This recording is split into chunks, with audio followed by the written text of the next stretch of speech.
Well, good morning, everybody. We've got some particular rules to follow, which we'll talk about in terms of mask wearing in the room here, and be briefed on that by the team. But before we do, might there be a volunteer to start us in 2022 with a karakia? Any volunteers? Maria, Sarah, I'll ask.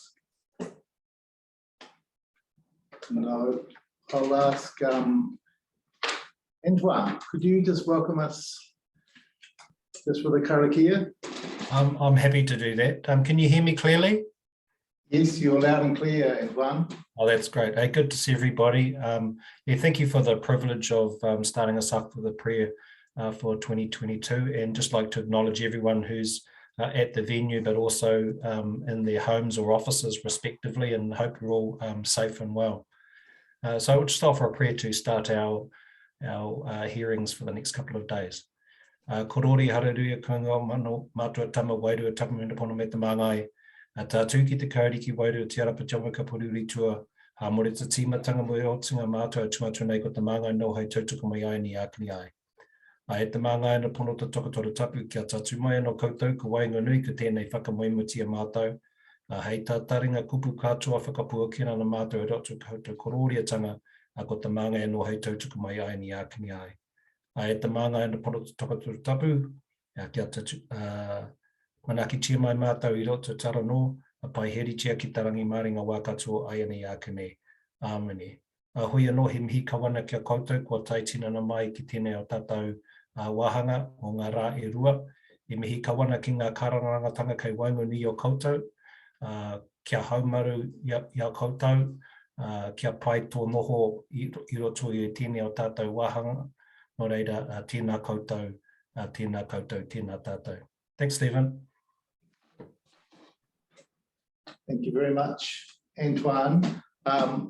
We will pass over to Christine, who will do the health and safety requirements for this hearing. Good morning, everybody. In the event of an emergency, for those that are in the room here today, can you follow the instructions of a council staff? Please exit through the main entrance. Once you reach the footpath, turn to right, walk towards Pukakura Park, congregating outside Spark Building. Please do not block the footpath for other users. Staff will guide you to an alternative route if necessary. If there's an earthquake, drop, cover and hold where possible. And please remain where you are until further instructions are given.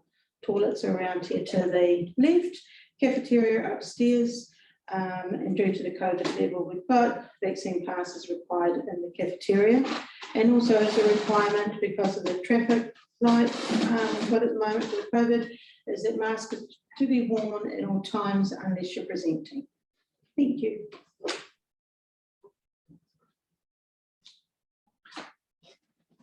Yes, thank you for that. It's going to be a bit of an unusual hearing because I think the rules are when you're speaking and addressing an audience, you have your mask off. When you're not, unless you've got an exemption, you need to have your mask on.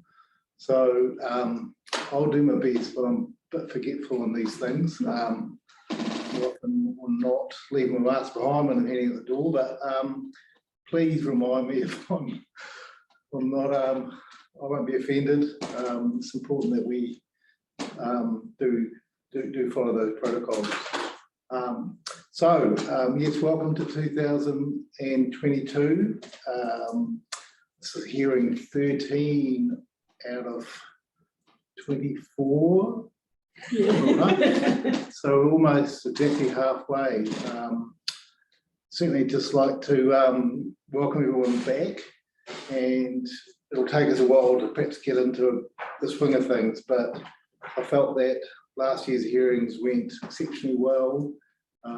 We got all the information I think we needed. and we're busy beavering away writing some draft recommendations as we speak. So just thank you, a huge thank you to everyone involved, particularly the staff team. I know lots of big hours have been put into preparing information, and really do want to acknowledge you, Sarah, and the team. Also the submitters, certainly getting going after Christmas is hard for everyone, and you'll note that I've been very receptive to requests for further time when there's obviously some good reasons. So we've haven't stuck slavishly to our dates, but we try and do that as much as possible, and we've given some extra time. The thing that happens when we give extra time is comes back on us as commissioners, because we've got a lot of reading to do. So certainly respect the requests. Going forward, if you can do your best to organise meeting those timetables, that'll be great. But we'll certainly listen to any requests for further time as they might come up. I'd just like to introduce myself for those who haven't been here before. My name is Stephen Daish. I'm the hearings panel chair. I hail from Hawke's Bay and am a planner by training, and have worked all up and down New Zealand in different jurisdictions. I'd like to introduce our panel today, starting with Commissioner Coffin. Can you just introduce yourself, Antoine? Hey, kia ora everybody. Antoine Coffin, Hearing Commissioner and also a Freshwater Commissioner. Been involved in resource management for about 25 years now, of which I've been a Commissioner for about 10 or so. I think this is my 50-something hearing, but these ones hearings are certainly going to boost up that number, I think, Stephen. I've got a background in historic heritage and cultural heritage management, and with a particular interest in iwi treaty settlements. Thank you, Antoine. Fun fact, I appeared before Antoine as a planning witness in a hearing before Christmas. Entra was chairing that, so that was a interesting exercise. And our chair did a very good job. You did a great job. Well, you did a great job, yeah, thank you. Yeah, Commissioner McMahon. Yes, good morning, Stephen, Antoine, and all participants. David McMahon here, consulting planner based in Wellington, independent RMA commissioner, been involved in hearing commissioner work since 2001, and accredited under the Making Good Decisions program run by the Ministry for the Environment. Yes, passionate about understanding the relationship between policies, objectives and rules, and yeah, looking forward to the next 2 days, Stephen. Thank you very much, David. I will take some appearances later on. Before I do, there's just a few comments. Many of you will have heard this or something similar before. The hearings panel, we have delegated authority to make recommendations on all matters relating to the proposed district plan. We've recently achieved a further delegation to make decisions on council notice of requirement, which of course we're required to do, and that's just for the record that further delegation has come through. We are independent commissioners.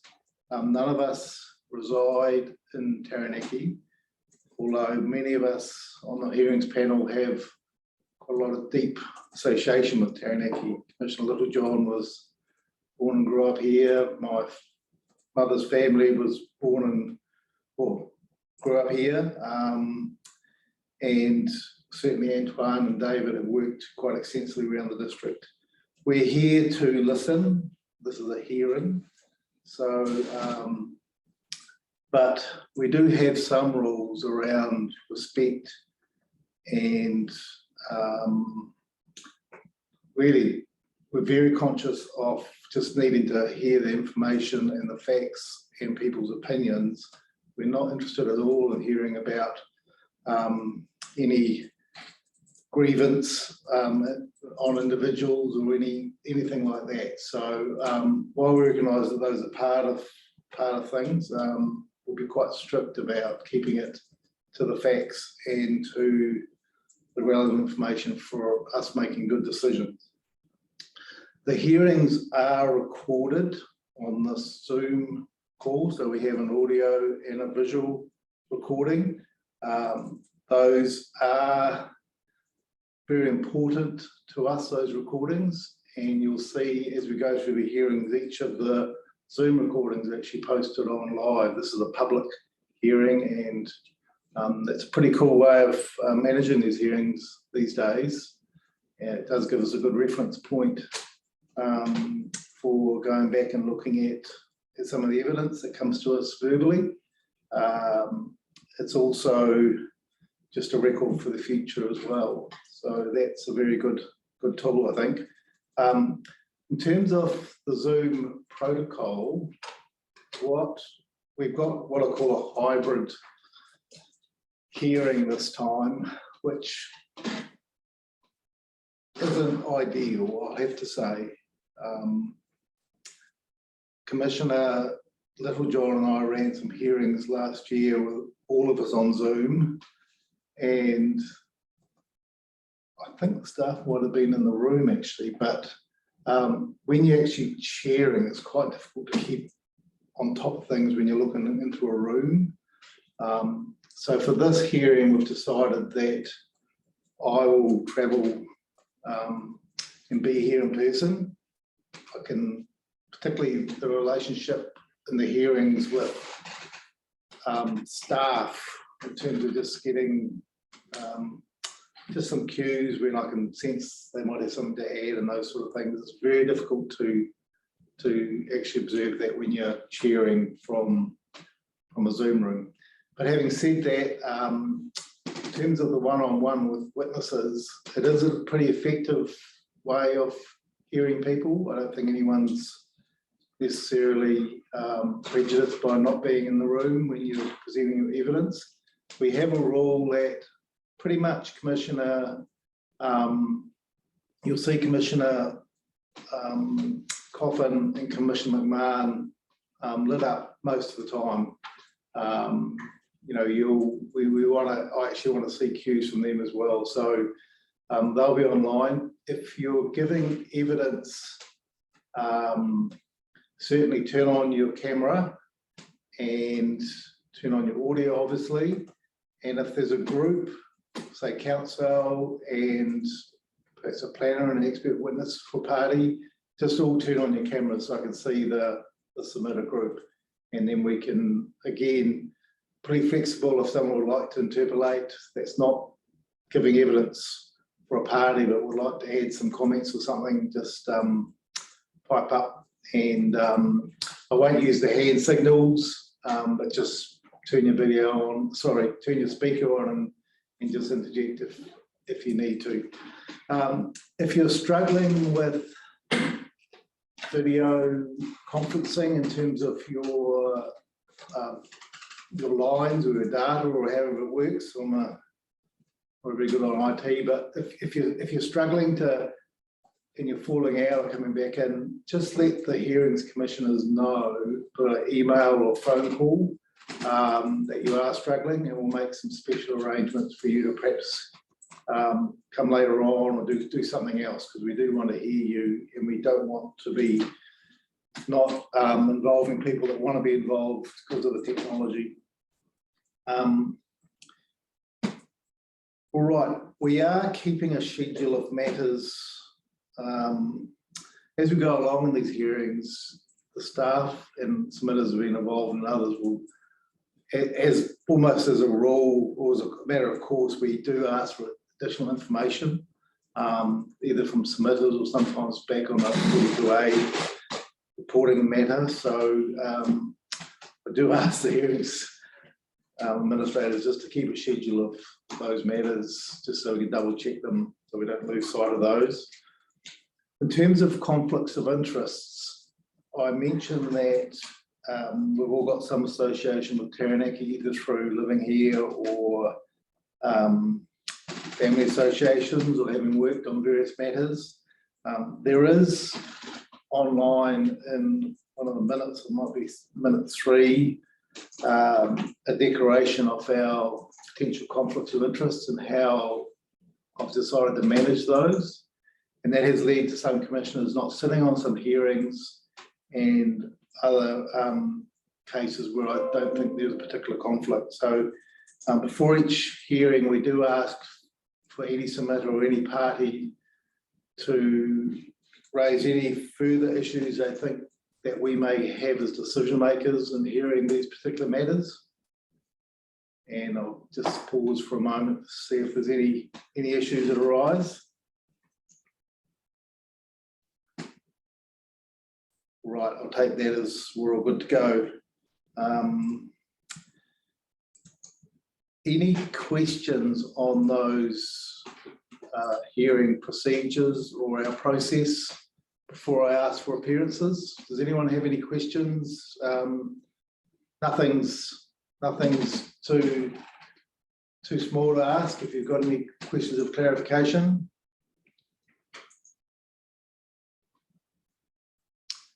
Okay, looks like we're all okay. So look, I think we'll start with some just appearances. So most of us know each other by now, but we will, just for the record, we'll go through who's here. So I'll start on my left with our hearing administrator. Good morning, I'm Christine Bromwell, part of the administrating team. Good morning, Joe Ritchie, Planning Advisor, Plymouth District Council Planning Team. Hello everyone, my name is Laura McGoon and I am a Senior Policy Advisor for the District Plan Team. Kia ora koutou, my name is Anna Gibson and I'm a Contract Planning Advisor in the Council's Planning Team. Ngā koe, Laura Mollis, Council for the Council. We are watching brief today. Kia ora koutou, my name is Michael Kelly. I'm a historic heritage advisor to the council and been working with the council since 2017 on the plan change. Welcome. Morena, Josh Tace, I'm council arborist, so helping when needed. Welcome, Josh. Good morning, everyone. My name is Sarah Edwards and I'm the District Planner and the District Council. Good morning, I'm Ashley Gallagher. I'm in Council's District Plan Team and returned from maternity leave last night. Welcome back, Ashley. You've got a lot to do with the E-plan crafting, haven't you, I think? Yeah. Josh, I think we've met before at a hearing, so good to see you again. All right, I'll keep this mask off for the moment. Right, just those appearing on Zoom. Marlene, you're first up for me, or? Oh. Sorry. Kia ora, I'm Marlene Benson. I work for Te Runanga o Ngāti Mutunga and I'll give you a brief submission tomorrow. Thank you. Thank you. There's someone in the top right corner there, sorry, Mr. Lobb, is it? Wade. Oh, Wade, yes. Hi, I'm Wade. I've been providing GIS support since the draft district plan. Great, thanks, Wade. Daniel? Kia ora koutou. Yeah, my name's Daniel McCurdy. I'm a contract archaeologist, contracted to provide archaeological advice to the council. Welcome to our hearing, Daniel. Russell, you're next. Yeah, good everyone. Russell Murray, Conservation Architect. I've been working with Michael Kelly to provide advice to MPTC around the heritage aspects of the district plan change. Right, thank you very much, Daniel. Jamie? Tēnā koutou. I'm Jamie Jacobs. I'm a Built Heritage Specialist and also the Central Region Director for Heritage New Zealand Puhera Tonga. Welcome, Jamie. Thanks. Dean, I see you there. Tēnā koutou katoa. I'm a planner working in Heritage New Zealand Paori Tonga. Thank you. Thank you. Good to see you again, Dean. David Sharp. Good morning. Yeah, it's David Sharp. We're representing ourselves and owners of a building at 70 Elliott Street. We got a speech at 1 o'clock. Okay, great. We'll hear from you there, David. Thanks. Maria, sorry. Morena koutou, ko Maria Hokomaurau. I'm the planner for Te Kahui o Taranaki iwi presenting evidence tomorrow. Kia ora. Kia ora, Maria. Sarah?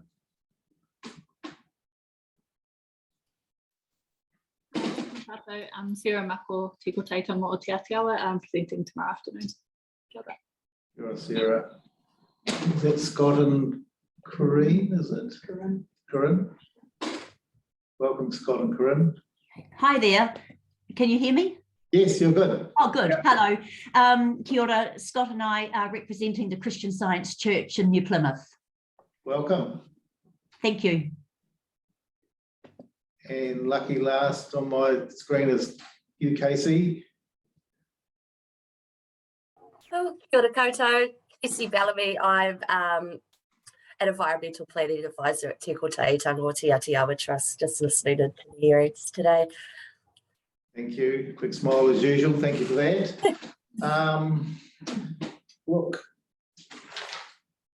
there are a couple of preliminary matters I'd like to cover. One, not to do with this hearing, but another hearing around Blue Haven. So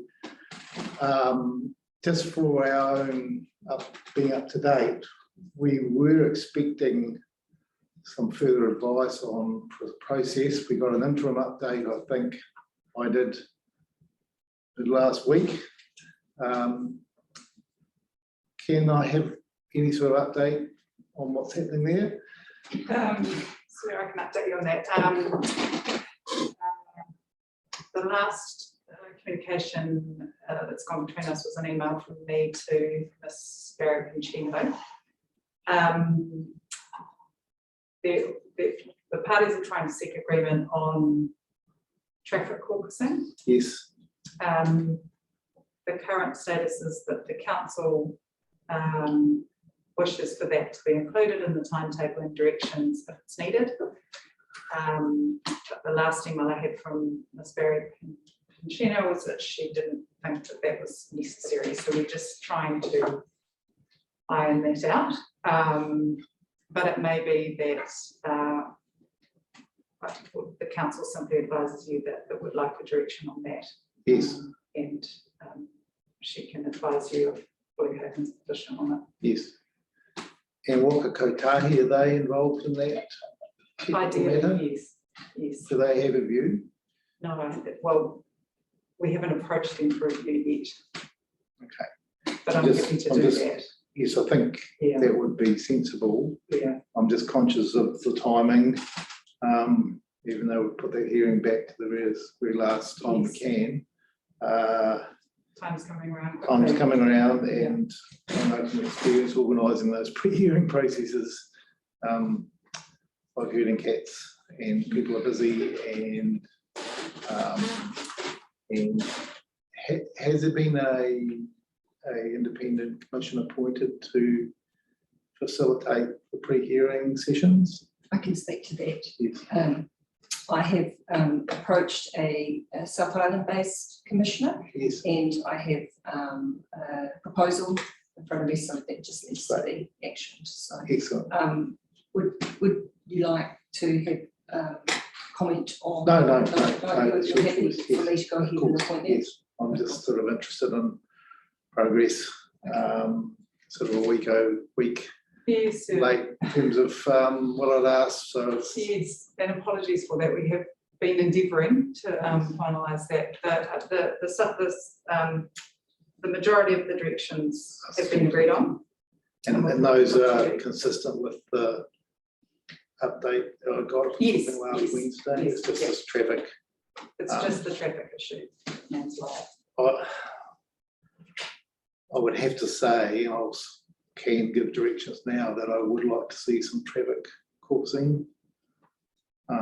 If Ms. Barry Pinchino would like to address me on that in a memorandum of why there's not, appropriate. If you pass it on to her, or maybe through the hearing administrator. Certainly. Perhaps in terms of procedural correctness, I could file a memo or an email today, just outlining where the parties have got to, and then a direction could be made. Yes. Well, look, I'll backtrack. Yes, that's right. So procedurally, that's right. But you know, I'll say my preference, given the range of issues around that site, would be to see some traffic evidence. And if you could address that, and then Ms. Barabicino can, given my preference, she can perhaps file something contemporaneously with you to give her view, so I get it all in one package, and I can make whatever directions are needed. Okay, thank you, sir. Sorry, everyone, to burden you with that procedural matters. Not often we get in the room with everyone, and ideally it would have been proper to have Ms. Barabicino here too, but I'm sure that this discussion can be passed on to her. The other procedural matter is an email we've received this morning from Federated Farmers, Ms. Walker. She's made one of those terrible oopsies of preparing evidence and not actually sending it. And she's asked us to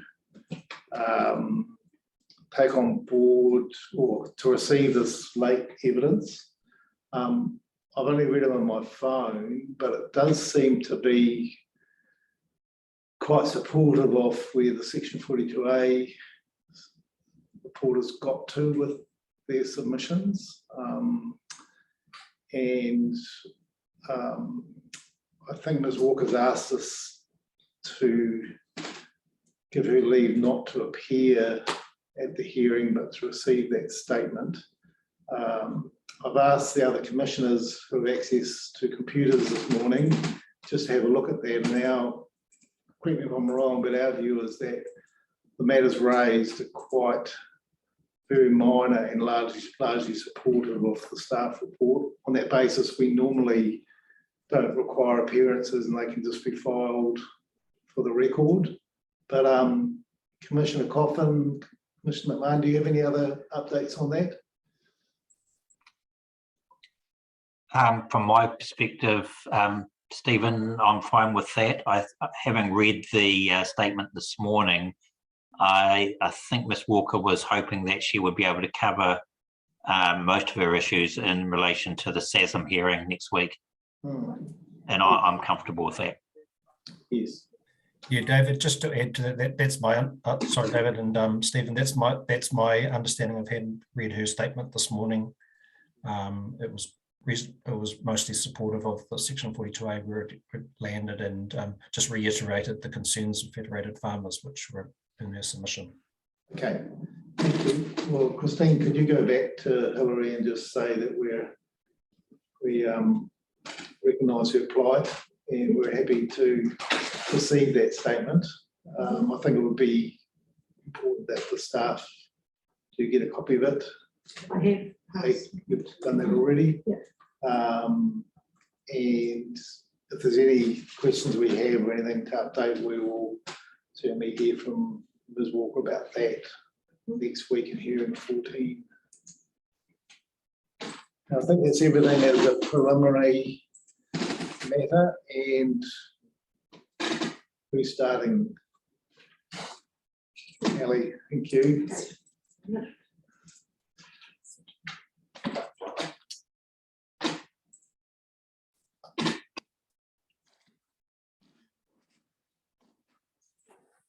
So, everyone, my name is Ellie Gibson, as I mentioned, and I'm Project Advisor in the Council's Plan team. And I've prepared the Section 42A report for the notable trees topic. He's already introduced himself, but I would like to reintroduce Mr. Josh Pace. He is the Arboriculture and Horticulture Coordinator in the Council's Parks Services team. and his expert arboricultural evidence has informed my Section 42A report.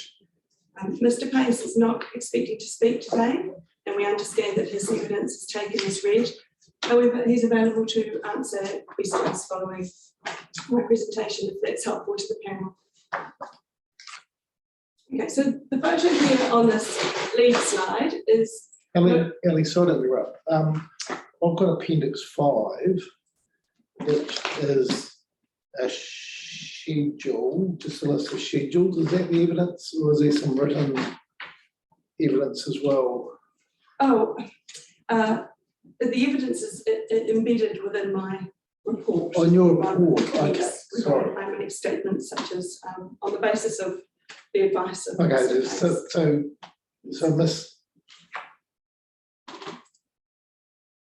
so Mr. Pace has prepared the schedules in Appendix 5. Correct.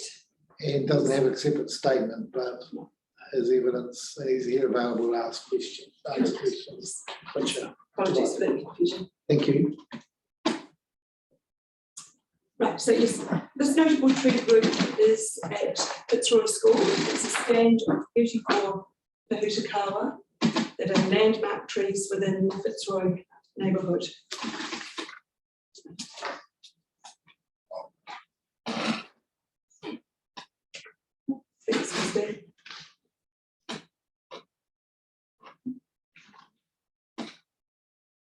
Notable trees are significant trees or groups of trees that are valued for their historical importance, their scientific interest and or botanical rarity, the importance of their position in the landscape, their cultural importance, or their contribution to the amenity of an area. Notable trees contribute to a quality environment and assist in creating a sense of place. Having notable trees identified, recognised and protected in the district plan ensures that they are maintained for future generations. In terms of higher order document support for the identification, management and protection of notable trees, Section 6F of the RMA lists the protection of historic heritage as a matter of national importance. On the next slide, you'll see that the protection of historic heritage is reflected in the strategic objectives of the proposed plan under the historic and cultural banner. And I specifically draw your attention to strategic objective HC1, which reads, the district's historic heritage contributes to a sense of place and identity and social and cultural well-being and is recognised and provided for. Notable trees are currently identified and managed in the operative district plan.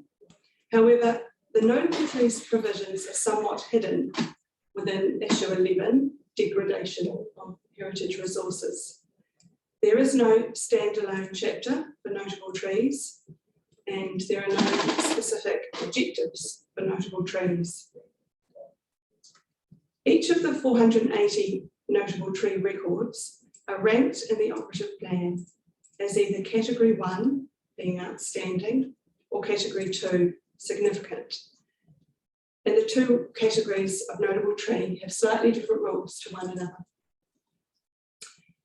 The lack of a specific district plan framework to manage notable trees was identified as an issue in the Section 32A, in the Section 32 rather, analysis, and inclusion of a separate notable trees chapter in the proposed plan with specific objectives was identified as a best practice response to this issue. And this aligns with the National Planning Standards requirement for a standalone chapter for notable trees if the management of notable trees is to be included in a district plan.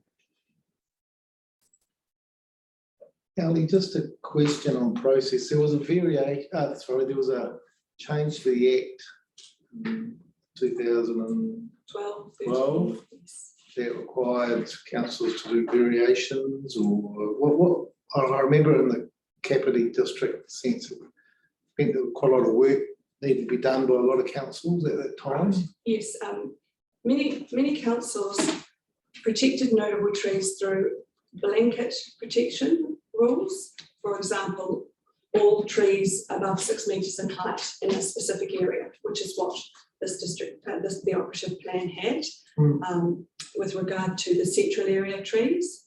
And the Amendment Act required councils to identify each individual tree or your clusters of trees rather than having these blanket protection rules. Yes, so at the time, the plan change removed the blanket protection rules for the central area trees. So for some years, those trees had not had any protection through the district plan. And Josh and his team assessed them again, and they've been added to the district plan as individual trees. So I'm sorry, so, and Commissioner Lamar will know about this, but in the cavity situation, that council did quite an urgent variation to fill a gap, because otherwise a lot of their trees would have just fallen away, even though that they'd already got a notified plan. And yeah, I remember a huge amount of work being undertaken by councils at that time. Yes, it's historical now, but yes. I don't believe that this council did a variation. No, but Capity did, I say. Yes. Okay, no, it's just a bit of a bad memory, because I remember we were in the middle of a review down there and this act came along, and of course a lot of grief. But it was on the principle that you can't just have blanket protections. If councils want to protect trees or groups of trees, you've actually got to identify the actual tree and have seen it and have scheduled it. Correct. Yeah, that's right. And the requirements of the schedule now are a lot more detailed. So to the species and number of trees, etc. Yes, okay, thank you for that. We'll get into that. Yes, thank you. Right. The proposed plan includes 3 key parts relating to the notable trees topic: a schedule of notable trees, being Schedule 4, the provisions relating to notable trees, which are contained in the notable trees chapter, and the identification of notable trees on the E-plan maps. And we'll just look at each of those in turn. So the schedule of notable trees is Schedule 4. It includes a row of information on each tree or tree group, including site identification, which is reflected on the E-plan maps, both the common and botanical name of the tree or trees, the street address, whether the tree is a single tree or a group, and the number of trees in the group. And this snip here shows the first 4 entries in Schedule 4, and you can see there are 3 tree groups and 1 single tree. Altogether, we have 472 notable tree entries, which total some 1,400 notable trees. Most of the notable trees in Schedule 4 have been rolled over from the operative plan, with approximately 40 more entries added, and those central area trees I was talking about earlier are some of those. Thanks, Christine. So in order to be included as a scheduled notable tree in the district plan, the tree or trees require assessment using the council's notable tree evaluation method. And this assessment is carried out by a qualified arborist. And the council's NTEM asks the arborist performing the assessment to consider the key questions shown on the slide. And the questions range across 6 headings. Is the tree a good specimen? Does the tree have visual landscape value? Does the tree have heritage value? Does the tree have botanical or rarity value? Is the tree manageable in its location? And where the trees are in a group, what is the contribution of that group? So each question is given a score out of 4, and the questions are weighted. If a tree or tree group scores a total of 54 or more, it qualifies as a notable tree. So all the notable trees included in Schedule 4 are subject to the provisions in the Notable Trees chapter. The Notable Trees chapter has a single and simple objective, being trees with notable botanical, landscape, amenity, historical and cultural, including the tangata whenua values are recognised, identified and protected. Of interest, no submissions were received on this objective. And the objective is delivered by 7 policies and 11 rules, but before we delve into the detail, let's have a look at some more notable trees. So this majestic Pohutukawa is on Leach Street, part of the one-way system, and it scores very highly in 3 categories: its value as a good specimen, its visual landscape value, and its heritage value. And the Pohutukawa is nearly 150 years old and has survived a lightning strike. And in my household, it's affectionately known as the broccoli tree. Just a question, are Pohutukawas endemic to Taranaki, or they? North Taranaki. North Taranaki, yeah. Cool. As I say, that around that line, Tom approved it. Yes. Is Is about the natural extent. Yeah, okay, that's great, thanks. Well, kia ora, Stephen, just a question.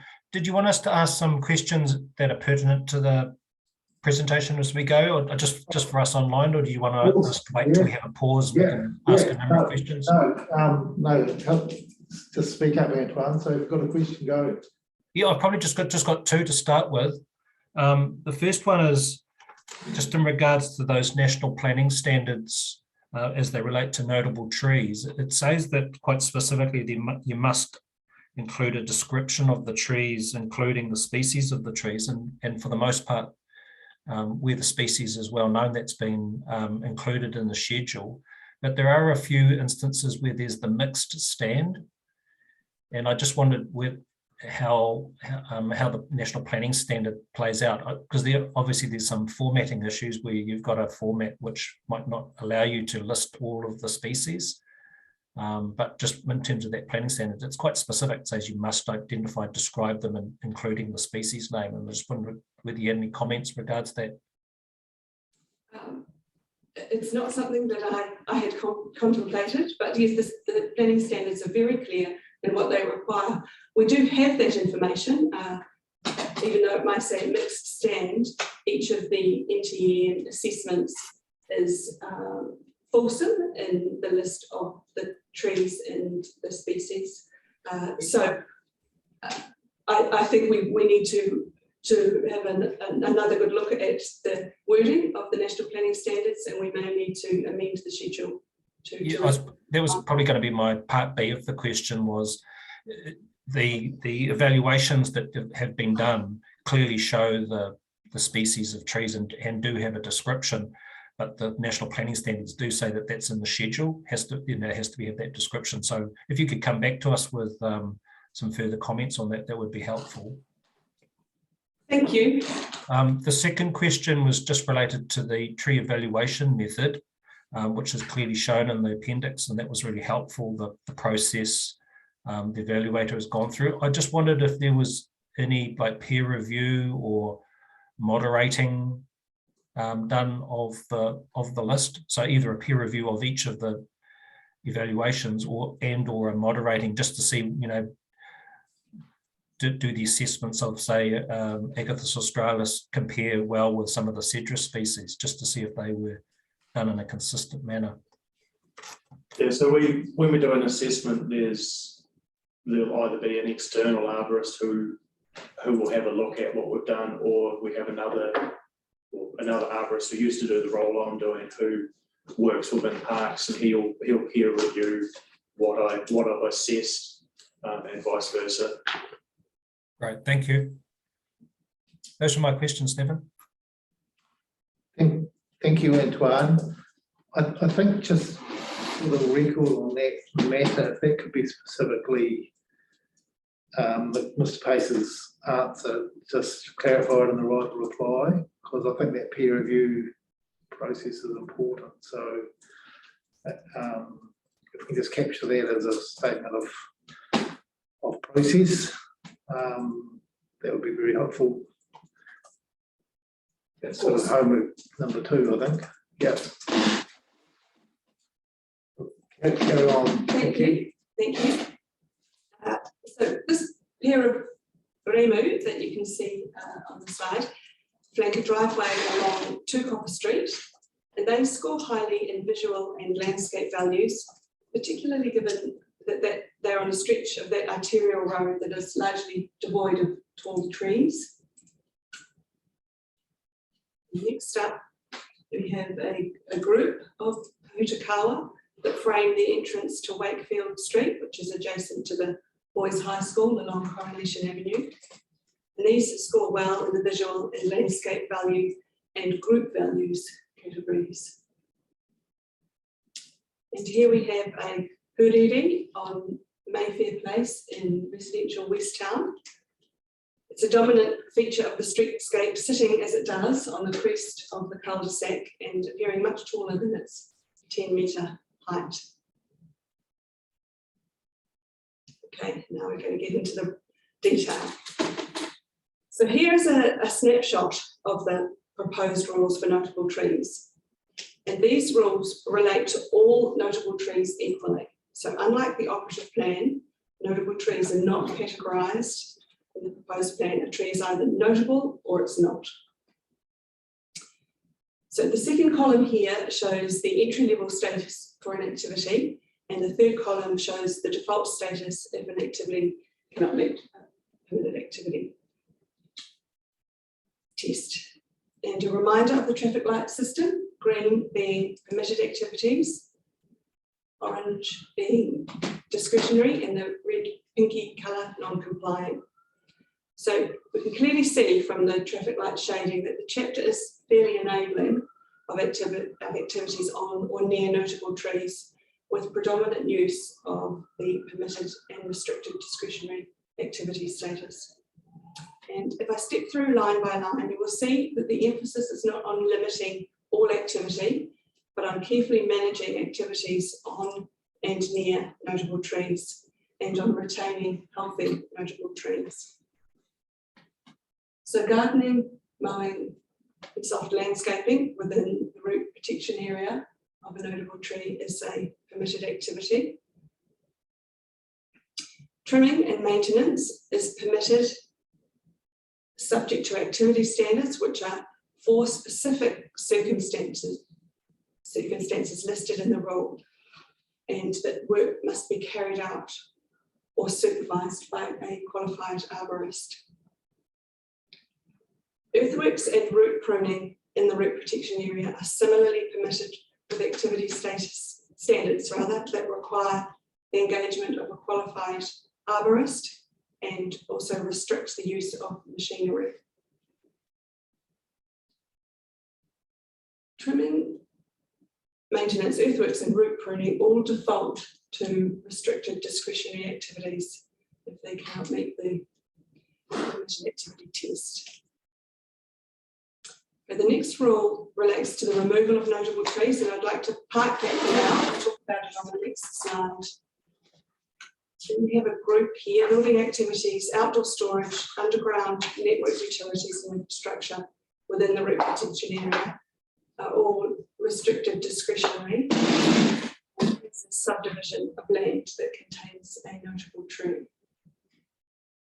The non-complying activity status is limited to removing notable trees that do not fall within the permitted activity rule, and to any activity that is not covered by a rule. So if we focus now on the rules that relate to removing a notable tree, there are 2 in the chapter.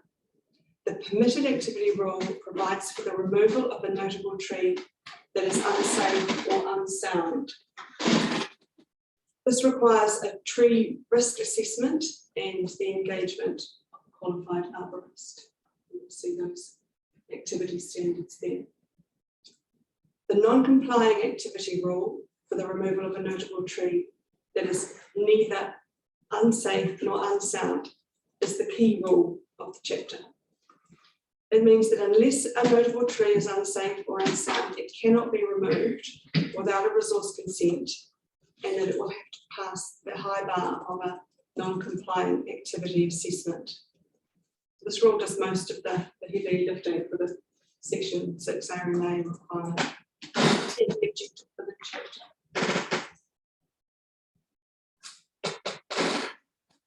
Thanks, Christine. Many of the rules refer to the root protection area. This is defined in the proposed plan as a circular area of ground surrounding a notable tree. For trees with spreading canopies, the root protection area extends from the trunk to the outermost extent of the canopy.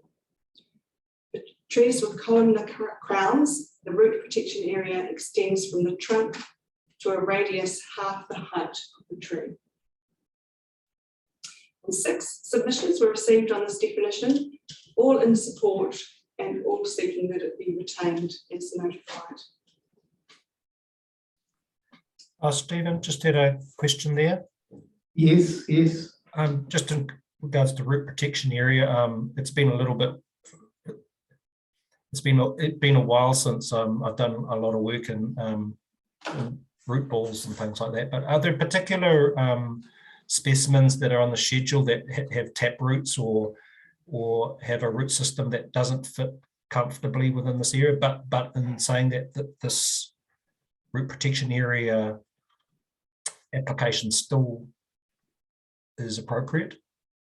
So for instance, where we might have roots that are very, very slim and deep, or they might be much broader than actually the branch spread. Mr. Pace is leaning forward, so yeah, but majority of trees as such don't have tap roots. It's a bit of a myth. There is certain species that we have here that their roots are well and truly past the root protection zone, but it covers majority of them. Yeah. If you like our ficuses, we've got a couple in the Moreton Bay figs, and their roots will go 100 metres beyond that root protection zone. It covers the majority. Any excavations that we've done on pilot digs that we've done to the root protection zones, we're finding minimal roots. Thank you. Thank you. So along with the schedule of notable trees and the notable trees provisions, the E-plan maps are integral to the management of notable trees in the district. The symbology for notable trees is set by the National Planning Standards. Single notable trees are shown with a green triangle point symbol, and notable tree groups are shown using a polygon with a green outline. And this map is part of the residential zone along Parklands Avenue in Bell Block. And you can see 2 green triangles there, which indicate single notable trees, and 3 green polygons, which indicate groups of notable trees. And the identification numbers on the map match to Schedule 4. Mm-hmm. 118. Sorry, just in general, and this is only a Wade might need help with, in terms of accuracy, we're at a high level of accuracy now in terms of spatial location of these features, aren't we?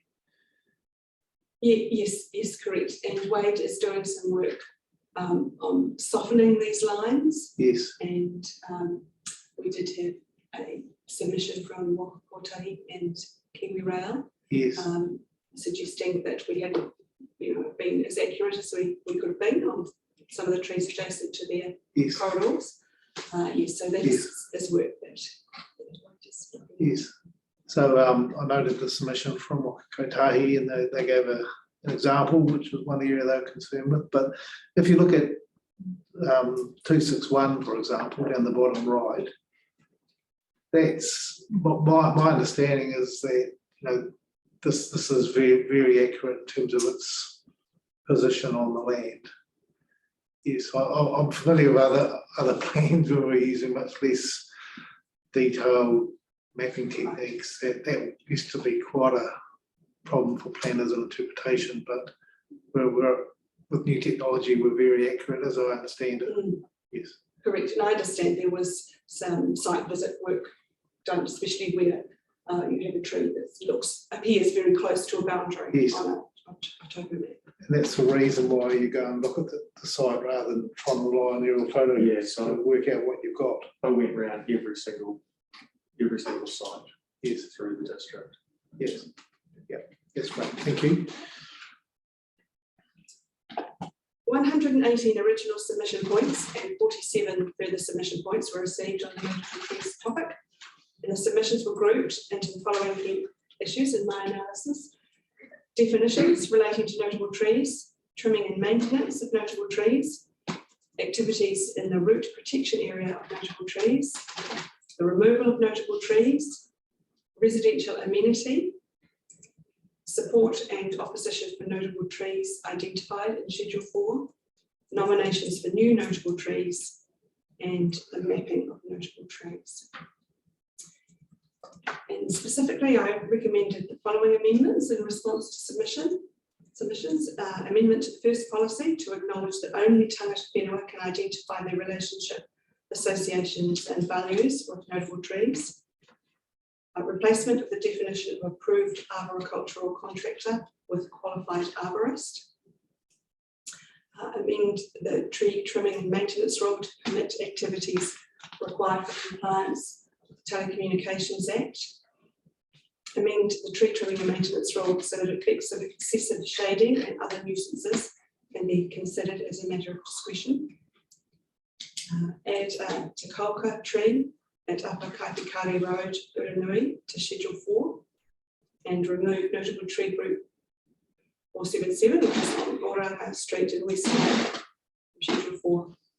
And you'll be aware that there were a number of trees requested through submission to be added to Schedule 4, and I've stated in my supplementary report that I consider further research and consultation is required, and in my view, a variation or a plan change process would allow for such a fulsome study and appropriate and early engagement with interested parties, particularly iwi hapu and the landowners. So the notable trees topic attracted very little pre-circulated written evidence in response to my Section 42A report. From that pre-circulated evidence, I consider there to be one matter that remains in contention, and that's the mapped extents of the Irish yew trees adjacent to the state highway at the Taranaki Cathedral Church of St Mary. That said though, I'm aware that there will be other matters raised in verbal evidence today. So if the panel has any further questions of myself or Mr. Pace, we'd be very happy to answer them.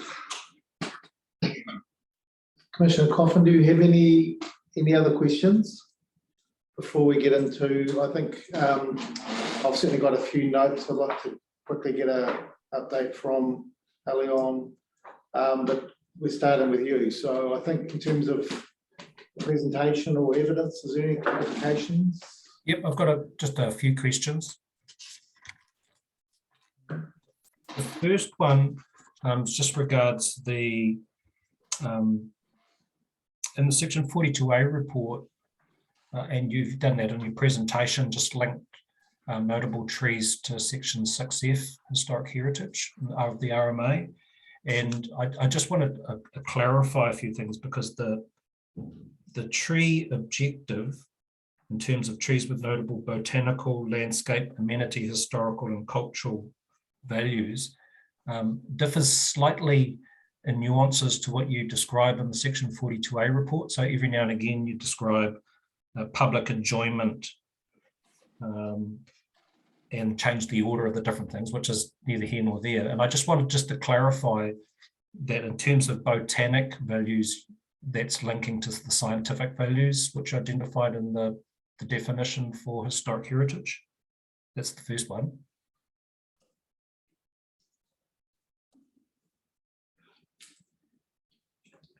I'm not a botanist or an ecologist, but to my mind, botanical values are a subset of scientific value. Thank you. And the next one, this didn't feature strongly in the Section 42A report, but it's clearly in the tree objective 1, and that's landscape. And were you thinking landscape in terms of section 6F or one of the other matters in part 2? And I suppose I suppose it relates to single trees, but particularly to those groups of trees as well.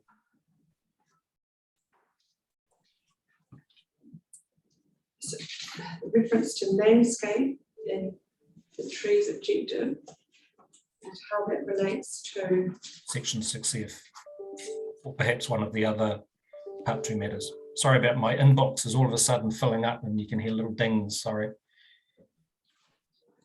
pulling up section 6F.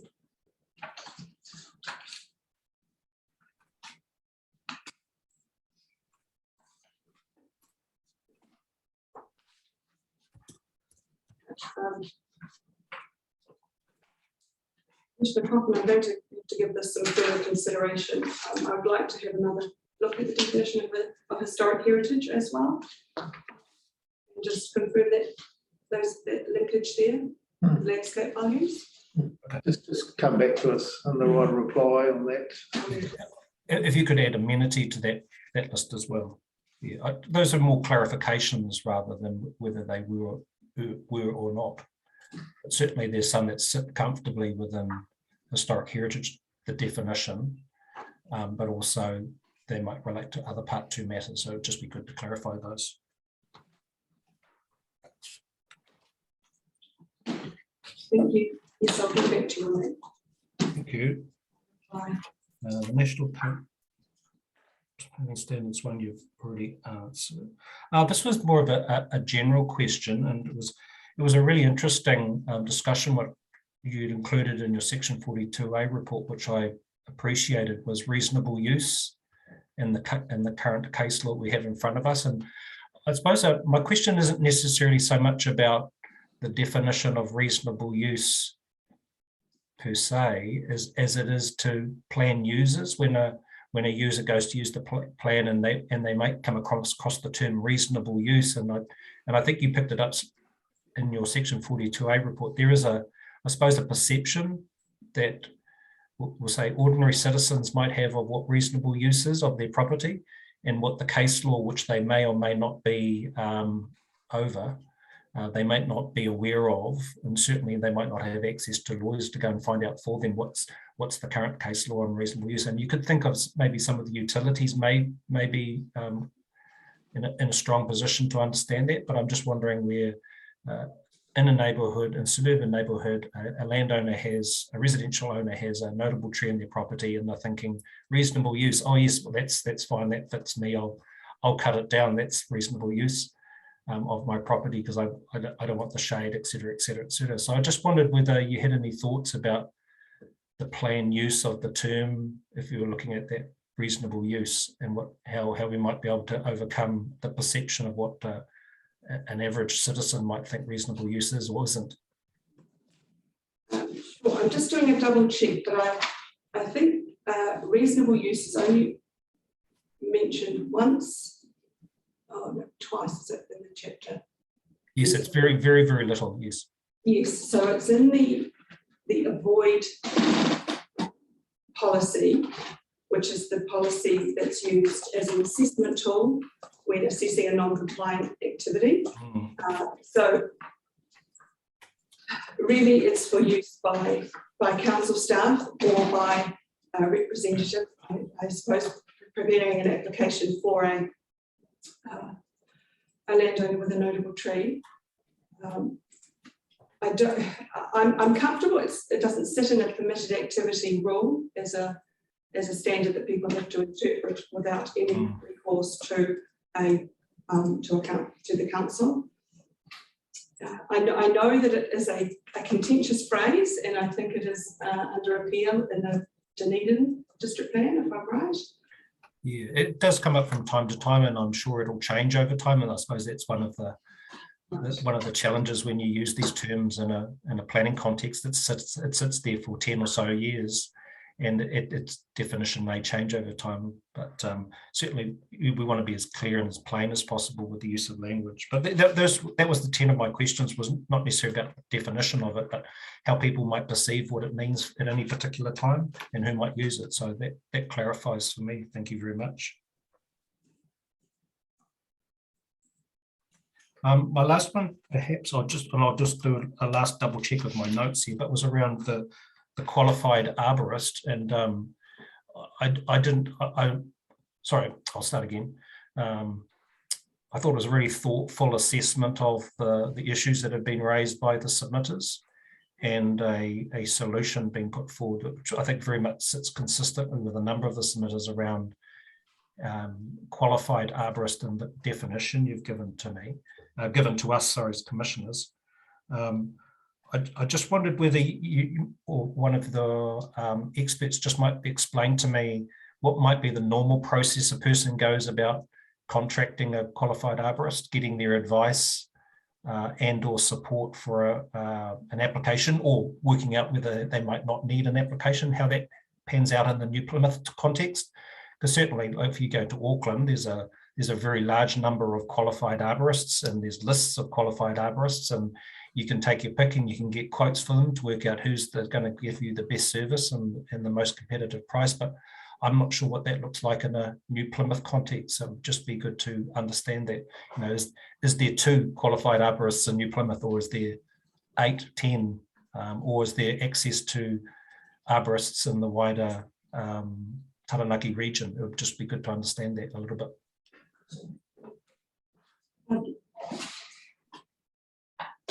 Right, I'll ask Mr. Pace how many arborists there are around town, but the council does have a list of arborists that people can, you know, approach. They ask us that question.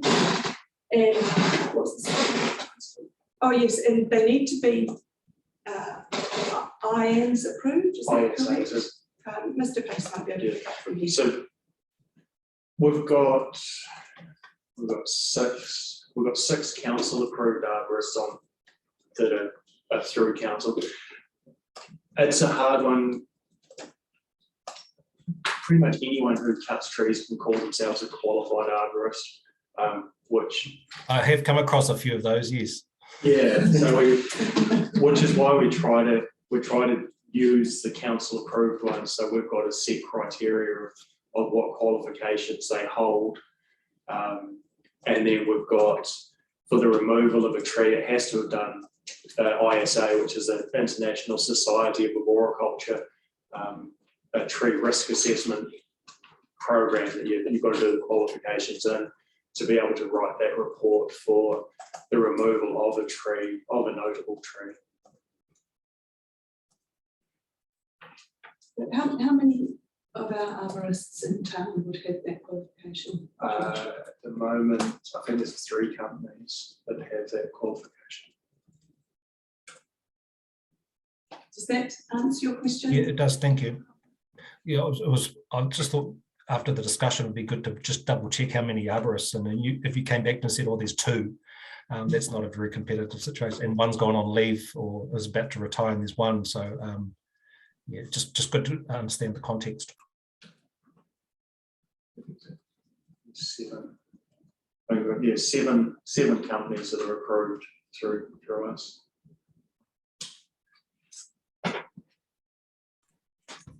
Just a follow-on question from me. You've used a minimum qualification in your suggested definition. Is that the same process? Is that minimum qualification one of the approval factors for the council's 7 arborists or companies? Yeah, I think the minimum's a level 4 qualification. Okay, so it's and then for getting the ISA one for the removal, in the past there'd been loopholes where landscape architects were writing tree reports to get trees removed. So getting that ISA qualification in there with that sort of is tightened. And tell me a little bit about the qualification, Mr. Page. Is it a practical one? Is it like an apprenticeship type system? Or? So you have to have that minimum of level 4 to be able to go and sit that assessment. Yes. And it's a 2-day course that gets, I think it's revalidated every 3 years. Okay. So you do 2 days. So you go out, you do practical. You'll get sent into a hotel or something, and they'll go, you've got to do an assessment on this tree. So that assessment takes the tree itself, the potential targets in and around that tree, the occupation of those areas of how many people or valuable targets that the tree could hit. And then you have to go through a horrible test, which I think was 90, you got to have a 95% pass rate, I think it was. Is it tied in with the New Zealand sort of standards, education standards, or is it more of a practical? Yeah, so it sits in, so under the New Zealand Arboriculture Society, it sits, the ISA sort of sits, and they cross through. There's a, that strain goes through in between both. Cool. Okay, thank you for that clarification. Just one last question. This is probably in response to Mr. Crimp's submissions. At paragraph 194, sorry, paragraph 194 of the section 42A report, just there's a note there in the last sentence, in my view, a variation or plan change process will allow for a fulsome study in best practice provisions. And I just wondered whether that was something, were you stating that's the normal process that you'd go for, you know, a plan change as a point in time, the best information you have available with the resources you have, and whether, was it a statement in that context, or was it a statement more, actually, we're going to need a variation or plan change at some point in the near future, and that's a recommendation that you're making? Working backwards from that, it is not a recommendation I am making. I think that would be preempting decision making on the council's commitment around funding and resourcing of that. It's my view that it is the best way to approach adding trees into a plan that have been raised in submission and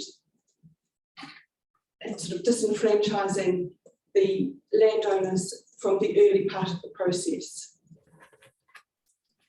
Yes, and I think earlier on in that section, you actually set out the process the council would go through. I think it's from paragraph 192, where you set out the process the council would go through to add a tree. So yeah, thank you very much for clarifying that. No further questions, Stephen? Thank you. I just have one supplementary just on that last one. I'm thinking it's sort of quite easy for a planner to say, hey, we accept you've got an issue, don't have, need to do some more work. This can be subject to a further plan change. So you're not recommending that there actually be some further work as a planner to us, but what recourse is there for anyone that wants to progress protection of trees that the council hasn't done the full process on? Is it lobby through LTPs to get funding put in place to do that work? Private plan changes? What recourse do people have? Two parts to the question, I think. Well, I'm not making a recommendation. I understand that the panel could recommend to the council that it undertake a plan change. Yes. Yes. And secondly, the appeal process potentially is available for the likes of Mr. Crinkle or anyone else. Yes. But you know that the fundamental issues still remaining, and that you know, plan change hasn't been committed to, or a variation process. You know, and it is perhaps symptomatic of the fact that a large number of the trees were rolled over from the old plan, and you know that's just the nature of workloads and resourcing and the way that councils are funded. So, you know, it would be ideal if a plan change could proceed and right from the outset involve all of the interested parties. But it doesn't really answer your question. I mean, in law, he has recourse to appeal the decision of the council. I'm thinking beyond that, that if the council to want to broaden its base of trees and get into work, you'd put funding aside in LTP for specific programs, wouldn't you? So they could make submissions on annual plans, long-term plans. Yes, and that would be the way to get the program into the council's funding. That's right. Yes, and have a timeline set out for that. Okay, that's good. Thank you. Thank you, Antoine. David? Yes, good morning. I do have 3 groups of questions, and no apology, but they do mirror the first 3 or 4 questions that were raised by Commissioner Coffin. So, Ms. Gibson, the first one was looking at what is the higher order document references for this chapter, and you've identified section 6F for dealing with historic heritage. And like Commissioner Coffin, I was wondering whether there were other drivers outside section 6F that took account of botanical, landscape or amenity considerations. Otherwise, there's a tendency to rely very heavily on clause V, Roman numeral V, of the definition of historic heritage relating to scientific qualities. And I'm not sure whether that was the intention of that definition or not. Do you have any comment firstly on drivers other than section 6F for this chapter? Well, we can come down a level and look at the regional policy statement. It doesn't have specific direction on the protection of notable trees, but it does give us a collection of methods that are helpful to identify the region's outstanding or important natural and cultural features, to include in district plans provisions promoting identification, protection and enhancement of historic heritage, and then one around databases and maintaining those. But I do take the point from both of you that the language is not as tight as it could be in terms of the direct link, perhaps back up to the Act. I have looked at the other matters, but they really relate to the relationship of Māori, and we can link in there those cultural values. But in terms of the scientific ones, as I say, I'll need to step away and do a little more analysis for you to come back to you.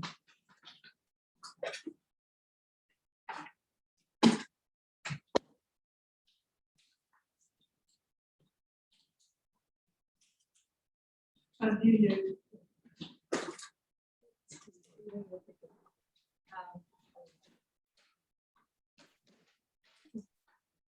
Is your speaker off, David? Yeah.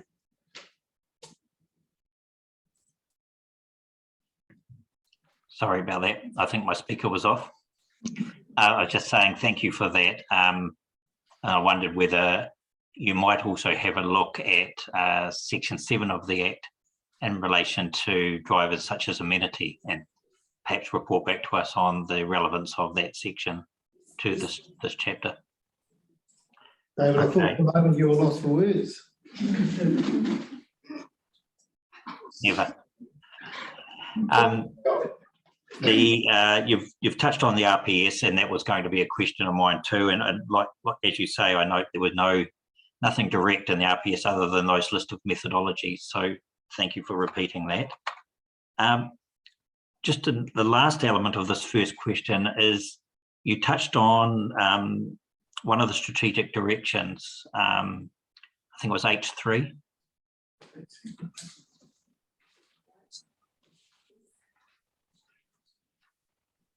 I'm just looking for confirmation of that, Ms. Gibson.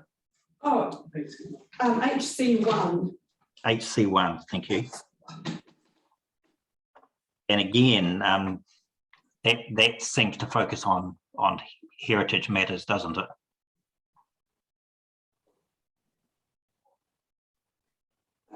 Yes, it does. Historic heritage matters. Yes. Yes.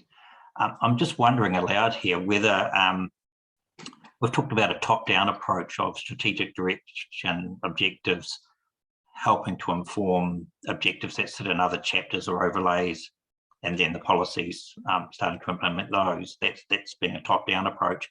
I wonder whether there's also a need, and I think we've recognised this in the interim guidance, that sometimes we need to retest those higher order strategic directives and just to see whether they're fit for purpose.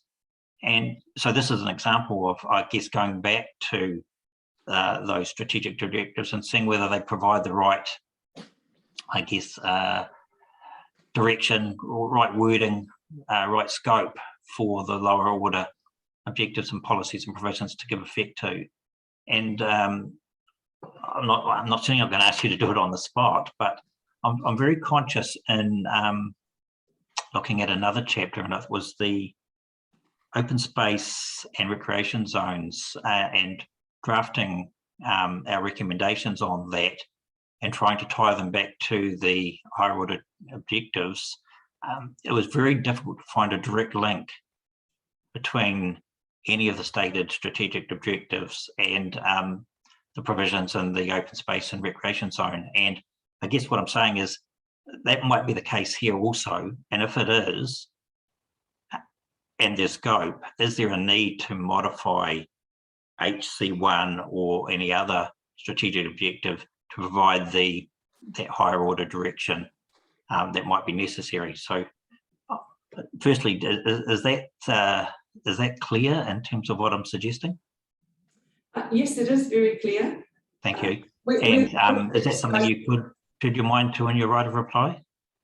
It's something I can tune my mind to, and I have, to be quite honest with you, been slightly uncomfortable with, I guess, a lack of direct mention of notable trees in these higher order provisions. I think historic heritage just is, when people think of that, you know, it's built heritage, it's archaeological sites. Sure. Type of thing, and a bit like the operative plan, notable trees sort of feels a bit like a poor cousin that's lost in the melee. Yes. So yes, I have pondered it. I haven't contemplated it in depth, but I will for the reply. And I'll also need to check on scope if I do indeed think that Sure. that would be beneficial. Thank you. Thank you for that. And apologies for the rambling statement in question. I'm going to move on to the second matter, and that is the policy and provisions dealing with the removal of trees that are not provided for as a permitted activity or restricted discretionary, or activities that fall within the root area, a root protection area. So both of those activities fall to be a non-complying activity from my reading of your 42A. Is that correct? It is correct. Good. Okay. So what we're dealing with is a strongly worded avoidance policy and a non-complying activity that you indicated creates a very, very high level bar for applicants to get through. I guess, well, two things. Firstly, was that the intention of the plan? And secondly, for my reading of the 42A and the submissions, it doesn't appear that anyone's actively challenged that approach in the plan. Yes, on both counts. It is the intention of the plan, and no, it hasn't been. Okay. Well, that's the end of that line of questioning then. But I guess what it does do is take us to the terminology in policy P5, which will be the operative policy when considering non-complying activities. And unless an applicant can satisfy the first 4 clauses, which are really that the tree is a danger or it's affecting infrastructure or electricity lines or telecommunication lines, then it comes down to whether the tree is preventing the reasonable use of the site. And I'm just wondering whether the district plan should be providing more guidance on what that term means, or is it appropriate to rely on any established case law that deals with that term? Because anyone that wants to remove a tree from the site to redevelop it, say a residential section or a commercial section, and doesn't satisfy clauses 1 to 4, will have to argue their case on the reasonableness of the development versus the reasonableness of retaining the tree. And the policy would suggest that unless there's good reason to remove the tree, the development will come second in the scheme of things. Do you have any comment on that? As I said earlier, I'm actually really comfortable with where this phrase is used in the policies. It is in the avoid policy. It is a matter that will be canvassed through a non-compliant activity resource consent. It's not something that I believe the plan users just flicking through the plan thinking I've got a notable tree here. Oh, it's rendering my site incapable of reasonable use. I'm going to chop it down. I think it's very clear that the level of rigour and analysis required for a non-complying activity, you would be involving experts on both sides, both as an applicant and as a council. Okay. Well, okay, no, that's fine. I guess my question really was, should the district plan be providing more guidance on that term, given that it's going to be central to any resource consent for a non-complying activity? Well, I would be loath to put it in as a definition in the plan. It is defined in the Act, albeit in relation to Environment Court work. It's also, to my mind, a bit of a moving feast. We're getting case law periodically. So, I mean, yes, it is a tricky term, but there is guidance. It might not be in the district plan, and it might be evolving guidance, but I think it is there. Okay, I'm not sure that I fully understand that, but I'm taking from that is that you don't think there needs to be any additional guidance in the district plan. That's my view, yes. Okay. Okay. The final question, again, apologies to Commissioner Coffin and the chair, it relates to this future variation. I appreciate you're not recommending that, but I guess I'm just wanting to clarify that in relation to Mr. Crimp's submission and the various new notable trees or tree groups that he's requested. I see that Mr. Pace had carried out some initial appraisals of those trees, particularly those that are visible from the road. And in his view, about half to 2/3 of the trees that he could see would meet the criteria that you outlined earlier as meeting scheduling as notable trees. Notwithstanding that, as I read it, you're not recommending the inclusion of those trees that Mr. Pace believes would likely meet the criteria.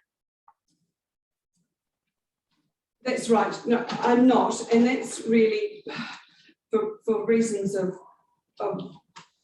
natural justice. I'm really concerned that the property owners have only had a chance to enter the process as further submitters. And in terms of best practice approach, I think it's much better to include landowners at the beginning. This is really controversial stuff, you know, listing somebody's tree in a district plan. And I think the council is wise to take a cautious approach to that and a very open and consultative process, which is why, Mr. Crim has done a lot of work, and it's clearly well considered, and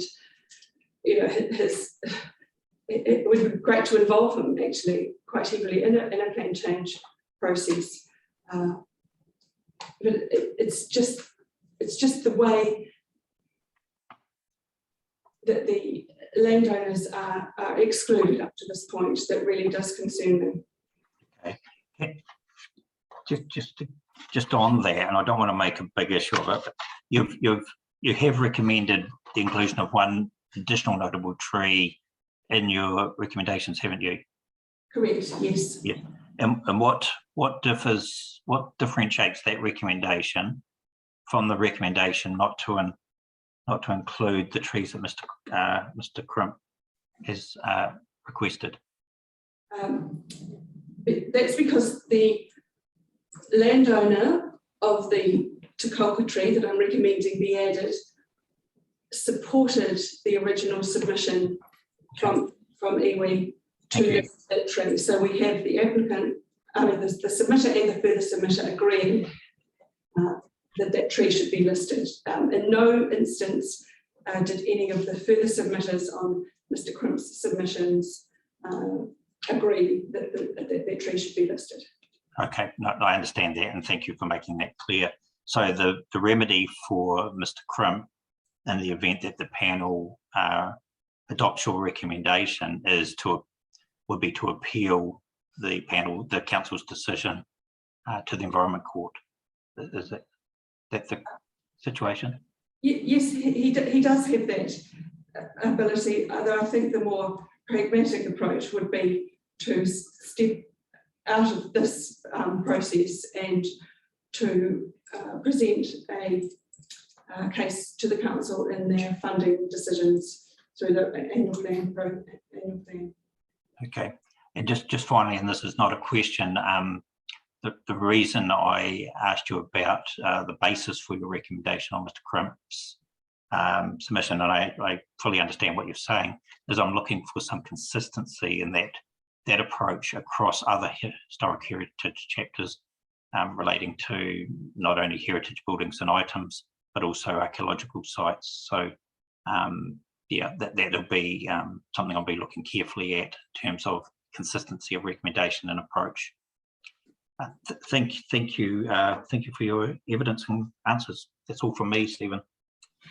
Thank you, David. I have two questions for you, Ali, and one for Mr. Pace. I'll start with the Mr. Pace one, which is a very distant matter of interest. The Irish yew trees, is there an English yew tree as well? Yes. Are they very different? Yeah. They are. There's actually, well, there's both varieties, I think, are down there at the cathedral. Okay. So. And the second question, are these the trees that the famous English longbows were made from? That? Yeah, so the English yew, they use them more for the longbows. The Irish yews are not as hardy for the longbows. Okay. Yes. Incredible tree. They gave the English in advance for about 400 or 500 years, I think. It was considerable. So that was just really a matter of my own interest. Yeah, the two trees are different shapes. The Irish ones are more conical. Yes. Whereas the English spread out more. Yes. That's how they got, with those big the bells going out, that they had more of that flex in them. Flex in them. Yeah. Okay, that's great.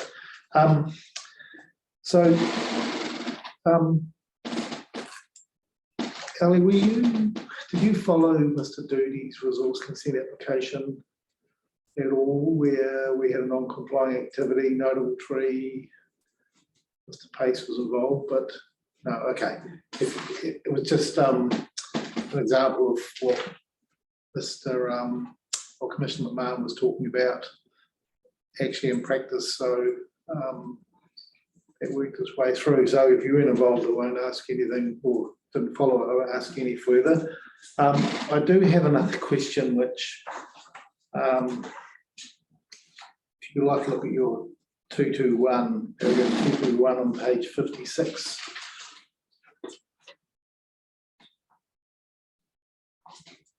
One on page 56. 211? 211, 211.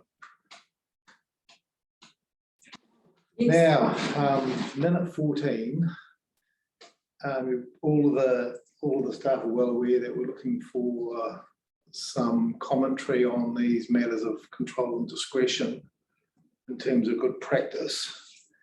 And I'll ask you a few questions about this.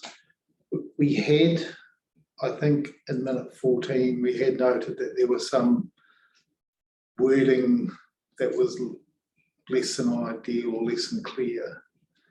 And we were issued that minute on the basis that we're asked each section 42A officer to really search for possible scope, either general scope that someone may have made in terms of plan, framework, or specific scope in their chapters. Yes. So I take it you and the other staff have looked for any general scope that may lead us to make some improvements to some of this wording, and there is none. Is that the position?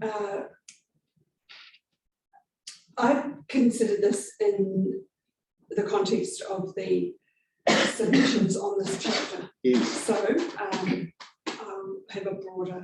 Yes. Well, it's just, even if we had to stretch it and take the risk as decision makers that there was something that could lead us to look at some more precise and clearer wording. Certainly we haven't been made aware of any to date, but just on behalf of the wider team, we were sort of hoping that might, or we could leave no stone unturned. If there is no general scope in a process type submission, looking at plan wording as a whole or specific scope, I take it that you don't think this is something we could change. Section 16, minor amendments, fixing things, do you think?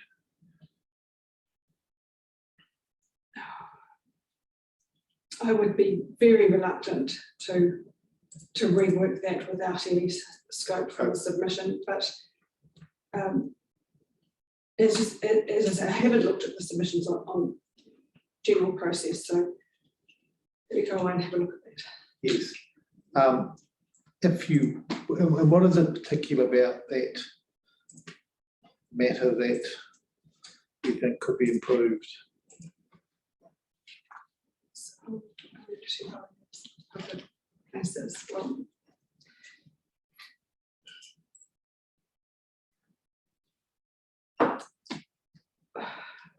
I read that, and it could mean many things to many people, including, are we talking about public places just being green spaces, or are we talking about roads as well? Sure, that's got a lot of interpretation. Yeah, so I just thought it was a bit too broad, a bit broad brush, and perhaps you asked five different planners, they might give you a different answer. I think that you're right. So ideally, you'd like to give that a little workaround, but you don't think for the moment before you've seen you've got scope. And it's not yeah, that was my view, but as I say, it was very much a view within the topic. Yes. Okay, no, that's good. I'll put you on the spot there a bit, but it's something that we are sort of thinking about through the plan as we go. That is everything I have. Thank you very much for that. We are, as usual, probably running behind time with the staff because we're interested in these matters, but we do need to take a break. Let's just try and do a quick break, 10 minutes, back at 10 to 11. Thank you.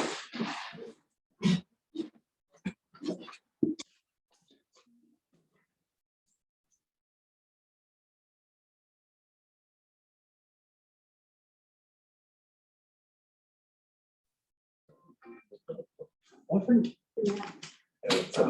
Welcome back, everybody.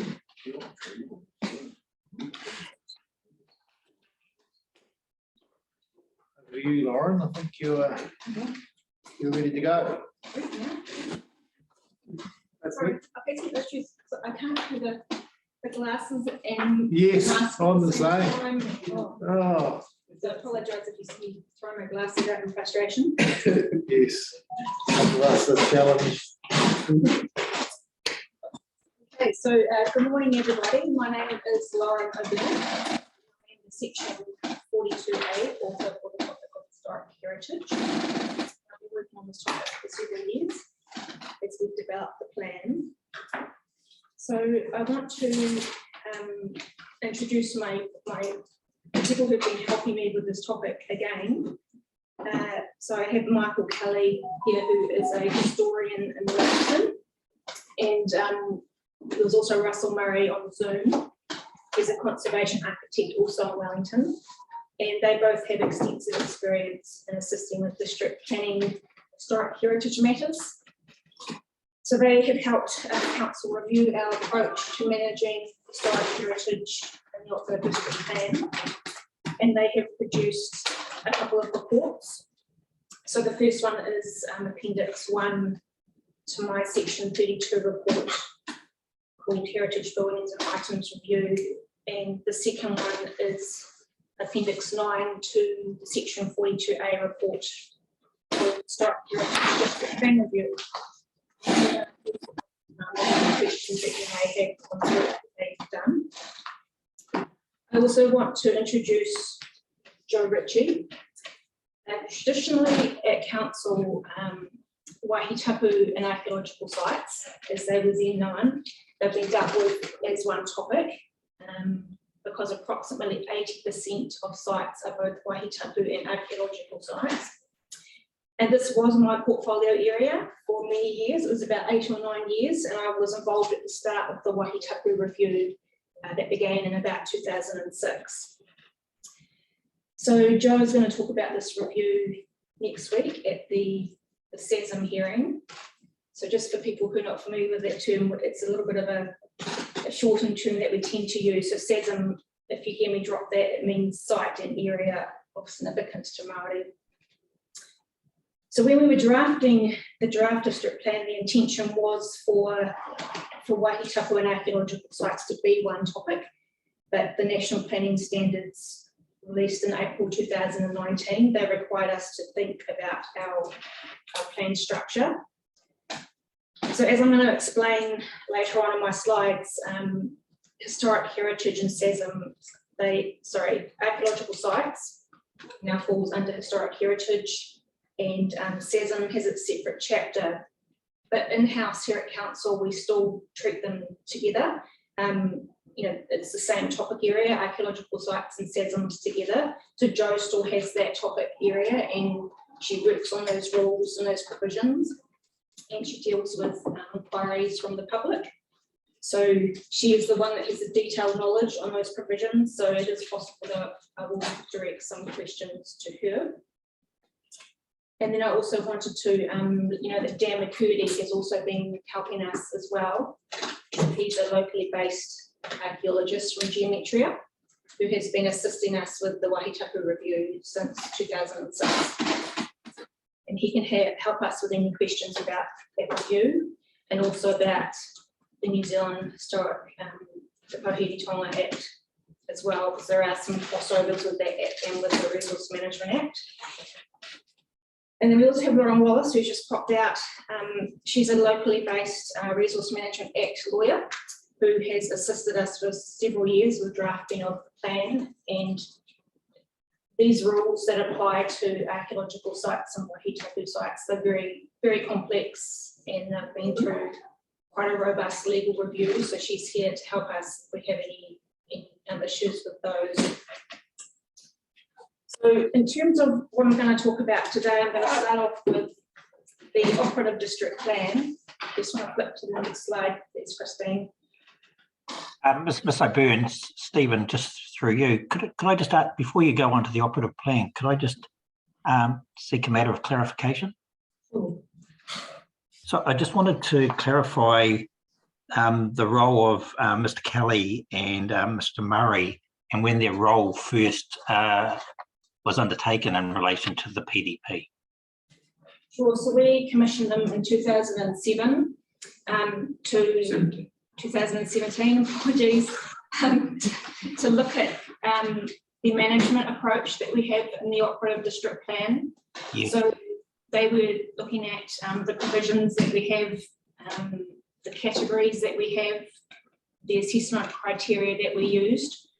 So Michael is here in a capacity of being a historian, and then Russell is here in a capacity of being a conservation architect.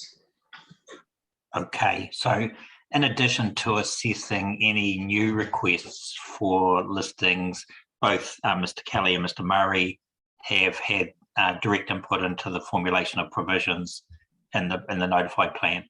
Yes, they have.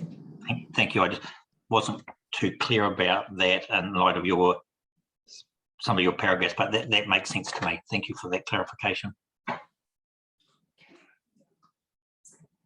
Okay, so this is what I am proposing to talk to you about today in this order. So we'll start with what's in the operative district plan, some of the implementation issues that we have had. I'm going to talk about the national planning standards, and they are quite important in terms of this topic. Then I'll move into the proposed district plan, the submissions that we received. I'm going to chat to you about the New Zealand Poheri Tonga Act, because this does have implications for what we're doing. Then I'll talk to you about my recommended amendments in the section 42A report, and Joe's going to help me with parts of that, and then I'll outline the matters that are still in contention.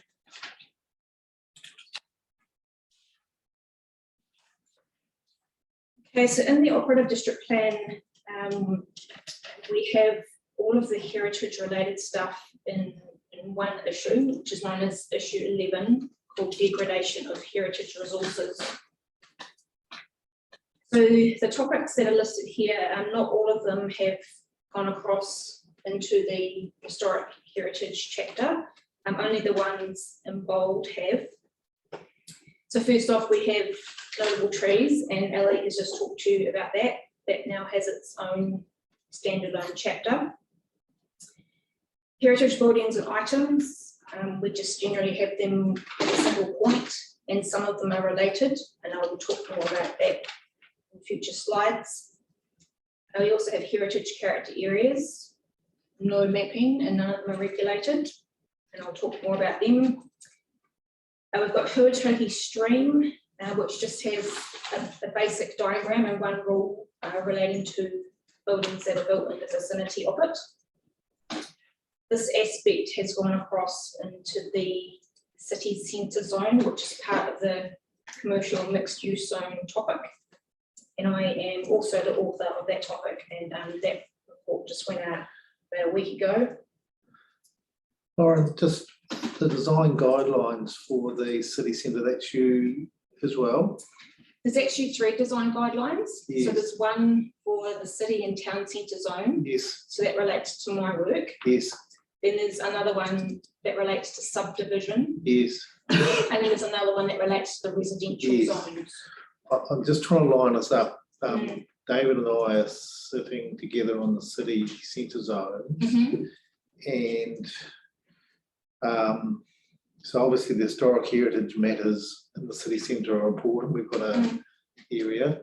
It's just that specific design guideline for the city centre that's it's a separate appendix.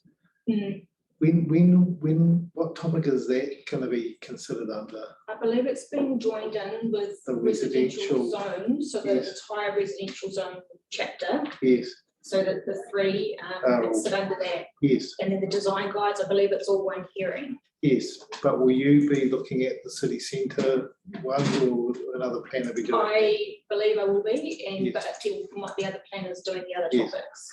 Just thinking ahead, we're doing planning for organising ourselves. The Kit and I are hearing the residential zones, but we've got David on standby because of the link of the city centre design guideline to these matters and also those city centre zones. So if you haven't started reporting for those yet. No, I haven't. So when you do, could you help us by just carving out the city centre design guidelines as Okay. it probably will be anyway. Yeah. And if you're going to be authoring that, just make that clear. And obviously, we would have had this hearing in the city centre one by then. Yes.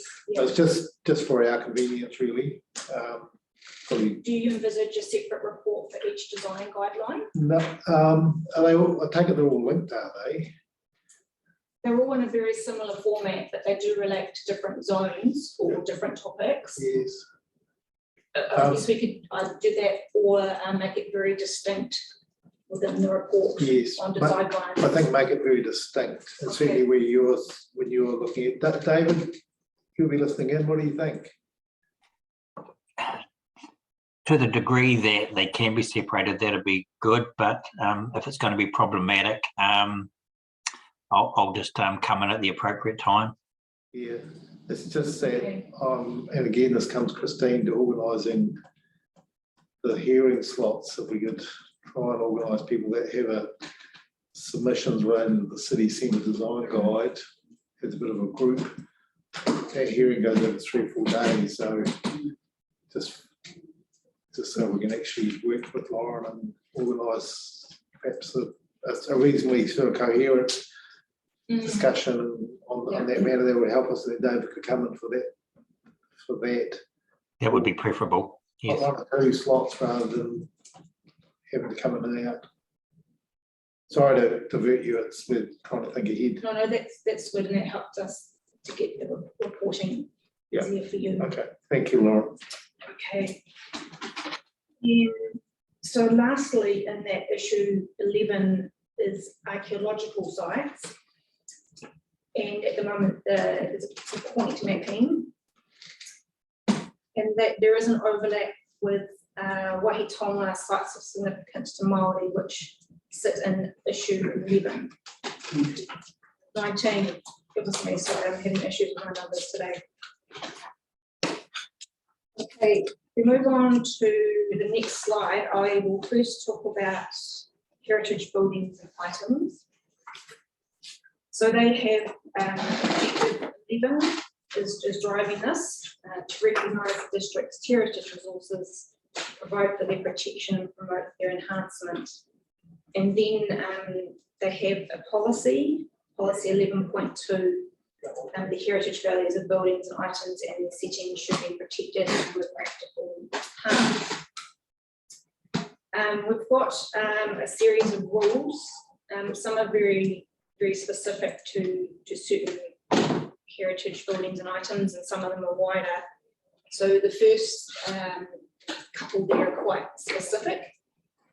We control the erection of buildings on the same site within 30 metres of the hen and chickens. So the hen and chickens is the hen is the mother and father house, and then the chickens there's about 4 or 5 houses, and they were houses built for the children. And these hen and chickens are listed individually within the district plan. We also have a rule for addition to alteration, demolition or removal of the interiors of 8 buildings. So that's something that fell out of an appeal to our last plan by the then Historic Places Trust. So we've got 8 buildings that have parts or all of their interiors regulated. Then we get a bit more generic with our rules. Addition of or alteration to the exteriors, demolition or removal of buildings or items. Then we get a bit more specific again, where there's a total of 3 items there that are subject to repositioning rules. And then a more general one again, which is a subdivision of land. So in terms of identifying heritage. Sorry, Mr. Byrne, can I just ask a question on that previous slide? So the demolition and removal of buildings or items that, what the NA, what does that stand for? This is not applicable. There's no rule for it there. It's kind of hanging there as a note in the plan. Okay. Okay, so we're dealing with the operative plan here, aren't we? Yes, we are, yeah. Yeah. So did the operative plan distinguish between demolition and removal of category A buildings versus category B or C buildings? Yes, it did. Yeah, only the category A's are regulated. And I'll get into that a little bit on the next slide. Right, okay. And some of the category B buildings in the operative plan have come now into the proposed plan, into the single category in the proposed plan.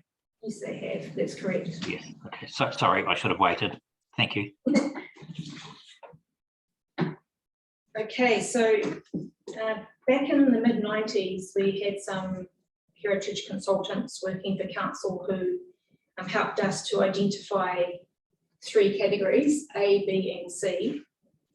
So they essentially did a drive around and allocated A, B or C, and they filled out some quite basic forms for us, and it was intended that only the A's be regulated. At the time, it was considered that the total A's, I think we had about 222, that number was considered too high, so a criteria was then developed. So that number over 200 was then reduced down to 65, and that was the number that was proposed for listing in the last district plan in 1998. So it was intended that they'd be the best of the best heritage buildings and items in our district. So since then, we have had submissions to the last plan. We've had a variation to the plan to add several in Inglewood. And we also had a group called Save Our Sites, lobby council to put in a large amount of monuments and memorials. So the current totals that we have now in our operative district plan are 103 category A's. So those are the ones that are regulated. And then we have 560 category B and 140 category C. So those last 2 categories, they're not regulated. They're basically there for information only. So we have had a few issues with this approach over the years. For example, council is no longer aware of what the exact totals of the B's and C's are, because B's and C's do not trigger a resource consent, and you don't need a building permit anymore to demolish. Once upon a time you did know, you did require a building permit, but that has changed. So when you did require it, I was always informed by our PIM officer when that was happening, so I was able to track it. But now that you don't require it, I'm not able to track it, so I'm not actually aware of the full total. So in order to know the totals, we've had to employ a student in the past who goes around and physically counts things and reconciles what they see on the ground with our list. We've also had people question us, what is the point of the B's and the C's? Why do you even list them if there's no regulation that applies to them? And that has kind of led into why we only have one category, or effectively one list proposed in the proposed district plan. Okay, our next slide is about heritage character area. Stephen, I just had a question there. Sure, yeah. Hey, thanks for that summary. Perhaps it's a question and a clarification together. My understanding is the category A, B and C very much mirrors what used to be the New Zealand Historic Places Trust branches that were established around the country, which often did what were colloquially called windscreen surveys, their district, and they categorized by A, B, and C. And so that was a convention that was used quite a lot around the country. Not a heck of a lot of rigor, as I understand. So that was just a clarification if that's probably in a similar vein to that. The second part is the question is, was there a direct link between, having the very large list of heritage buildings, historic buildings and structures and items in the district plan related to granting? Because I know there's a number of national organisations that require, and they give grants for maintenance and repair and other types of alterations to historic buildings, but you've got to be listed, scheduled in a district plan or scheduled on the list of Heritage New Zealand. So my understanding is in the past that was a requirement. I'm not sure if it is now. Whether you had any comment on that. I've dealt with the Heritage Equip Fund that is run by the Ministry of Culture and Heritage. Unfortunately, that has been suspended, but in order to qualify for that, you have to be in a district plan and regulated. So our category A's would only qualify for that. In terms of Council's Heritage Protection Fund, generally only the category A's qualify, but some of our B's do, because the way the criteria works is it's about how prominent is your building, is it on a main street or in a commercial centre, and how is it utilised. For example, one that's, say, a retail store where anyone can enter it, versus a residential house where not everyone can enter it. Those ones would score higher. So some of our Bs have got funding in the past. Moving forward with our fund, we see it being generally only the category A's or that list that's in the proposed district plan that would be subject to funding. Thank you, that's really helpful. Okay, so next slide is heritage character areas. So again, they have the same objective, and then they have their special policy, which is the special character of heritage character areas should be recognised and protected. And there are no rules for these heritage character areas, and this was due to consultation occurring with the community, and they didn't favour regulation. It was felt that that would be an encroachment of private property rights. So there's no boundaries for the heritage character areas in the operative district plan, and they're not subject to rules, but they are listed in issue 11. So instead of the regulation, non-regulatory methods were built into the operative district plan. So you'll notice in issue 11 things like community awards, design guides, heritage signposting, interpretation plaques, technical advice and heritage funding are referred to. Over the life of the district plan, the implementation of these methods has varied a bit. For example, we used to give out 2 hours free architectural advice and an hour free colour advice, and we used a local architect, but he has since retired, and unfortunately there hasn't really been anyone to take his place. We don't have any heritage architects in New Plymouth, hence why we employed the likes of Michael and Russell. So generally, heritage advice only tends to happen now as part of a resource consent application, and then if it's peer reviewed. So the heritage character areas that are listed in issue 11, we've got 7 residential ones, 5 commercial ones, 5 batches, and we did have a study done of the residential heritage character areas in 2007, and that revealed that many had lost their heritage fabric. So some of the numbers that they were advising us was that Oriental Street may have lost as much as half, Fitzroy and Brooklands may have lost almost a quarter, Barrett and Bullock may have lost nearly a fifth, and Hine and Pendarvis may have lost about an eighth. So that was back in 2007. So I can only imagine that those figures have got worse.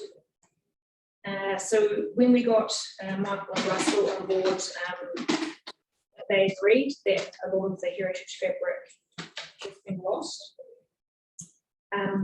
But they did observe that some areas have got some outstanding individual examples. So we've got some on Barrett Street, Coronation Avenue and Richmond Street. But it's generally quite hard to find a contiguous group of more than about 5 in a row. So that shot covers the Tonga Bridge patches, one of the ones that are under submission. Okay, moving on to archaeological sites, and Waitonga sites of significance to Māori as they were known back then. Again, the same objective. The policy that relates is archaeological sites should be protected from destruction and alteration that will adversely affect their archaeological values. And then we have the corresponding policy over in issue 19. Subdivision, land use or development should not adversely affect the relationship, culture or traditions that Tangata Whenua have with Waitonga sites of significance to Māori. So the next slide is about the rules that apply. So I just wanted to point out that in our operative district plan, we don't use zones, we use the terminology environment area. So we have erection of structures, excluding minor upgrading in the vicinity of a site. So on a site in a rural, industrial and open space environment area within 50 metres, it's restricted discretionary. On a site, industrial open space environment area within 100 metres, up to a maximum height of 10 metres, unless the environment area specifies a lesser height or is for erection of lines. And then we have on any site in the residential or business environment area, and you'll note there's no sort of buffer there, no within 50 metres. Next up is excavation and filling, clearance of trees, excluding minor upgrading on or within 50 metres of the site. Then we have a minor upgrading one, or within 50 metres of any site where notice of proposed works is provided to mandated mana whenua and Heritage New Zealand Pohuri Tonga 10 working days prior to excavation or filling. And then finally, we have subdivision of an allotment containing a site where it's no smaller than the minimum allotment size specified for a discretionary activity in the underlying environment area. So in terms of the sites that we have in the operative district plan, you may be aware of the New Zealand Archaeological Association and how they did a lot of work many decades ago, where a lot of sort of volunteer work was done by archaeologists in New Zealand. So we obtained a lot of our information from this association and put it into the plan. We also obtained a lot of information from local iwi and hapu. So the plan was notified in '98, and several years later we did our first plan change, which was based on the New Zealand Archaeological Association upgrade work. So this is where they did work nationally, because they realised that there are a lot of issues with identification of sites, because they changed from imperial to metric, and it threw out some of the positioning of sites. So we had a lot of places in our plan where we had marked incorrectly on the planning maps where we thought sites were, but it was incorrect, and in turn that was creating problems because people were applying for consent but they didn't have to, and vice versa, they should have been applying for consent, but they weren't. So we had feedback from iwi and hapu that we still didn't have that information correct in the plan. So we initiated the Wahitapu review in 2006 to correct, the purpose was to correct the locations on the planning maps, to map extents where we could, and also to add new sites if we could, along with their extents. So Joe will talk about that in more depth next week at the 7th chapter hearing. A few years later, we had Plan Change 40 that amended some of the provisions. And then we had the first hapu go through in terms of the work that had fallen out of the Wahitapu review. And this hapu was Ngāti Rahere. So that was known as Plan Change 43. So information for 8 iwi hapu has since been included in the proposed district plan, and the rest will come through future plan changes. So my understanding, please correct me if I'm wrong, Joe, we've got the information that's gone into the plan relates to Manukurihi, Ngāti Mutanga, Ngāti Tawhirikura, Ngāti Tawhiti, Otarawa, Tapu, Naumahanga, Tairere and Taranaki. And then we still have site information relating to Ngāti Maniapoto, Ngāti Maru, Ngāti Tama and Pukerangiora, which will come later. And we've done part of Te Atiawa, I think that's correct. Yes, because some of those are hapu of Te Atiawa. Okay. So we've made a lot of progress, but there's still a lot of work to go. Can you just take me through those again, the ones that are still a work in progress? So of the iwi, it's Ngāti Tama and Ngāti Maru, and also Maniapoto. Maniapoto. Are just coming through, yeah. And in terms of hapu, Pukerangiora hapu of Te Atiawa.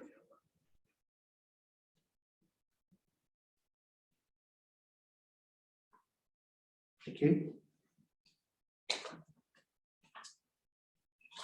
So some of the implementation issues that we have encountered are that our objectives and policies are generic and they... Oh, sorry, Stephen. I was trying to be polite by having my little hand up, but you probably can't see it on your little screen. Speak up or forever hold your peace, I think is just on the last slide, obviously we've got the hearing coming up next week, and I know we'll have lots of questions then, but I was just a little bit of a clarification. It'd be good to understand how you've been able to go through. So we're looking at historic heritage particularly in these 2 days, and that includes archaeological sites, and just trying to weave your way through to try and separate out or not archaeological sites that are related to the historic heritage, like buildings or structures that are pre-1900, vis-a-vis those which are clearly associated with Māori occupation and settlement. And then I expect there might be some archaeology that's related to both, both in terms of time chronologically, but also just over periods of time where there's been successive occupations and settlements. How have you been able to work your way through that, or not? Look, I'm not going to lie, it's been a real challenge. The pre-1900 building thing raised by Heritage Taranaki, it's really forced us to think about how we have things in the plan, and we've tried to do the best that we can within the time frame and the resources that we've got, but I think we've got a long way to go on this, and we need to do a lot more work. I think potentially we need to look at scheduling down the track, because we do have some sites that are both heritage buildings and archaeological sites. Maybe just having 2 separate schedules is not the right thing to do. Potentially we should have one. Yeah, as I say, we've tried to address it within the time frame we've got, but yeah, I think we have a lot more work to do to get this correct, because we have so many sites in our district. We're really rich in history, and then we want to do it justice. But yeah, I think we need some more time to attack that. Thank you. Okay, so with our implementation issues with the operative district plan, we found that our objectives and policies are really quite generic and they lack specificity, and they need to be stronger to highlight historic heritage as a matter of national importance. There were also quite a few emerging issues that are not regulated. So one of those that I came across quite a lot from talking to a lot of people in the community was attachments on heritage buildings. So by attachments, I mean things like hot water infinity systems, solar panels, fibre, in terms of the internet. It was becoming quite a problem, and we actually even had the owners of the Devonport flats approach us. They wanted us to list their building because they were having problems administering that as a body corporate. It was just happening ad hoc, so they're actually really glad that they now have that regulation in the plan. Yes, that's just an example of an issue that they covered. We found that the schedules needed updating. Our criteria for assessing buildings that needed to be updated.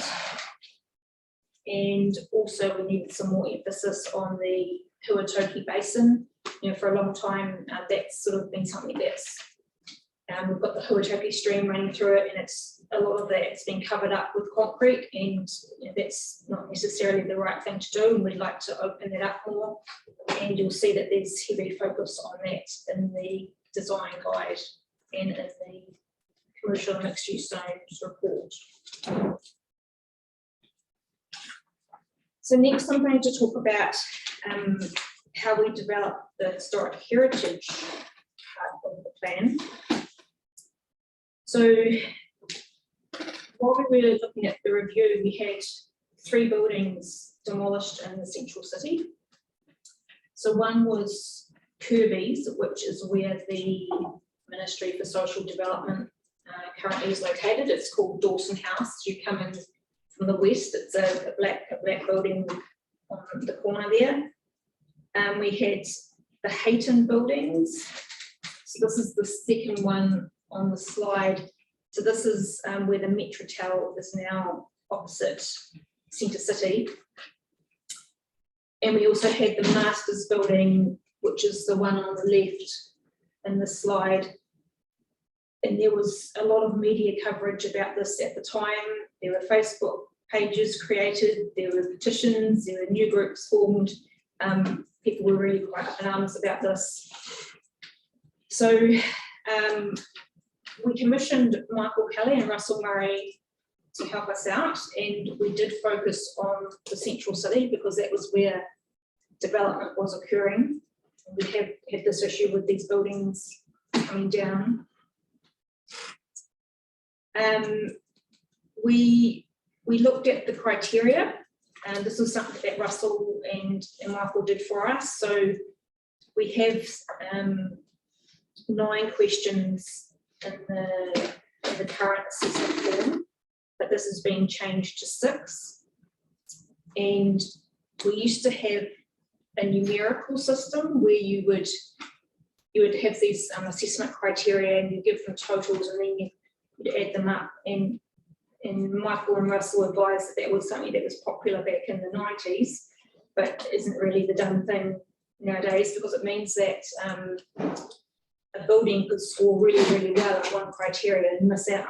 And then that misses out on the listing, which is unfortunate. So the criteria system has actually been changed to a tick block system, where you can either, how does it work, Michael? You score 2 ticks if it's really, really great in the criteria, and then all up it's 3. Yeah, that's right. I think if you score highly in one category, that's sufficient to tip you over the edge. But you need to have 2 ticks in that one criteria to be able to meet the threshold. Thank you. So if you want to have a look at the criteria that exists for the under the operative district plan versus the criteria that was used in the proposed plan, this is outlined in my section 32 report report is an attachment, the report that Michael and Russell did for me. So yeah, we sent letters with the assessments that were done by Michael and Russell to all landowners. And we had open days at the time, and we invited people to come and talk to us. And yeah, this went really, really well. We didn't have, I don't think we had anyone, to be honest, too upset that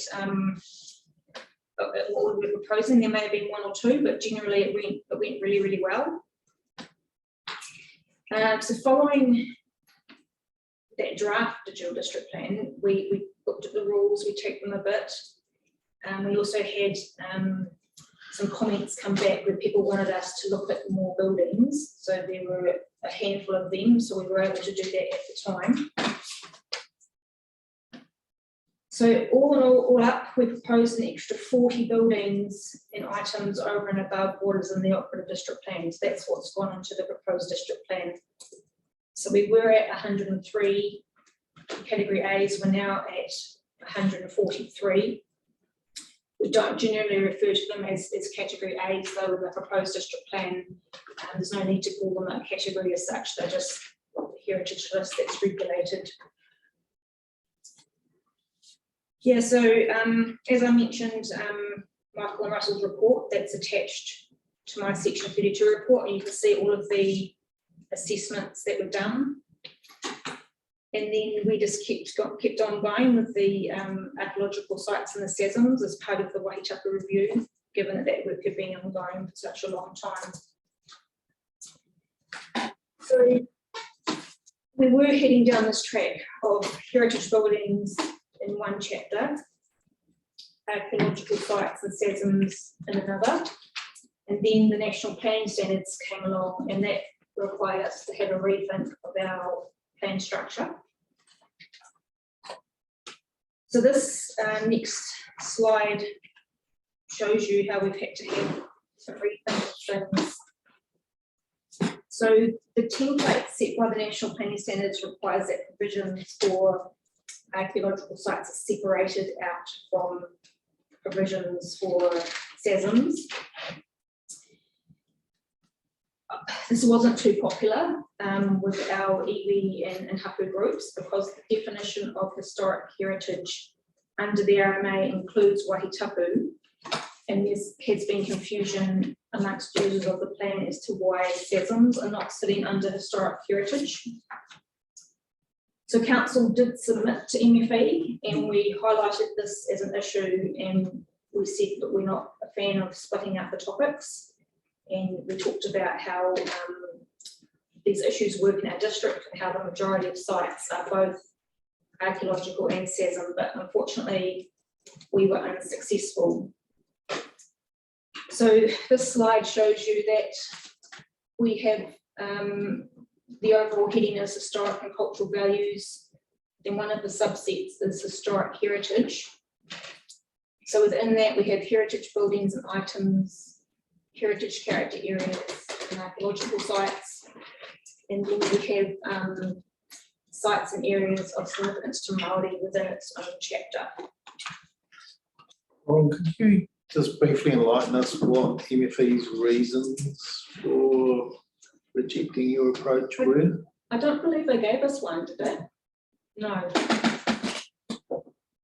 And I have a feeling that you know, I think we do really, really well in our district. We've got work to go, but we do really, really well with the number of sites that we have. It would be interesting to compare it to other councils, but you know, we've got hundreds of sites that we look at, and I don't think other councils are near our level, so they probably haven't fully grasped that issue, and so we're really in a position to make a submission. And I guess we were one of the first ones working under the National Planning Standards with our plan. So I think other councils may encounter that issue as they move into doing their plans under the National Planning Standards. So I think what I'm getting from your tone is that from both a policy development and an implementation phase, you think it would be better to deal with the archaeological sites and the sites of significance to Maori together in a more coordinated way? Is that fair? Definitely. I've got some slides coming up where I can show you how we've had to work around this. But I think it would be much easier if we could keep it the same. And I guess we've worked really, really hard with the operative district plan to have people understand our rules. And, you know, I'll be honest and say we were quite disappointed. You know, we worked so hard for a couple of decades to get that chapter working well and getting iwi and hapu understanding how it works and how the rules work. And then all of a sudden we had to separate it out. And it was quite a lot of work, and I'll come to that a bit later on. But your understanding, there's no way out of it. No. What's set is set, is my understanding. Okay. Thank you. Okay, so this is how the historic heritage chapter shapes up. So in terms of archaeological sites, we have the same provisions that apply to archaeological sites as for SASM. So the rules are essentially repeated twice. So before notification, we did check this with MFE, who advised that this is in accordance with the national planning standards. And just to reiterate, the reason why we felt this necessary was because about 80% of our sites are both archaeological sites and SASM. About 10 are archaeological sites and about 10 are waihi tapu. Just back on my previous point, just for the record, in your right reply, could you reference an attached material relating to your submission to MFE on practice? And if there was 0 reasons, or just specify that as well. Because it is an important practice matter that we need to be aware of. And certainly national policy statements are what they are, a directive. But I am interested in, because planning is a ongoing process. Yeah, that would be helpful. Not looking for, just the facts of what you said, and then what came back, and if nothing came back, no reasons, just so we're aware of that. That would be good. Thank you. Okay, so the next slide shows the objectives that have gone into the historic heritage chapter. So in general, we've strengthened the objectives and policies to highlight that this is a matter of national importance under section 6F of the Resource Management Act. And we've refined the rules to reflect the issues that have emerged. And there is also greater emphasis on the Huatoki stream that comes through the city centre zone. So in terms of how heritage buildings and items are shown in the plan, which is on the next slide, we have point mapping at the moment where we use a H that is within a hexagon, a purple hexagon. So that is set by the national planning standards. We've got no extents, no mapped extents for heritage buildings and items. We've got 103 category A's that were rolled over from the operative district plan into the proposed district plan. So some of those in that new total that we have now of 143, some of those are category B's that have been recategorised and are now regulated. We have had some other new buildings that have been added, but there's only a handful. So in total, we've got 143 buildings on one list. And then we have we're intending to keep our category Bs and our Cs as information only. Stephen, just through you, just a question for Ms. O'Byrne before we get on to the next slide. I certainly understand what you're saying about category A, B and C, but I also noticed that the Heritage New Zealand and through the New Zealand Heritage List refer to category 1 and category 2 buildings. And I'm just wondering, A, how they relate to category A, B and C, and secondly, what's the makeup of the listing in the plan in terms of category 1 and 2 buildings under the New Zealand Heritage List? So Heritage New Zealand once upon a time had category 1, 2, 3 and 4, and that's now been reduced to category 1s and 2s. Yes. We don't have very many 1s in the district. I think the White Hart. 16, I think. Yes, the White Hart is an example of category 1. We've got several more 2s. So the 1s and 2s under Heritage New Zealand do not directly align with A's and B's. Right.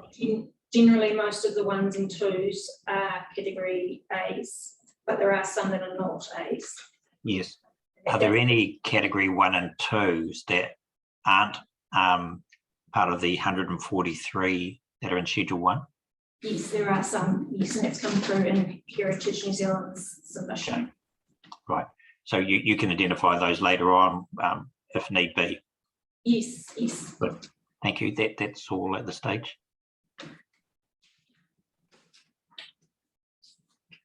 So in terms of the rules that we proposed in the district plan, we had as a permitted activity, maintenance and repair to the exterior of a heritage building or item, and all those same interior elements that I mentioned earlier on. As a restricted discretionary activity, we have erection of a structure on a site containing a heritage building or item, installation of an impervious surface area on a site containing a heritage building or item, relocation of a structure onto a site containing a heritage building or item, relocation of a specified heritage building or item, demolition or removal of a contributory building. And I'll explain a little bit down the track about what a contributory building is.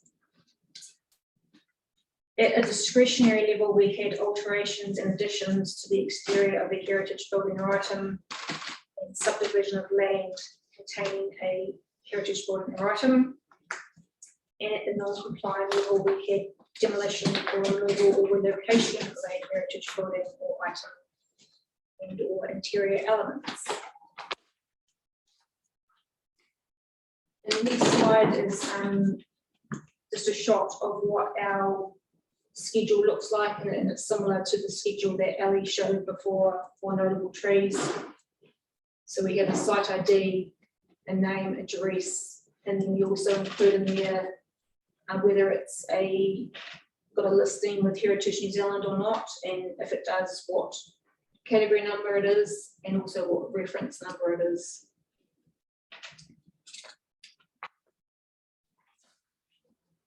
We also have Schedule 2, where we list all of those buildings that have interior elements listed. So there's only about 8.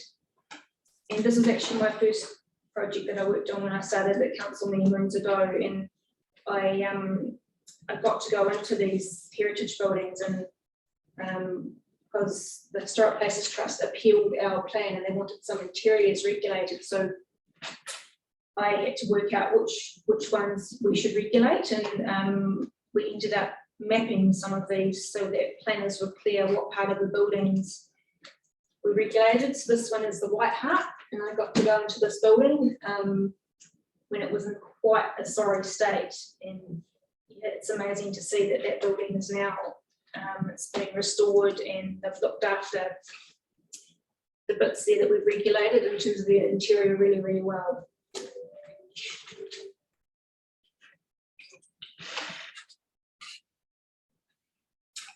So next up we have the heritage character area. So we only have one that is regulated in the city centre zone. So the city centre zone is the wine colour in the background. So that's a colour that's set by the National Planning Standards. And this purple colour is also set by the National Planning Standards. So I apologise that it's not the best to look at, but that's the direction that we've been given. So you can see that this includes a concentration of heritage buildings. So they're the ones with the H's.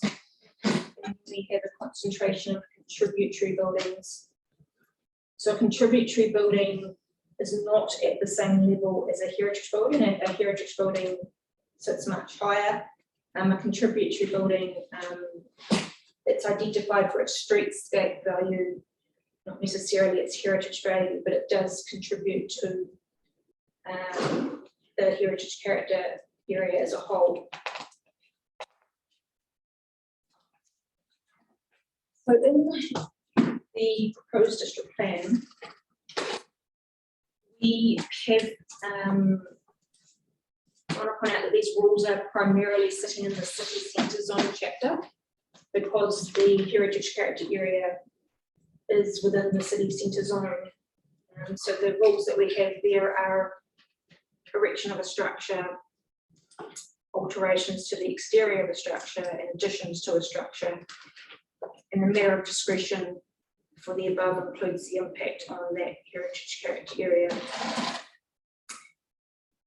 We also have a restricted discretionary activity for demolition or removal of those contributory buildings, and that rule sits in the historic heritage chapter. And the matters of discretion for that include impact on the streetscape, amenity values, and heritage character area. So there's no schedule for heritage character areas in the proposed district plan, although there is information about it in the city and town centre design guide.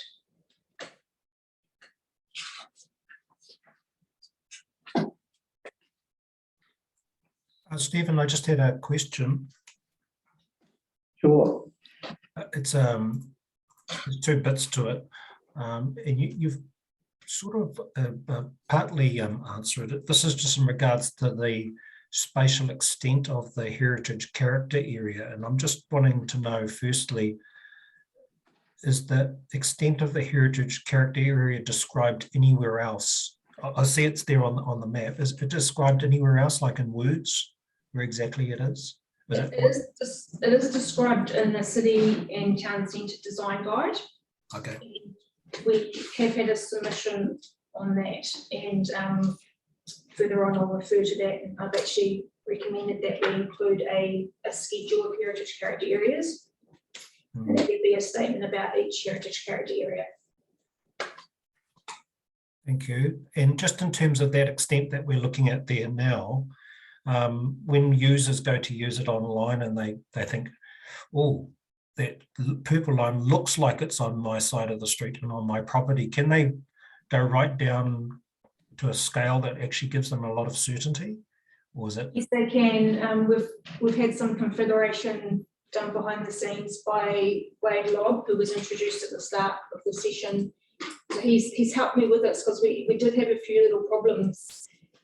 For example, with the outside, I think we placed a buffer of a metre automatically on it, and we realised that it was picking up buildings on the exterior part that weren't actually within it. So we've worked hard to get that buffer working so that only the buildings that are affected are showing on the left-hand panel. Oh, that's really helpful. I just remember doing some work in Nelson, and they'd identified parts of streetscapes, and they'd been really specific about what parts of the streetscape were included, you know, right out to the curb, and the specific part of the curb, because developers wanting to know where they could develop out to, so it included the curb, so that was all part of the heritage streetscape, so that was important. So I think that's really helpful. Thank you. If I could follow up with a couple of questions too, Ms. O'Byrne. So the heritage character area is made up of buildings that are listed as heritage buildings, contributory buildings, and sites that have neither heritage buildings or contributory buildings. Is that correct? Yes, that is correct. Okay. And could you just take us, Christine, to the next slide? So in the heritage chapter, it's only the demolition or removal of a listed contributory building that is a rule in the heritage chapter. All the other rules are found in the central city zone. Yes, that's correct. And we did have a submission from Heritage New Zealand on that matter, and you'll note that in my recommendation, I've actually recommended that we pull those rules that are in the city centre zone into the historic heritage chapter to help with that line of sight that has been an issue throughout the whole of our hearings.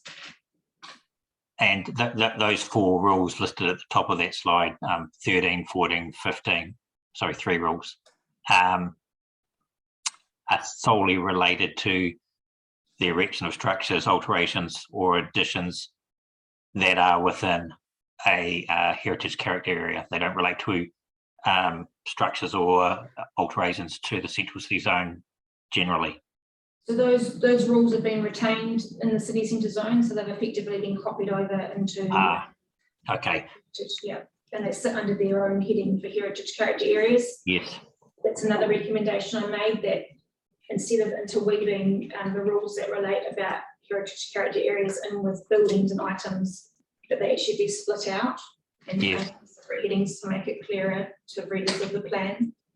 Yes, that makes sense. And of course, the other restricted discretionary in the heritage chapter itself, in addition to R6, is the demolition or removal of a listed heritage building. Yes, so that one's already in the historic heritage chapter. So I've just basically pulled that one down and put it under a heading for heritage character areas. Great. Thank you for that. That's very clear. Okay, so the next slide is about archaeological sites that overlap with SASMs. So in the proposed district plan, we have point mapping. We have mapped extents where possible, and these archaeological sites are regulated at the same, using the same rules as SASMs. So generally what happens is Dan McCurdy, the archaeologist who I referred to at the start of my presentation, he researches all of the information that's available out there, and he's been contracted to us since about 2006 to do that. And he does all the work, and then it is verified by iwi and hapu. So we had 309 added to the 726 in the operative district plan. And we've got approximately 1,500 sites as part of the review. So not all of them have gone in yet. We're still working on those. So this National Planning Standards requirement to separate out archaeological sites from SASMs actually required quite a massive rework behind the scenes. So you often hear us talk about the left-hand panel. So that's what appears on the left-hand screen when you click on a property. And it's not quite as simple as just copying and pasting in rules into 2 different chapters in the plan, like you would do, say, in a PDF, static PDF that a lot of plans currently use.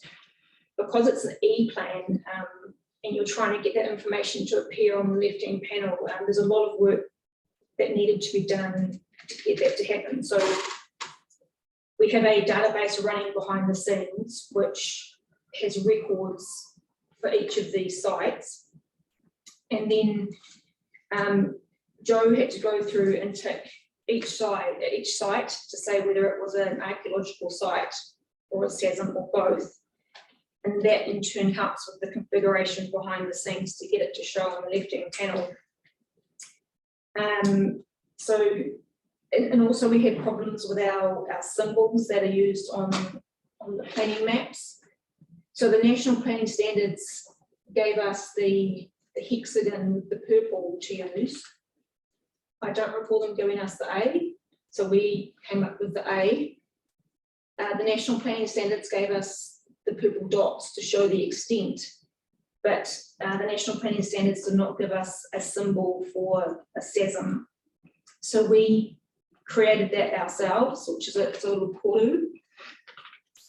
And by then we were running out of colours because the National Planning Standards is very specific and gives you all of these colours that you have to use down to the nth degree. And by then we were getting really short on ones that were available. So sorry, Wade, but it's not the most attractive looking mapping thing that we have going on there. And it's a little bit complicated because even though this is one site, which happens to be an archaeological site and a SESM, because of the way the things work behind the scenes, it's actually showing as, it looks like it's a SESM is one site and an archaeological site is another, with 4 numbers there. And this is the problems that we've been encountering and why we weren't really keen on having these chapters split out. So yeah, I guess I'm trying to highlight there that there was a lot of work to do to get this working in our plan. And I think those standards came out in April 2019, and then the plan came out in September. So most of our time was spent trying to get that working correctly. Stephen, just a question. This is really helpful just in terms of the implementation of the planning standards, and all of us are involved in other projects around the country, including district plan and national policy statement reviews. And so this is really helpful to understand some of the tensions you have about colour codes and putting symbols on or not putting symbols on and giving them site identification numbers. So thank you for that. I just had a question, what things that seems really obvious from this particular example that might not show the nuances in other ones is where you have a difference in the spatial extent between the archaeological site, which might often be described in a polygon or geometric shape, and the site, so the site and area of significance to Māori, which will often be on the ground, sort of ground truthing, following maybe the natural form of the land and the extent of the values, which may include archaeological values, but may include others, and there'll be a difference between them. This site probably doesn't accentuate it as much, but I expect there might be other sites that we'll be looking at where the archaeological extent is quite different to the site and area of significance to Māori extent for a number of good reasons. And I just wondered whether you had any further comments about any challenges you've had in that regard, regards showing them on the plan. Good morning, Commissioner Coffin. If I can answer that, if possible, it's almost been impossible to make those differentiations. I have to say that we've essentially utilised the biggest spatial extent in relation to either of those two sites, and generally often the SESM site is bigger than the archaeological site, and that's often caused issues, and there's probably at least 1 or 2 submissions relating to that kind of issue. And obviously that's, as I'll talk a bit more about next week, that's also about the fact that there are other cultural and spiritual values associated with SESM sites that extend different across a larger spatial area than do the actual archaeological sites as identified by Dan, the archaeologist. So it's not my understanding that any of the sites show a different area for either, unless they are in totally different locations, because it's been almost impossible to do that. I don't know that we've been able to do that, is my answer to that question. I appreciate that answer and the honesty of the answer, and I'm certainly not expecting you to create miracles. I suppose the other thing to mention, which Dan probably would mention, is the matter of, the nature of the archaeology is it's often subsurface, so you only can see what you can see using the methods that you've undertaken to identify where it is, and it could be much broader and wider, the archaeological features beneath the surface. So really appreciate some of the limitations and the restrictions that you may have in terms of describing that at a particular point in time in the district plan.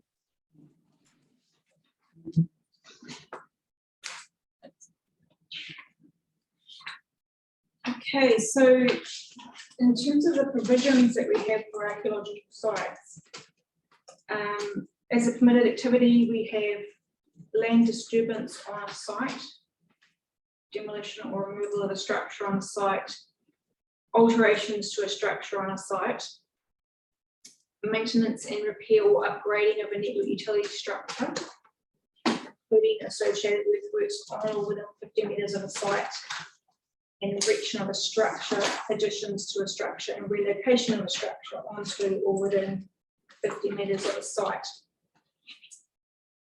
Discretionary earthworks on or within 50 metres of a site, including earthworks associated with the clearance of trees and the erection of new structures, but excluding land disturbance and earthworks associated with network utilities and subdivision of land containing a site.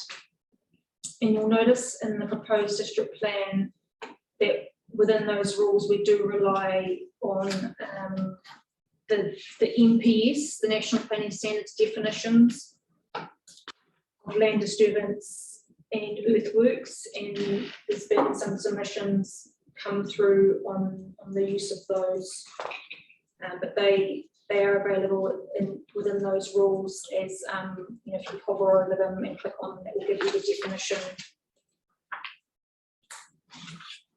And so next up is just an example of our Schedule 3, which contains both archaeological sites and sites and areas of significance to Māori. So there we've got site ID, the description of the site name, its location, the mana whenua, whether it's a silent file or not, whether it's been verified or not, whether it's a archaeological site and or a SASM, and then if it has a New Zealand Archaeological Association reference number, and that harks back to that New Zealand Archaeological Authority Association work that I talked about at the start of my presentation. And then also if it has a listing under Heritage New Zealand. Stephen, I just had a question. It was actually related to the previous slide, but I didn't want to stop the flow there on that slide. Just in regards to that 50 metres, and this might come up in some of our other hearings, the assumption we obviously make is that it's a horizontal distance, it's on the ground distance from the site, and it doesn't necessarily consider any vertical distance in terms of like underneath. So you'd think of thrusting technology and other types of earthworks, trenching that's done underground, that wouldn't apply. So I've just made that assumption. Yeah. We've got the 50 metres is from the extent of the site. In terms of going into the soil, that's where those definitions of land disturbance and earthworks are referred to.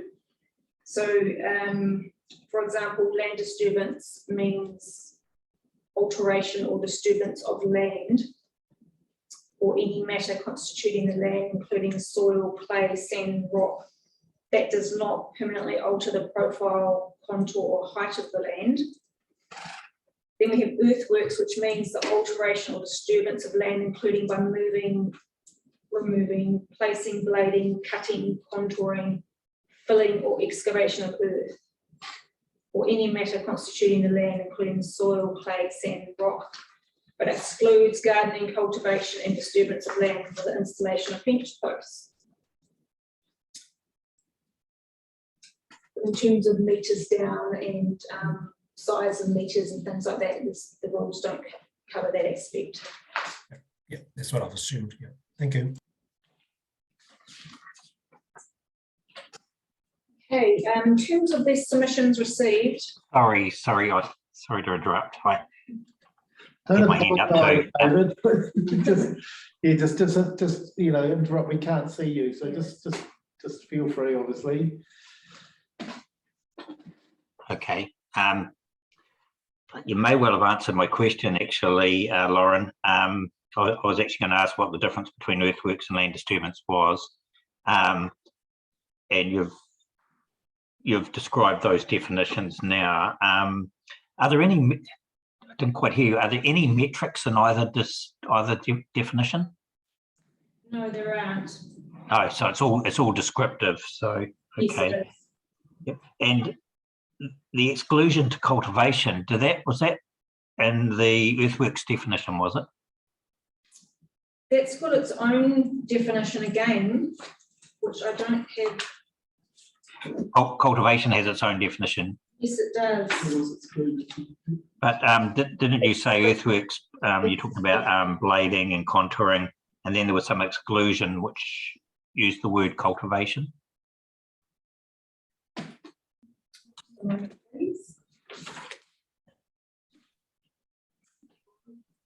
Earthworks excludes cultivation. Cultivation per se. Cultivation means the alterational disturbance of land. Yeah. Okay. It's a bit circular there, isn't it? Yes, and we have had some issues with these definitions, and you'll see it's come through the submissions. So cultivation, so what we can take from that is cultivation is not earthworks, but is it land disturbance? Well, the definition says the alterational disturbance of land. Yes. But that is separated out from the actual definition of land disturbance. Yes. I just wonder if there's a gap there. But we'll get onto that in terms of the rules, but on the face of it, it seems that cultivation is not part of earthworks, but may be part of land disturbance. That's correct, but it would have to probably fit the definition where it talks about does not permanently alter the profile of the land. Is that the definition in earthwork? And land disturbance. And land disturbance does not permanently alter, okay. That's right, and so possibly some cultivation would fit Yes. that. Yeah, we're getting into detail there, but I guess what I'm thinking is if the site is already cultivated, a recultivation of it, would that not permanently alter, or is it already permanently altered? It's hard to know. I would have thought it was permanently altered already, but yeah, it's not clear in the definition. Yes. Okay. I'll leave it at that, and I'll try and have copies of those definitions in front of me when we get to the rules. Thank you. I note that those ones are National Planning Standard definitions. Okay, in terms of submissions received, there were 54 initial submissions with 403 submission points and 84 further submissions with 565 submission points. So from a general perspective, people were seeking that we amend the provisions, and we had a range of submitters, especially iwi and hapu and network utility operators. Heritage New Zealand gave some great feedback. They wanted things like adding setting, a description, feature descriptions to our schedule and extents for heritage buildings. In terms of site-specific matters, Heritage Taranaki made a submission wanting 90 buildings and approximately 100 archaeological sites listed on our schedules. Heritage New Zealand wanted more buildings on our that were on the Heritage New Zealand list put into our district plan. Friends of Pukekura Park wanted some features within Pukekura Park added. Council wanted a couple of things added. There's a fire hydrant, the historical fire hydrant on Egmont Street, and a grave up on Marsland Hill. Te Atiawa sought clarification of the assessment for the Barrett Street Nurses Home, the eastern wing.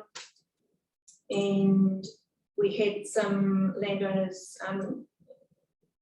who were in opposition to listing. So that was the Boone Brothers Building, St Mary's Peace Memorial Hall, and the Community Centre. And then Heritage New Zealand and Hamish Crimp sought that we add more interiors. In terms of heritage character areas, Heritage Taranaki wanted some more, and they gave us the example of the Waitara Battleground. We had several submitters wanting us to add the Tonga Kruju batches and the hen and chickens.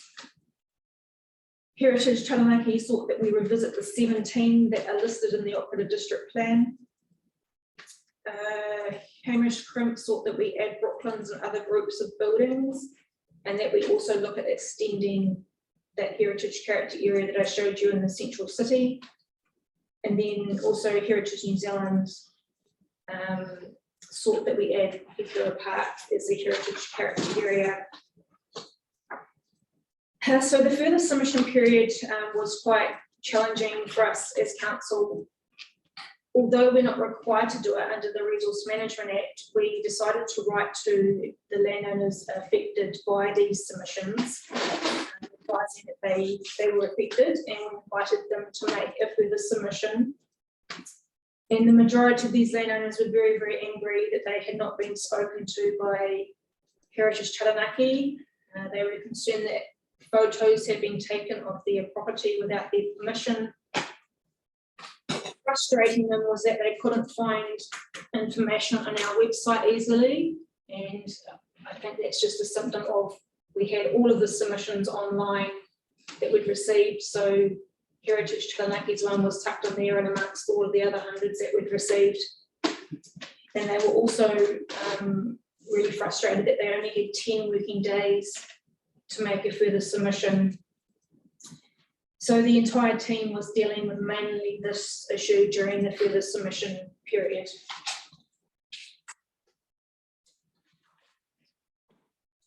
So I just want to touch on the New Zealand Prohibited Tonga Act 2014, because it did affect some of the submissions that came in, and also my recommendations moving forward. So we've got two relevant pieces of legislation. So under the Heritage New Zealand Prohibited Tonga Act, an archaeological site is any place, including a building or structure or part of, associated with pre-1900 human activity. And that act is administered by Heritage New Zealand. It's not administered by council. Then we have historic heritage under the RMA, which includes natural and physical resources derived from qualities such as archaeological, and includes archaeological sites. And the Resource Management Act is administered by council. So an archaeological authority is required from Heritage New Zealand if you want to do works affecting an archaeological site. And if it's listed in the district plan, you also require consent from council. There is also a bit of ambiguity in the legislation. We have the archaeological authority, it's required from Heritage New Zealand to modify or destroy the whole or part of an archaeological site.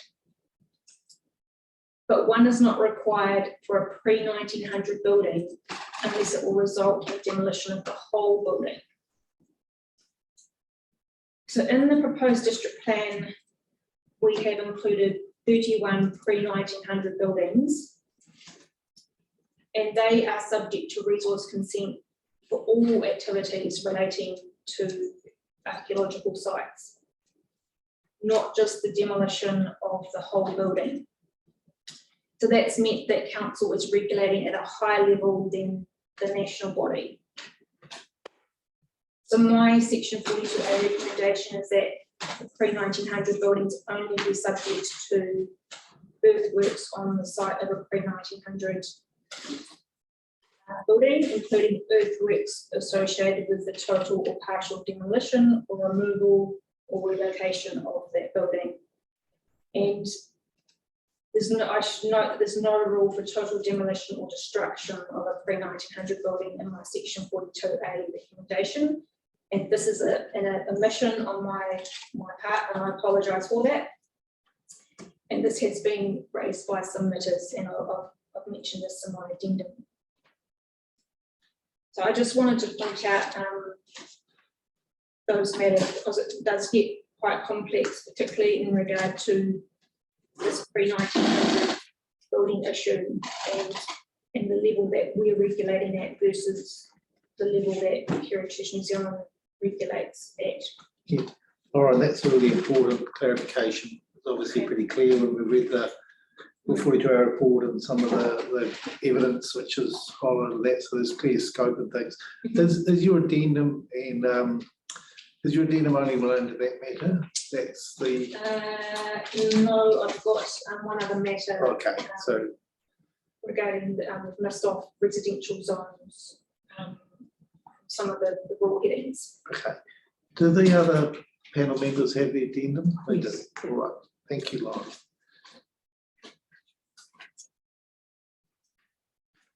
Okay, so I'll move on to what I recommended in my section 42A report. In terms of the overview, I recommended adding references to settings, that heritage character areas be referred to generally, as opposed to just the one in the city centre. So that will allow for future ones to come through if we do so in the future. And I've recommended inserting an appendix about the Archaeological Authority process, which was a request from Heritage New Zealand. In terms of the policies that apply to heritage buildings and items, I have added references to heritage upgrade works, which is a new rule that I've inserted. I've added in references to mapped extent, because I have recommended that each heritage building and item have a mapped extent. And then I've also recommended references to partial demolition or removal or relocation, because they're now rules that have been teased out as a set of rules that apply. Within Schedule 1, I have recommended amending some errors, and I have also recommended adding links to heritage assessments for all records. And this is probably ties in with what Commissioner Hoffman was asking before in terms of notable trees. So what I've recommended is that in Schedule 1, when you go to a particular building, it will have a little blue link on it. You can actually click on that link, and then it will pull up a PDF of the heritage assessment that applies. So that might be something that we can consider for trees as well, so that everyone can see the assessment criteria that was used to assess these features. And if you did want to have a look, there is an example of how this would work sitting in the designations chapter, where we have some conditions for Transpower. So you actually open up Transpower's chapter and you can go down and see their conditions showing them with a little blue highlights. So you click on them and then a separate document comes up. So I envisage that would work in the same manner. In terms of mapping, I have recommended that some of the locations of the symbols be amended, and I've also recommended that we add extents. For heritage character areas, I have recommended that we have a new policy for total or partial demolition of contributory buildings. In terms of the rules, I've talked before about how I think it would be good if we could split out heritage buildings and items from heritage character areas.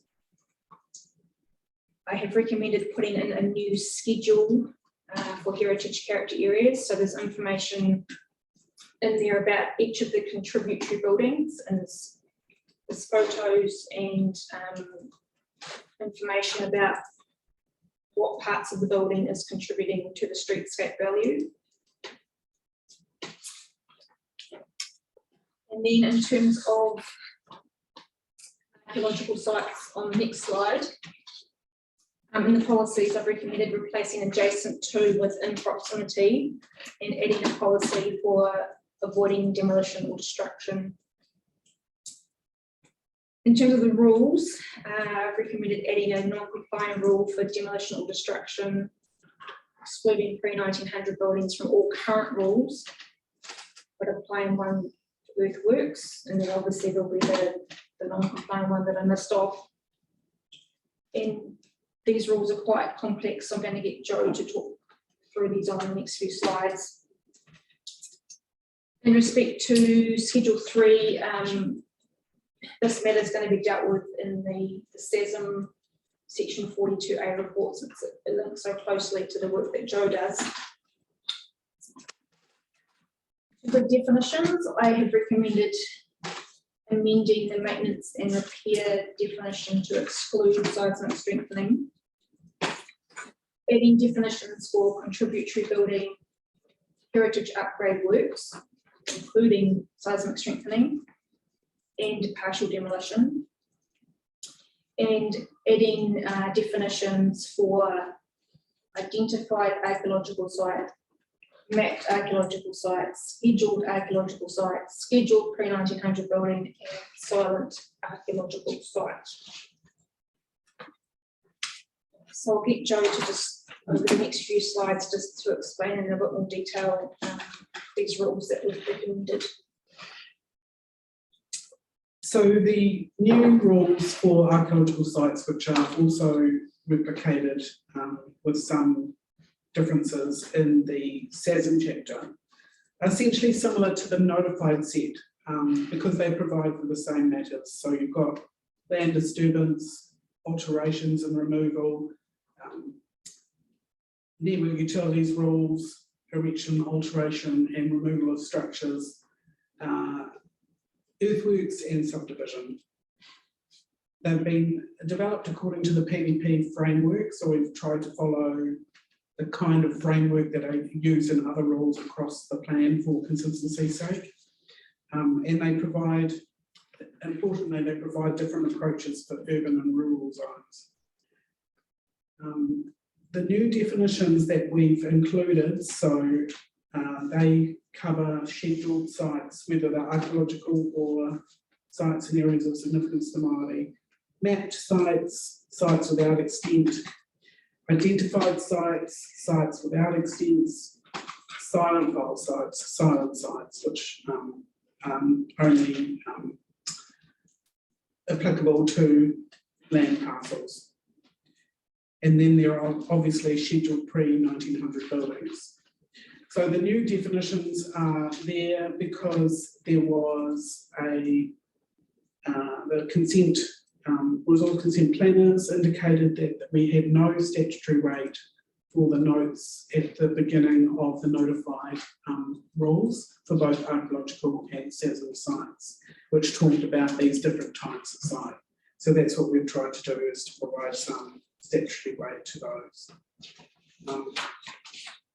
And obviously, built into the definition is the possibility of taking an identified site from a site without an extent to a mapped site at some point in the future.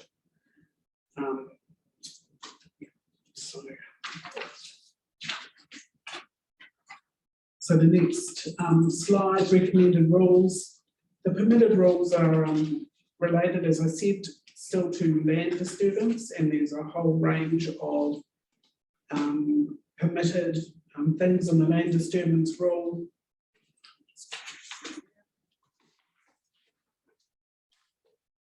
They cover things like installation of fence post, as long as they're going to fill the same area that the existing fence does.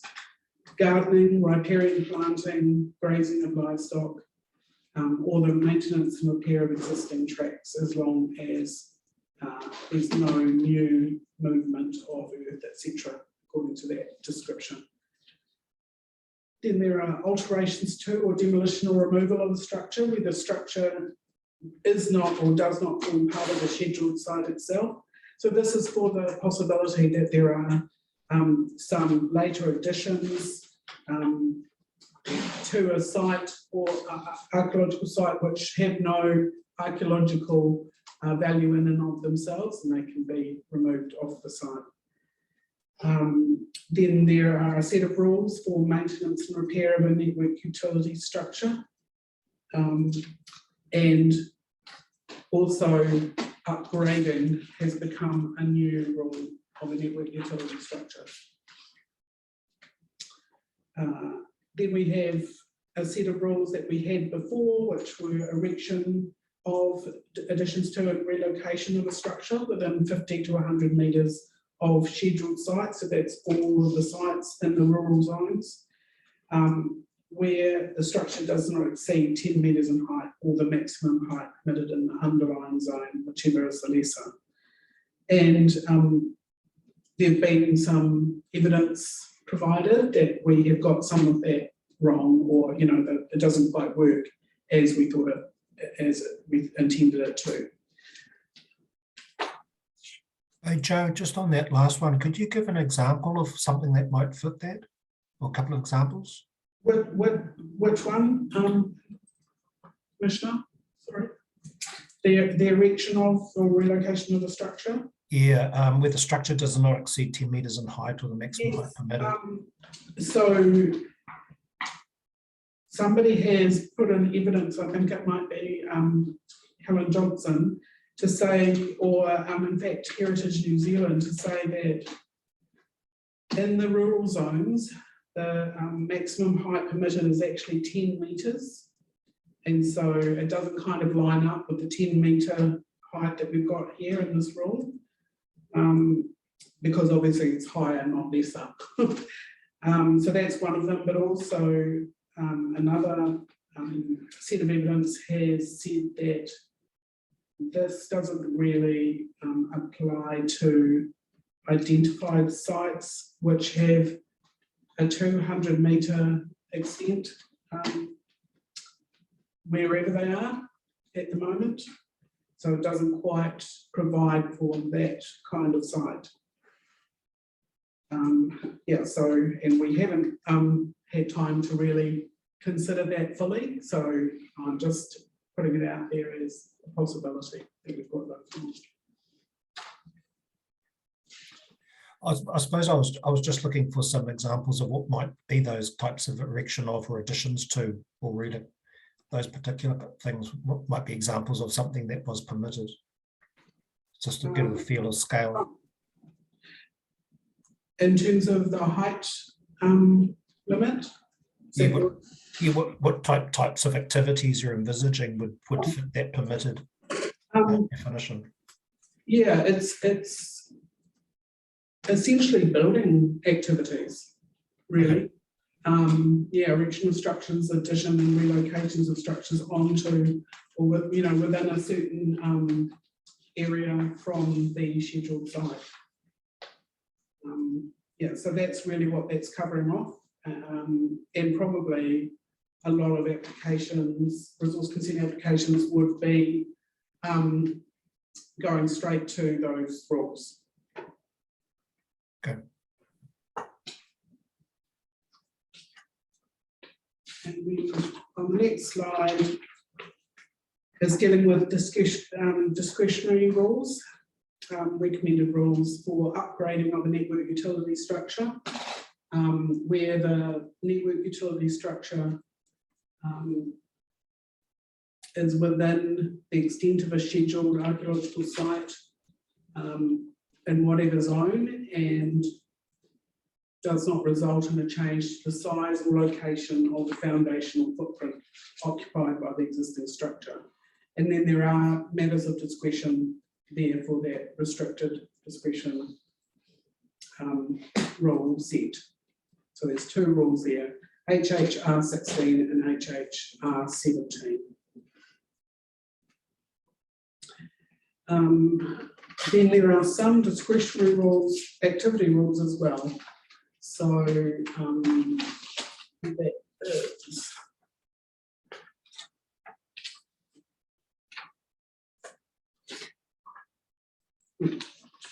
the rules HH 21 to HH 26 deal with those activity rules, erection of a structure, additions, relocation, and different zones for different kinds of archaeological sites and extents.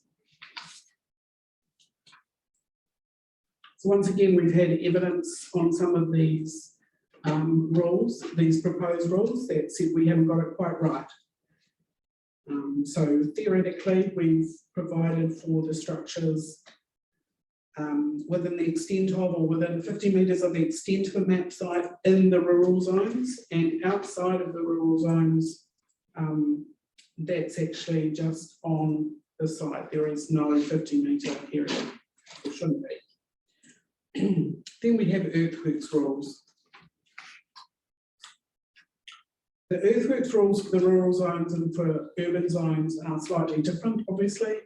Both sets apply to earthworks associated with those activities, those structure, erection of an alteration and relocation of structure activities in the previous rules, HH 21 to HH 26, but they do exclude the land disturbance provided for by the first two rules, HHR 10 and HHR 11. And also they exclude earthworks associated with network utilities, which are covered by the network utilities rules. And those are HHR 14 and to HHR 17. Then there is a subdivision rule that effectively hasn't changed very much from the notified rules. The last one is a non-complying new rule that we put in response to a submission by Heritage New Zealand for a rule to cut a non-complying rule for demolition or destruction of a scheduled archaeological site. And so probably all up, we have had some really good evidence put forward by Helen Johnson for potential tweaks or amendments to those rules. But at a very high level, even Kapu still don't like our new rules and are proposing essentially their own rule framework with some tweaks based on how we've changed ours. And the network utilities operators essentially seem to want to retain the notified rules for network utilities and retain their stance in respect of asking for new rules for new network utility structures. Thank you, Joe. Are there any questions? Look, I think we'll take a break there for two reasons. I've got another conference at 12:30 that I'm running a little bit behind on, but I just had scheduled in the break. Also, we've got some lay submitters not holding on, but commissioners, can you, I think we just take these matters that remain in contention as read. I'd like to, commissioners, and think about this over the break, straight into the submitters after we come back, and we could hold our questions for the end of the right of reply. I think we'll have more time. But yes, we'll have a chat about that when we come back. And you, is there anything burning you need to ask now before, as a clarification before you hear from our submitters? So we'll adjourn until 1:15, slightly behind time, but I think we need at least 3/4 of an hour. So thank you very much. See you back there at 1:15. Recording. Thank you. Thank you, Julie. Welcome back, everybody. We've had a wee rearrangement in the room. So all the staff teams down one side, and just reflecting back on questions for the 42A reporters, Antoine and David. Are you happy to hold your questions until the end, or is there anything else, anything you'd like to particularly ask before we get our input from our submitters? Stephen, I was happy to hold on. I only had a couple more questions, but they'll probably can be answered when we have Heritage New Zealand, because they in many ways relate to their submission. So yeah, happy to hold on to those. But otherwise, I'd ask all the questions I had on my list. Yes, David? If I could just have 1 minute to list 3 key areas, just so that the officers and submitters have those in mind. I don't. Yep, that's good. Okay, so these questions are largely directed to Lauren. And the first one's a really broad one, Lauren. It's just, what is the resource that we're dealing with here? Is it the listed or scheduled buildings, or is it historic heritage in a more broader sense? And the reason I ask that is the policies invariably talk about historic heritage, where the rules predicate that with the word scheduled or identified. So my question is, are the policies aiming at a resource that's wider than just the listed and scheduled items? So that's the first question. Oh, sorry to interrupt, David. That's pretty much one of my questions. It was just contextualizing the policy approach from the sort of the national historic heritage point of view down to the regional policy statement, which is still looking at heritage in the regional context, yes, and then down into the district plan. So yeah, I think it's more than a semantics issue, Lauren. It's just that the policies focus on heritage in the broad sense, and the rules focus on identification and scheduled matters. And just in terms of that, Schedule 1 isn't always listed in the rules, and I think it needs to be. There's reference to Schedule 2, but not Schedule 1. So I have examples, and I can give you those later in the day, but I'm just conscious of time. And my final broad picture level or question relates to additions and alterations. And I don't think that's defined, but I'm happy to be told that it is. And I'm interested in how that relates to, or how that differentiates from partial demolition. Excuse me. That might seem very obvious, but the Heritage New Zealand people in the room will be aware of a hearing last year in which a partial demolition of a church was argued to be an alteration and addition by the proponent. And that matter is yet to be heard by the Environment Court, if in fact it does go to a fixture. It was a matter that I was a commissioner on. And the reason I raise that is there's different policy impetuses for additions and alterations versus partial demolition. In the case I'm referring to, the proponent argued that the demolition component was a small proportion or percentage of the total building. And I note that the definition of partial demolition in this plan uses the word not significant or significant. So I'm just raising that as an issue from a plan implementation perspective, using the benefit of past experience. So yeah, different policy impetus for additions and alterations, for alts and additions versus partial demolition, and that might be an unintentional consequence of the absence of any definition or any metrics around those terms. So that was in a nutshell, Stephen. Yeah, thank you, David. That's really helpful. Right, well, I think I know we're moving into the hearing from submitters. And I'd like to welcome Ms. Panton Lewis. My name is Stephen Daish. You would have heard from other two commissioners, Antoine Coffin and David McMahon on the screen.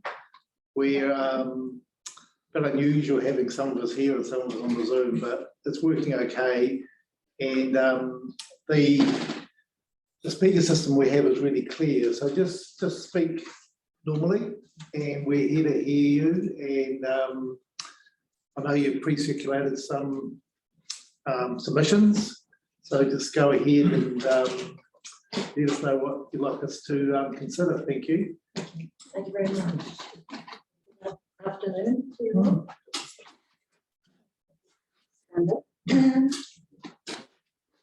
start by reading my new submission. And then I've also got some photos to talk to and one or two other pieces. Sure.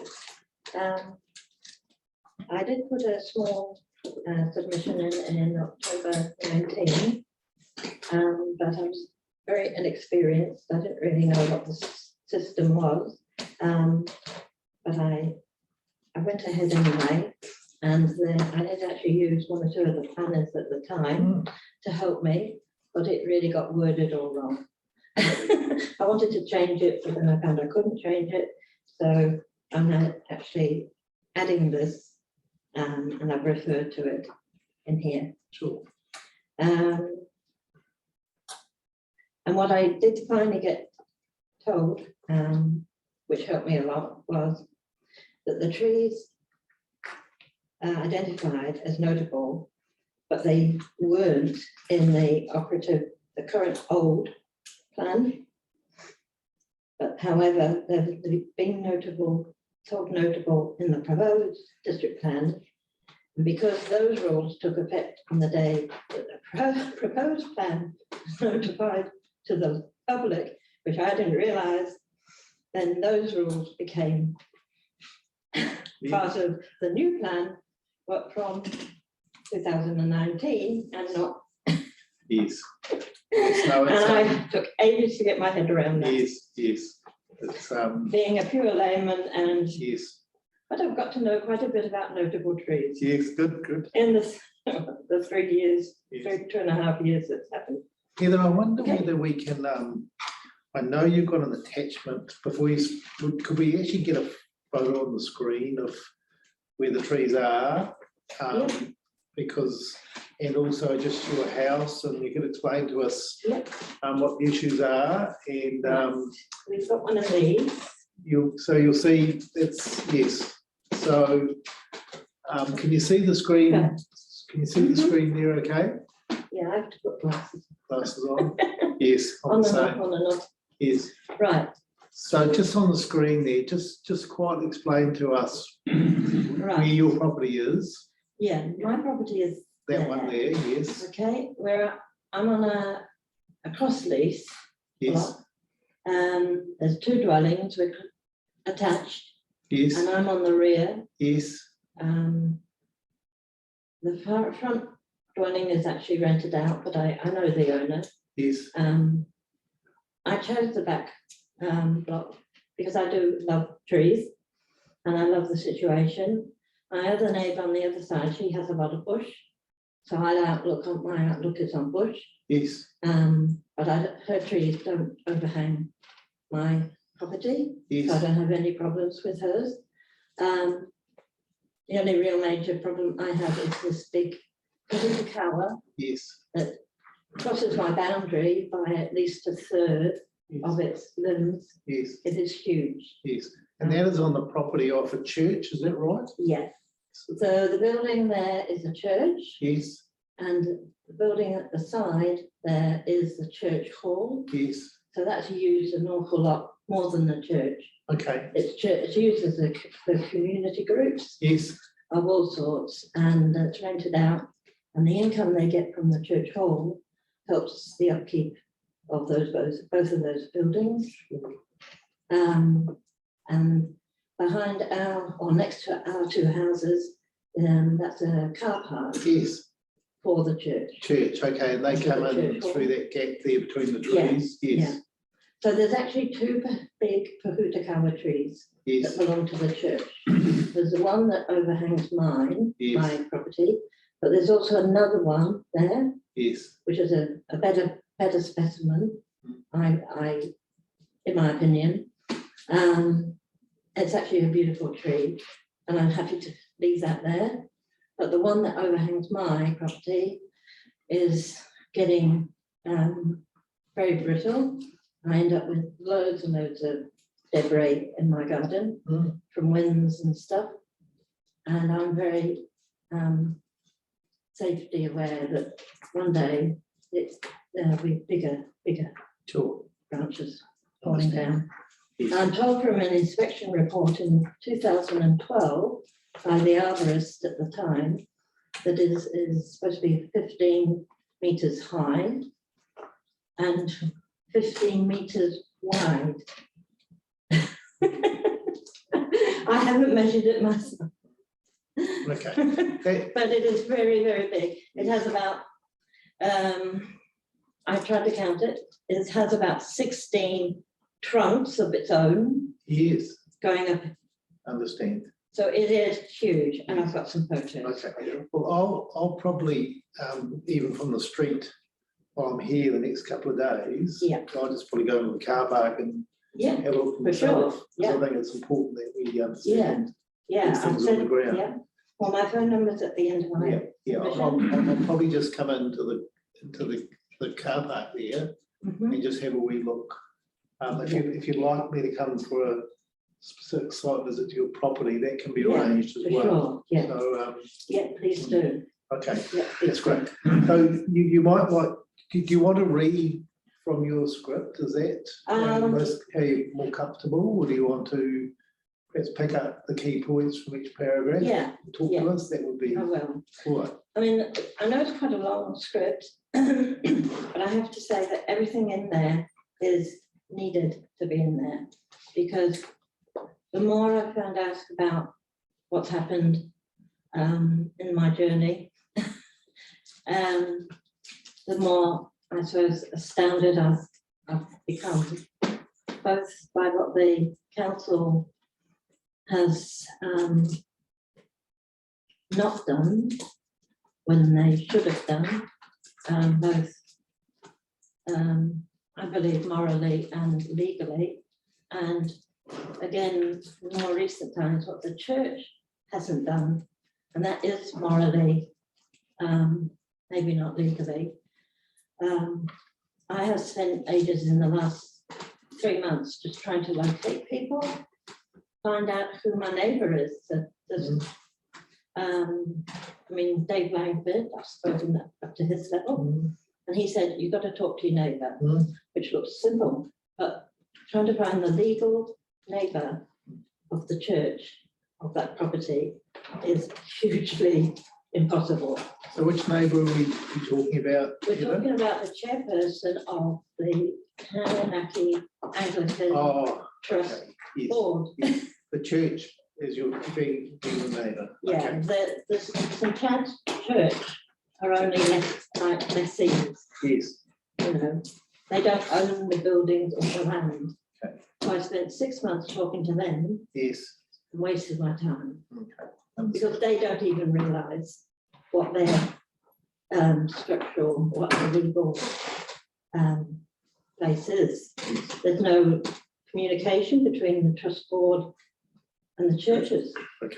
And there aren't many. It's the Anglican Trust Board that's the owner. Yeah. That's what I found out. But finding the chairperson, who he is, where he is another long road. And have you succeeded? Have you come to the end of that road? I found him. Yes. And he hasn't bothered to reply. All right. So I built this into my submission. Actually. Okay. We might as well carry on now. This is carry on. Yeah, because one of what I'm trying to tell you here is I've looked at this from a long-term point of view. Because I want to stay here, I want to stay in this house. This is the one big thing that's its downfall. And this landlord, if you like, who's my neighbour, isn't a very helpful one. A, you can't find him. B, he won't answer my letters. C, he is not conciliatory. He is not collaborative. And he's probably the worst landlord or neighbour I have ever had. And forget that it's a church, because there's no Christianity there. Okay, I'm a Christian. I'm also come from an Anglican faith. So I set forth on the right basis, I thought, but I have been blown away by totally, well, to be blunt, by the ignorance of the people involved. Yeah, I think we've got that message. And if you were here earlier on, we need to understand the context which you're telling us. Yeah. Which is important for you and for us to understand. But I think just the issues, the effects, how it's affecting you, what the issues are, what you might happen. Perhaps just focus on those, because those are the things we have some control over. Well, the council is saying to me they won't do any more work on notable trees on private property. So that's what they came back with. Dave Langford told me that about the August time. And they had been doing some work on that tree, and they had been doing some work clearing my gutters of all the debris that I get from that tree. But then they turned very grumpy in the winter, and I got a lot of quite nasty letters from the parks people. And that was the bottom line, Dave Langford, almost as if I was at fault for even asking for the help. And I told him quite bluntly, well, it's not my debris, it's not coming from anywhere of mine. I have the problem when the church doesn't pick up its debris, when the council doesn't do anything to help. I end up with a mess in my garden. Now I'm getting older and frailer. I've had a lot of falls in the last 2 years, and I can't keep on top of the mess that this tree is creating in my garden, because nobody else is bothering to clean it up or to prune it or to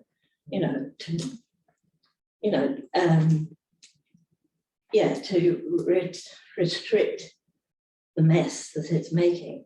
So the council is saying now, no, we're washing our hands of all notable trees, nothing to do with us. It's up to you, Heather, speak to your neighbour, that's it. So should we just, So I've got two trees, I've got the church saying, oh no, I don't even want to discuss it with you. And the council saying, oh no, nothing to do with us now, talk to your neighbour. So this is the importance of us understanding the issues you have as a property owner and as a submitter. Understanding your situation is really important to us. So that's why I've asked you to look at this. So when you look at, I'm just looking at your script here. In your paragraph 1, you set out when you bought the property, it wasn't listed at the time, but it's become listed now. What, the tree? The tree, yes. Yeah. And you lived there for just over 3 years, so before the plan was notified, you bought the property. Not the plan, no. I bought the property a year before. Yeah, just December 2018, is that right? Yes. But just there were no establishing notable trees because they hadn't produced this the plan. proposed district plan. Understand. Yeah. Okay. Do you want to tell us about the tree itself? Your number 2. Yep. Well, it's a group of those trees, but as I was saying here in some detail, I don't mind the other ones because they're not leaning over my property. There are all the others of strong trees, and they're all strongly rooted. This tree has been moved, and it can be moved again. It will move on its own.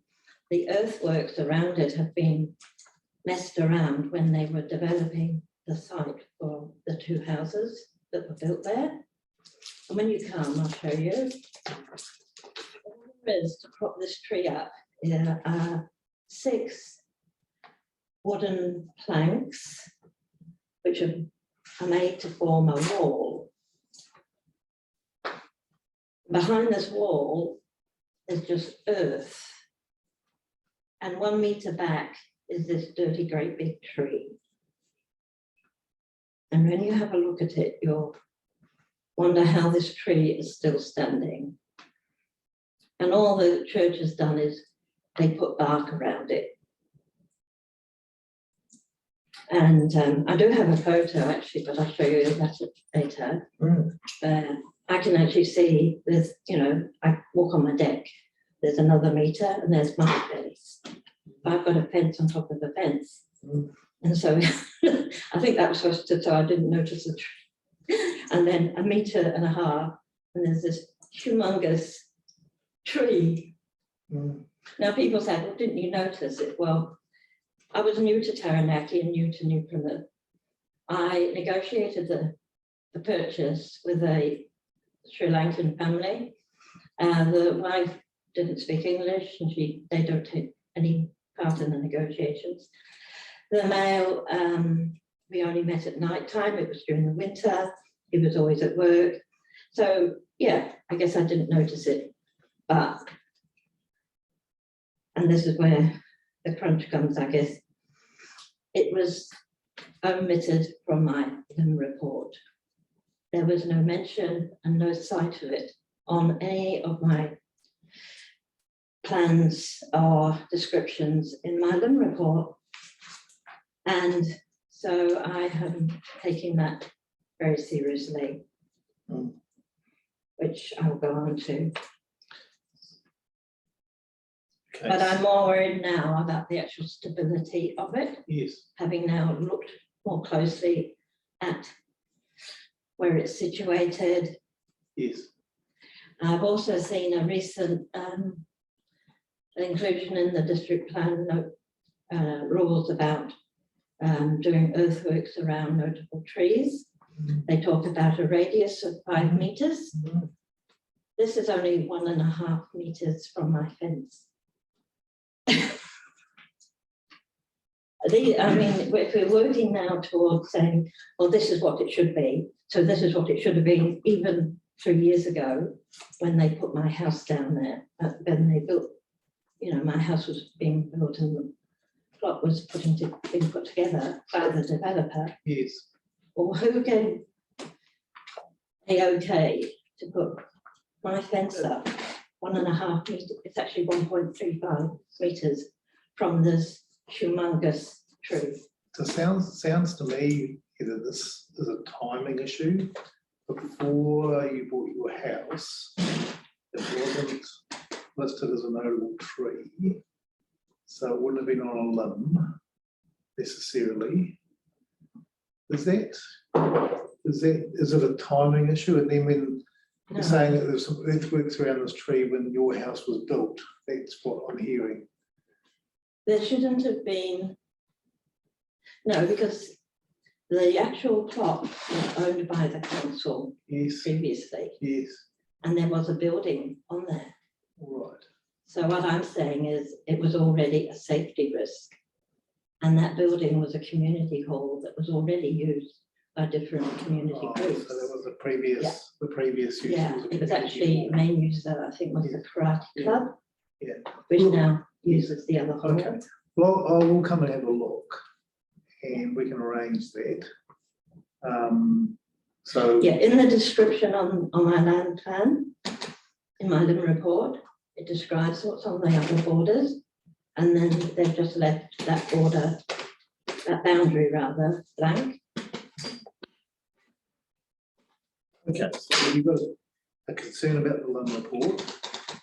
Yeah. So where are we up to now in terms of your, are we on to 3 or? Well, I've also discovered that I think it's got some sort of disease because the leaves have all gone spotty. And I collect leaves all the time. I see these leaves every day of my life and I see them go brown and yellow and spotty and non-spotty. And actually they now match the spotty leaves I have on my hedge under my lounge window. And I think maybe one spotty leaf is germinating and spreading into other spotty leaves. I can't be sure, but I hope I'm going to find out I'm going to make inquiries at some stage. Okay. The seed pods are The seed another real pods. problem. So those little sort of hard little black, yes. Yeah, you can't walk barefoot on my lawn, on my deck, on the concrete pad. Otherwise you just go through the roof. They are so hard. If you want to try them. Yeah, You can. I've got a tree very similar like that in my backyard, so I know about those. Yeah. You have to warn people when if they come to visit, don't take your shoes off. Okay, so you've got a problem with the seed pods and Yeah. walking on them is pretty hard. Right. So should we talk about your submission in point 3? Yeah, that's the one I've mentioned briefly. When I put it in, I didn't get the best advice. I spoke to this very young man who was in planning, who didn't really know much more than me. I did, and we really got the wording totally wrong. Because the wording implies that I wanted to enforce this limitation on every notable tree everywhere, but really I was only talking about this one tree. And I wanted to make sure that the council, or at least somebody, would be responsible for the safety of those trees. And that an annual check by somebody would be, somebody would inspect them. I'm a big thing on safety. People probably know that. I used to work in the UK in insurance and risk management for the UK Post Office. And once you've been through that mill quite a few times, we had a few robberies and burglaries and the like, you know, you're sort of in tune to it. So, yeah, so where I've got here is, I wanted to specify only the tree which overhung my fence. That's right. And I've had no communication from the council in relating to that submission since I put it in.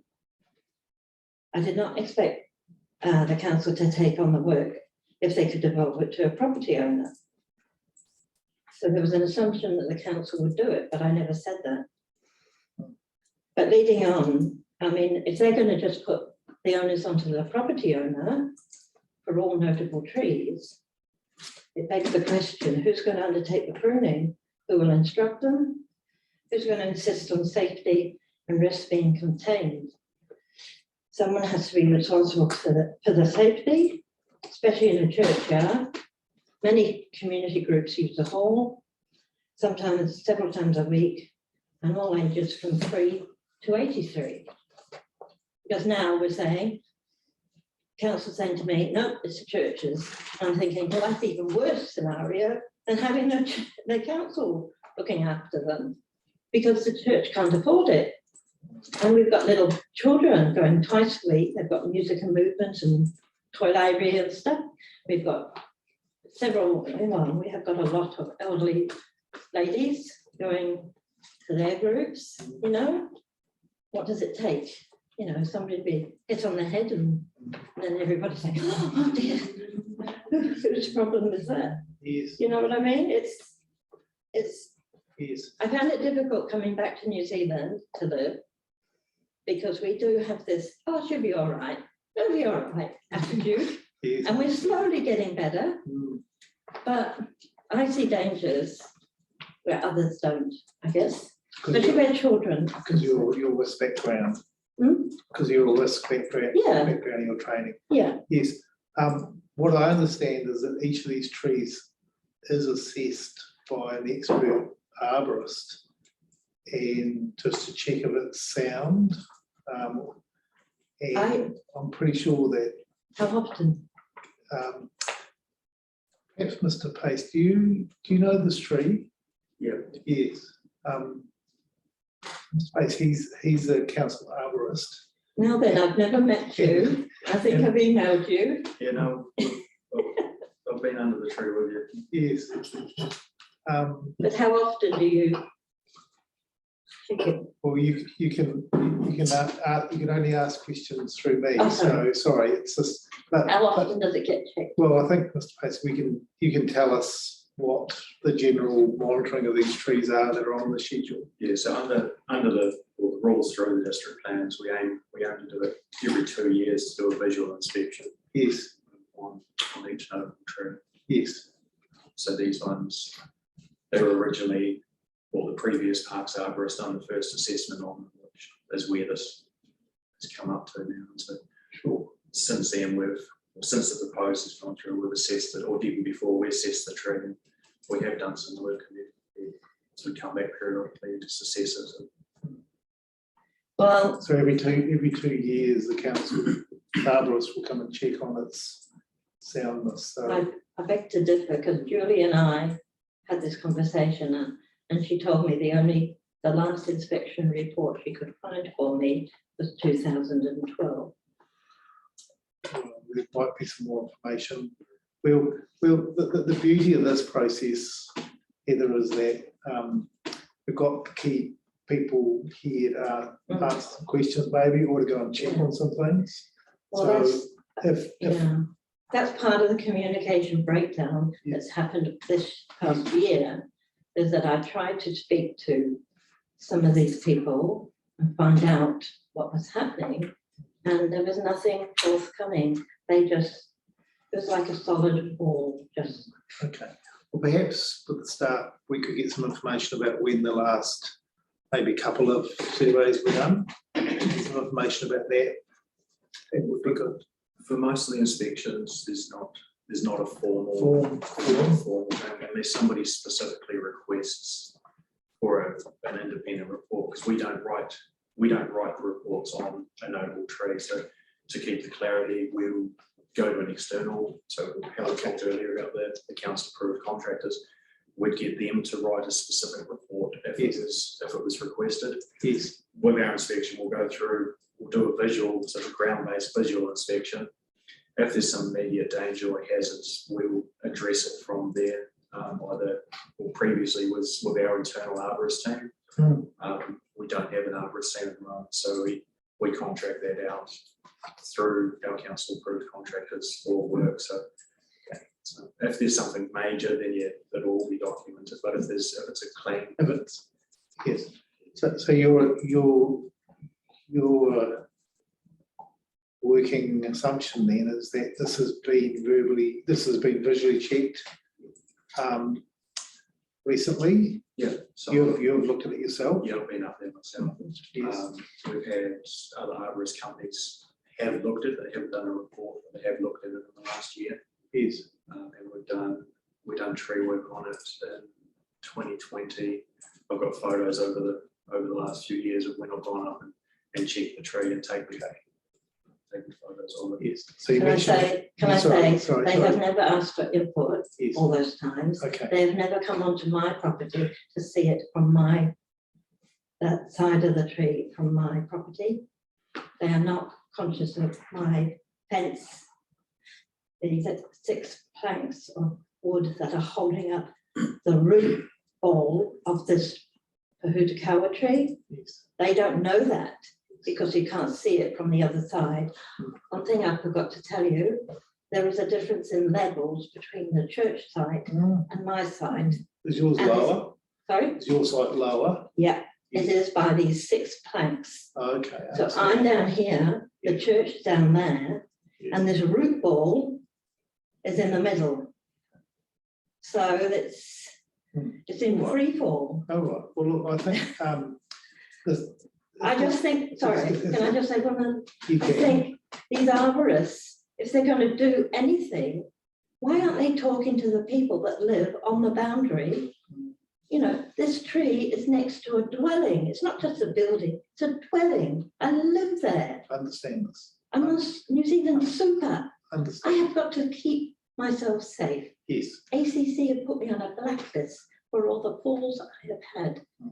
I have to get back to them with tell them what I'm doing about this. Yes. Okay, well, I'll arrange to come and look myself. And we'll certainly hear back from Mr. Pace and the council. As I say, we're here to hear and understand. So, and we really appreciate your time. So, yes, it's good. It's good for us to hear these real issues that you're having. So, shall we carry on to insurance question? Yeah, and the insurance is always in my mind, because what happens if one of those limbs fall? It goes straight through my living room and takes me with it, probably.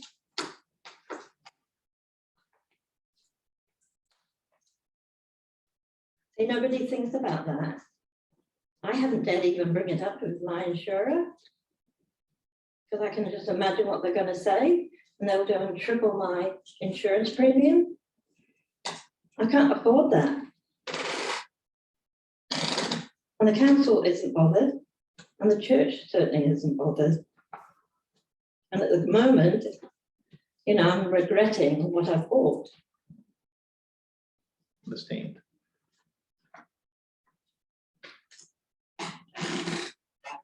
And I think the whole thing with the resource consent that appears to be happening now, the council are forcing the property owners to take out resource consent just to trim their own trees. This is going to make it very hard for churches or any sort of private people to actually spend money on keeping those trees safe. Understand. I've talked about the roots. Yes. Because I've always been told that the tree canopy will mirror the root system. Age-old story, but I think that's true, which means those roots are coming under my house in some shape or form. Mr. Pace, this is one of the trees that, in terms of it being a thriving tree, the root system would generally, it is right, isn't she, that the root system would generally be underneath? Yeah, they'll go out to the drip zone. The drip zone. The drip zone, which then gives you that root protection area. Yeah. And the roots, like that is, like I said earlier, like that is, it's a rough guideline. You still do get roots out on that sort of way past that line. Yeah, I took some photos actually, just when I was out and about in the CBD, of where we've got Kahutakas, you know, along the foreshore and so on, and all the tarmac, all the footpaths are all broken up from the roots. You know, it's a common occurrence. Yes. I'm just trying to rush these through for you. Yeah, no, look, conscious of the time. Look, no, you're doing well. Let's keep going.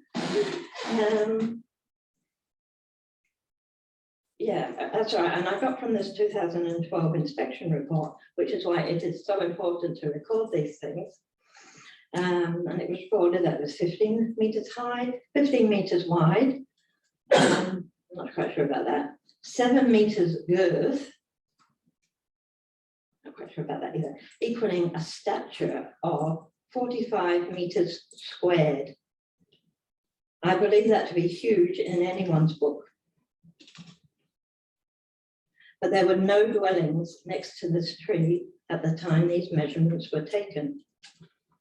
There's a big difference, and I go on to that, between a dwelling and a building. You know, there was just this community hall. Okay, it was a risk. But when you put a dwelling next door to it, that house is then lived in 24/7. I don't go out at night and come back in the morning. I sleep there. I have visitors who sleep there.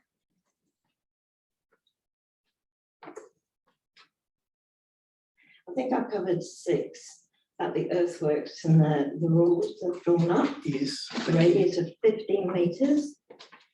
And I've said that my boundary fence of 1.35 is too close to that big tree.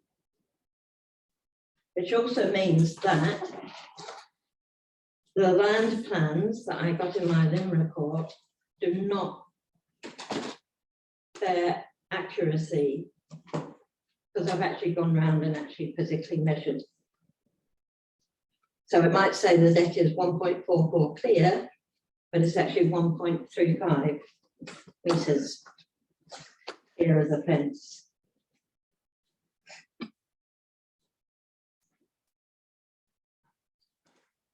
So what I'm trying to warn everybody is that this tree is unsafe. It will go down one day. It'll fall over. Right. Costs and benefits. Yeah, someone told me about costing it as opposed to the benefits. But the way I see it, I'm the only one that bears any costs at the moment. It's costing me. I had to pay someone to clean out my gutters the other day. I've actually passed that on over to St Chad's Church. I don't know that they're going to pay it, but that's what I've done. What does it cost to clean it? About 3.5 hours. Yeah, I'm going to go up and down ladders. You know, I have an odd dog man. He had to balance on the side fence, the side boundary fence, because he couldn't get the ladder at the proper angle to be able to reach the gutters. So he was balanced on the fence, lifting up a bucket, fill it, throw it down, and I'd take it off and put another bucket on. It was a hot day that day. Yes. But it does take a lot of time. Sure. But it needed doing. You know, it was stuffed full. You know, we got about 10, 12 buckets full of old and new scanty food cow leaves. They hadn't been cleaned out since April, and that was the last time the council did it.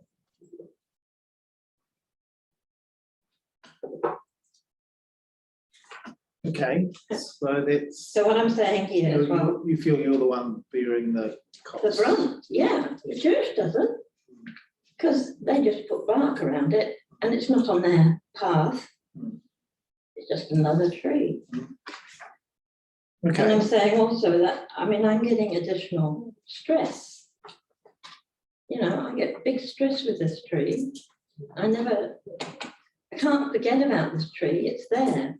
And it's costing me, and I intend to recover my deck, and I intend to repaint actually my concrete pad, but I put all that on hold until I know what's going to happen with this tree.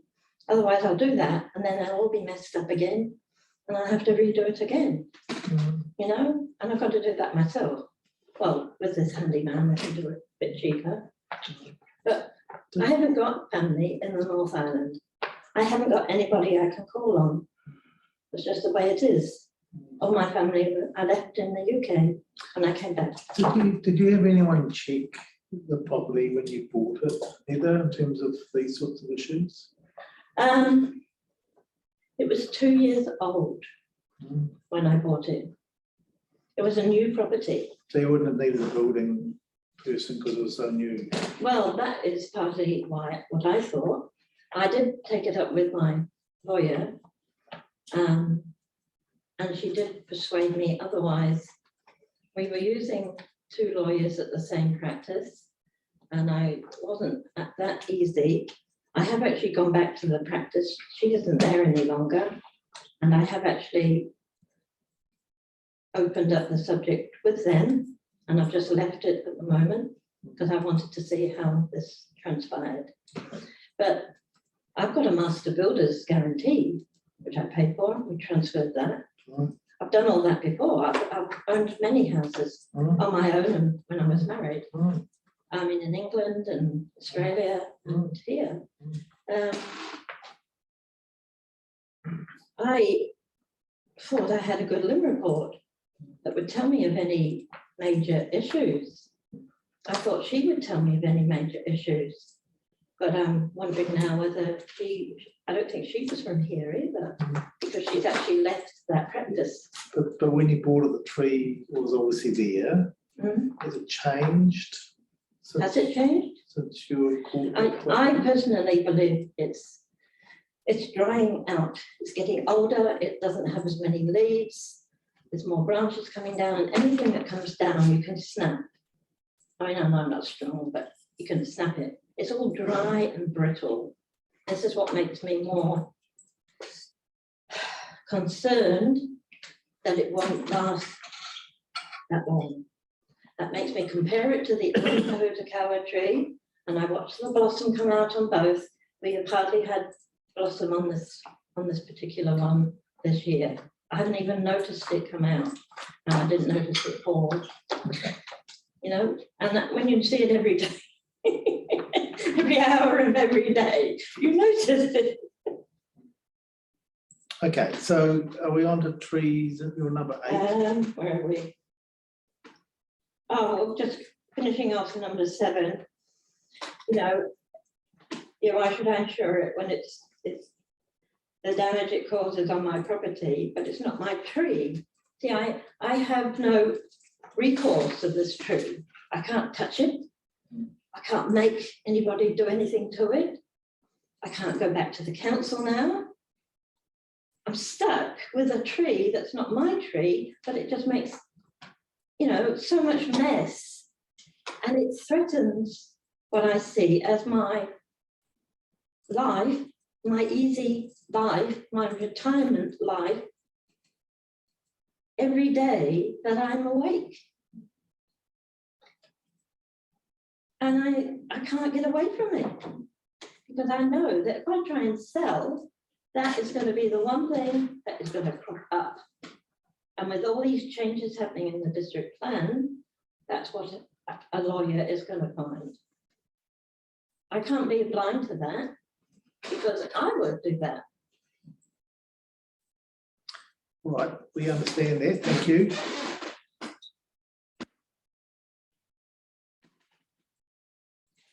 Trees versus dwellings, I think we've talked about that. But also the thing is, right, this is a good one.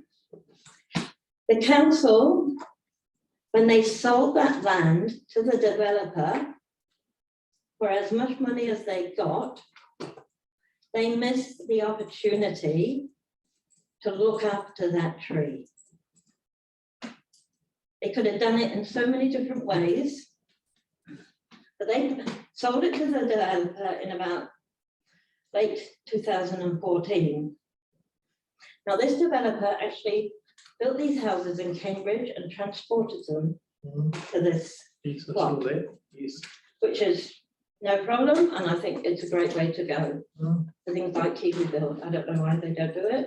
I think they do in some places. I think there's a place down near the port that actually makes those houses. I love my house, and no problems with my house, right? Nothing wrong with my house. Okay? I had not got a problem. I did not make a mistake when I bought my house. What the council should have done, in my view, is allowed more land at that end of the plot. It should have given that tree the 5 meters that it needed. Because obviously they'll come up with 5 meters in some sort of planned and accurate way. They should have said to the developer, right, you can put these 2 houses, but we want them near the Omanta Road end. We want you to put the garden for this bigger wall. We're going to gift the church 5 more meters of land at that end. So that this tree that everybody seems to want is going to be given the best chance of life. They could have made a covenant, they could have gifted it. Oh, there's hundreds of ways they could have done it. Yes. But that would have meant they'd have lost money. Or else perhaps they just didn't even think. I'm sure it was work through under the rules as it were. So these aren't things we can influence here. No, but I'm saying Yes, that they lost the opportunity to do that. Why? but this is something we can't fix, so it's done. So let's look at the future. So were we moving on to number 9? But the fact that we're putting dwellings on that land for the first time, there must be rules about dwellings next to Pohutukawa trees for the first time. If they're already there, maybe, but if you're putting a dwelling next to a Pohutukawa tree of 15 meters, I think that's negligence. The rules would have been followed as it were in the whole plan. So remember, We're talking about negligence though. I'm not talking about negligence because that's not our role. We carry on. Okay.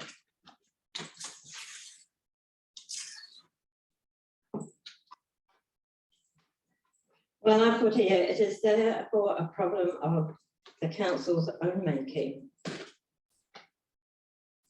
And it would be different if all the trees were clear built structures, especially dwellings, and did not pose such a safety risk. And that's why I have no concerns about the remaining 12 trees. And the remaining 12 trees on that boundary, none of them are Pohutukawas. They're all different ones. They're fine. They're not as big. They don't have as big trunks or as big roots. Number 9 is the root. It's about the priest's wishes, but we're going back another 10 years. That different priests wanted these different trees to be protected. But Anglican Church being what it is, they don't have fixed priests now for different churches. And the congregations are very small now and they're very elderly. So they don't have the volunteers hours that they used to have. So it's really, can't say it nicely really. Yeah, the priests just aren't there.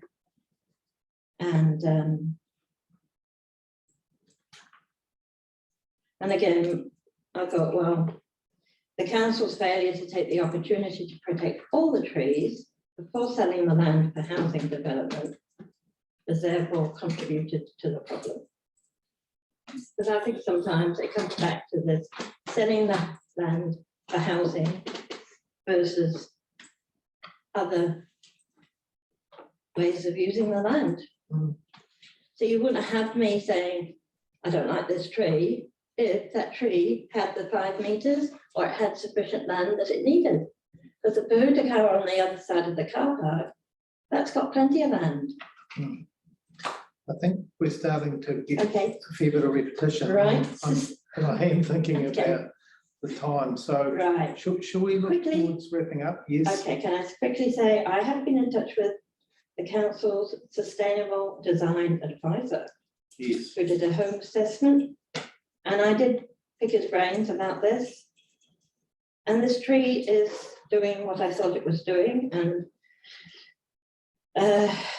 restricting my property's access to sunlight, which means I lose out on warmth and light and that end of the house. But like you say, there's nothing I can do about it, but it's true. So both summer and winter.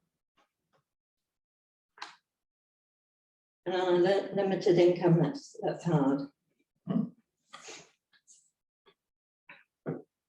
11, a future catastrophe. Well, that's just about the fact that I have no neighbours that can help me. They're not conciliatory. They're not going to change.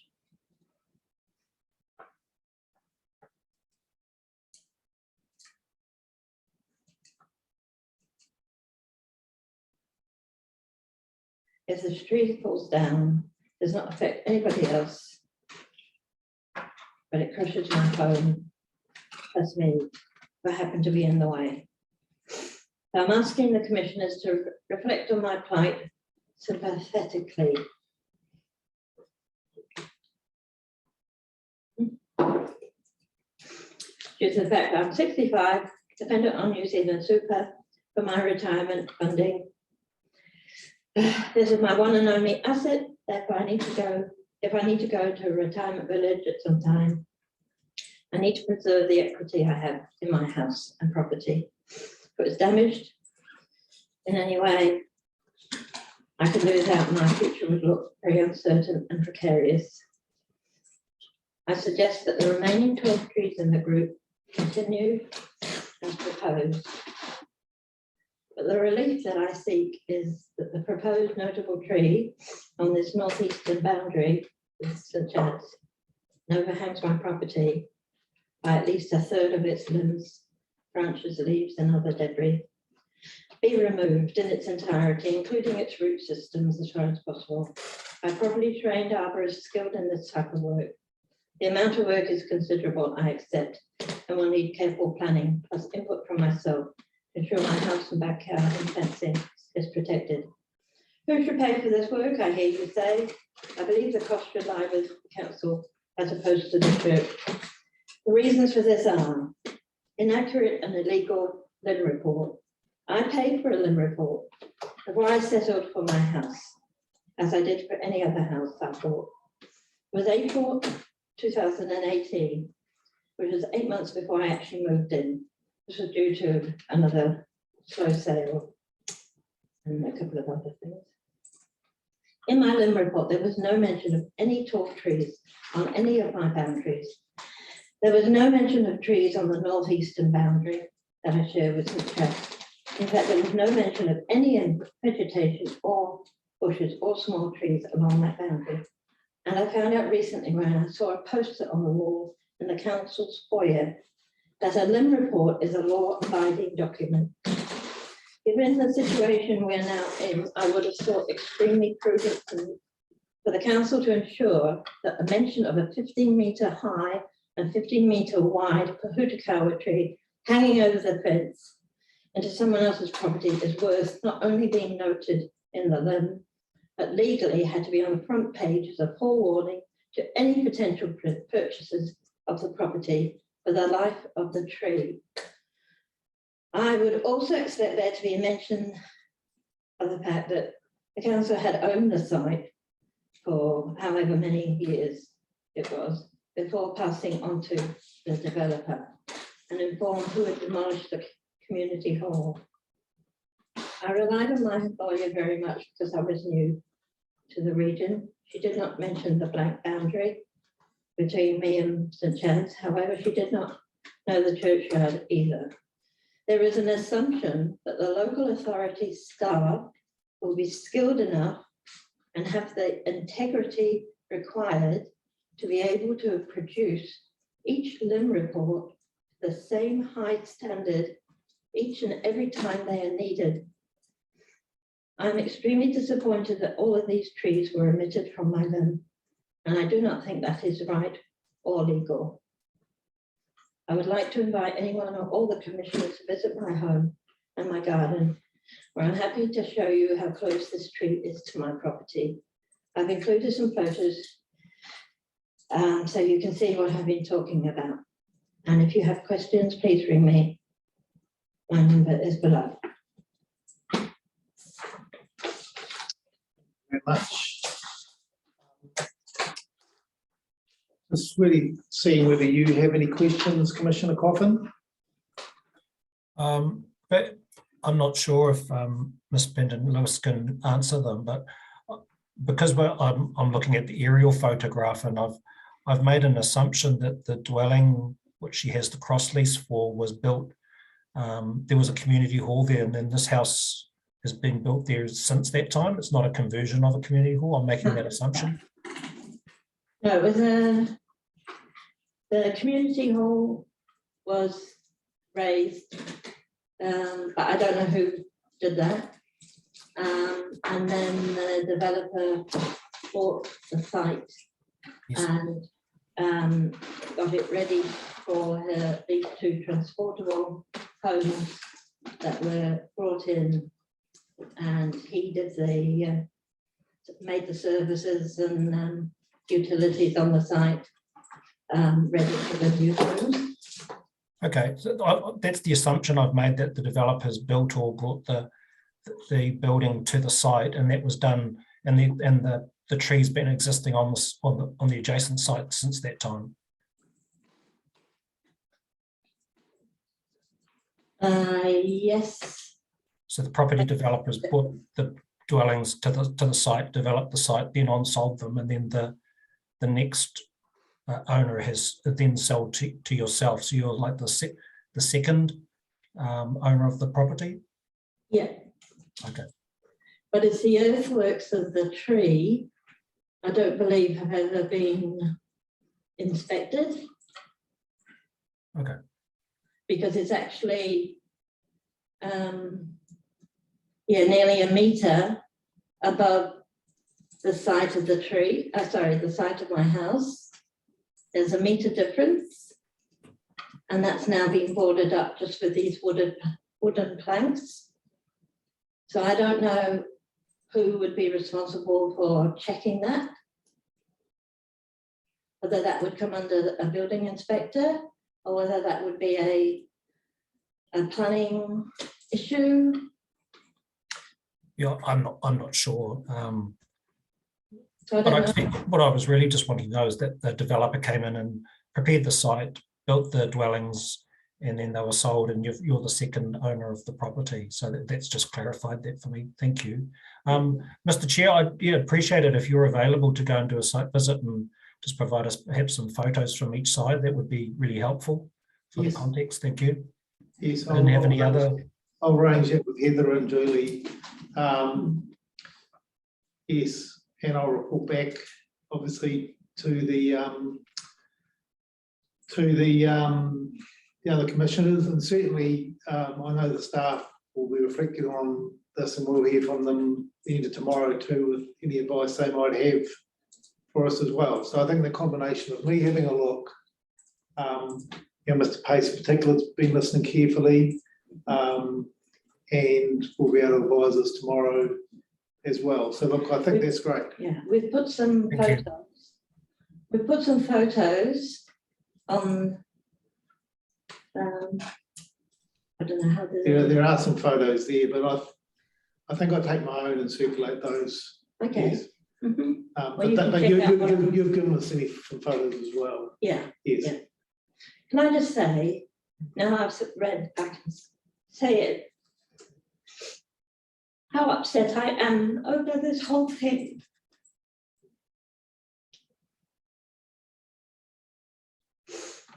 I just don't know where to go with it. I just have hit so many people. And I've got nowhere else to go. Just take a seat here, and we can talk about the next steps, all right? Yeah. And I just feel like people have just duped me, and I don't know what to do next. I just need to have someone to be helpful. Yes. I just feel that hasn't happened. Well, thank you for coming and talking to us. It's a brave thing to do when you're not used to these processes. Very brave. And you put a lot of time and thought into this work. And we really do appreciate you coming and talking to us. As I said, we're interested. We're here to listen. We have a process to get things as right as we can in terms of this plan. So within certain boundaries, as you'll understand. But I think the next things we'll see are whether Commissioner and David has any questions of you. David? Look, in the interests of efficiency, I probably don't, but I just have a comment, and that is, Ms. Penton Lewis, it's a very tricky scenario that you've outlined. I can certainly see the concern that it's caused you. I just wanted to let you know that there are only certain things that we can do. And in terms of meeting the relief that you've set out in your statement, which is to remove the tree in its entirety, its root systems as far as possible, that's not something that's part of our mandate. All we can do, if we were of a mind to, and based on the evidence, would be to remove that tree from the listing of the other 12 trees, to annotate listing 476, so that that tree did not form part of the listing. That in itself, Ms. Panton-Lewis, would not lead necessarily to the removal of the tree. And unfortunately, that's in the hands of the property owner, being the church. So notwithstanding this process, I would strongly encourage you to try and keep getting a contact with the church and putting it to the Anglican Church's property department, as you have to us, and seeing whether they can come to the party, because we can only partially meet your relief. The full relief would require the cooperation of the landowner, the owner of the tree. And I know that's not what you want to hear, Ms. Panton-Lewis, but I wouldn't want you to leave this hearing today thinking that we have the ability to make the total solution in our hands, because unfortunately we don't. And I think you've been heard by others in the council here who understand the dilemma you're in. And communications, really important. So that's why it's so important you've been to see us today. Thank you. I normally with site visits, we don't attend with submitters, but the thing that we'll need to see it from your property. So I'll arrange for Julie a time to come and see your property, Heather. I may well ask Mr. Pace to join me as well, because he's an expert in these areas, and I think that would help to have a chat together, if that was okay with you. Mr. Pace, he isn't a expert witness in terms of the fuel role. He's here to advise us. I think if you're acceptable with that, I think the two of us made some time, go and visit Heather, have a chat about the tree, and we can report back after that to the other commissioners. Does that sound okay? Mm-hmm. Yeah. So, and I'll be there too? Yes, yes. Yes. You probably, we've heard everything from you today. Probably if you're there, I think I've got the whole gist of it. If I have some questions of you, I can ask you, and then Mr. Pace can be there as someone else as well. Because we've got to keep our process quite strictly, without prejudice or fair to everyone. But yes, all right. Well, that's very good. And we've got your photos, we've got the statement, and thank you very much again for coming and talking to us. And we'll see you again. Might not be this week, it might be next week. Just have to see. The staff have a right to reply, so we'd need to do that within the next couple of weeks, but we'll sort out a time. Yeah, that's why I've tried to speak to a couple of planning people in the last few weeks, but it's awkward because the ones that are involved can't, because of this process, talk to you outside of our process. But now you're in the process, we can certainly come and have a look. yeah, please do. Yes. Okay. I want you to see it. Thank you very much. Yeah, you'll be there. Thank you very much. Thank you for your time. Appreciate it. Thank you. Thank you for your time.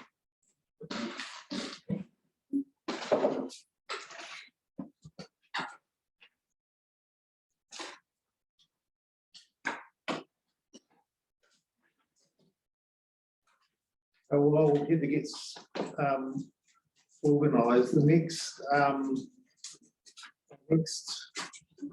submitter is Scott and Corin Wilson. You're online, so we can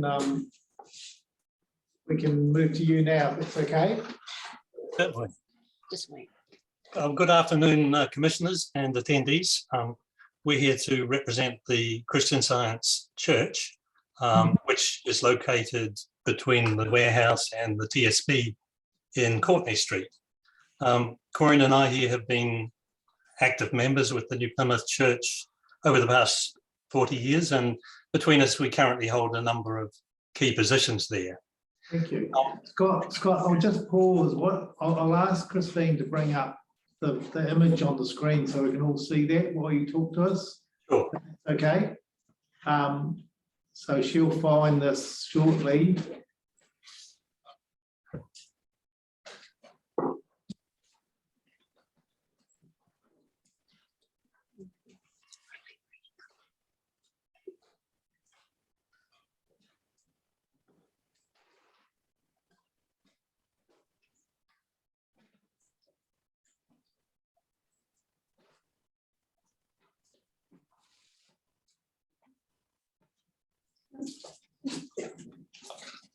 Okay, so are we looking at the building here now?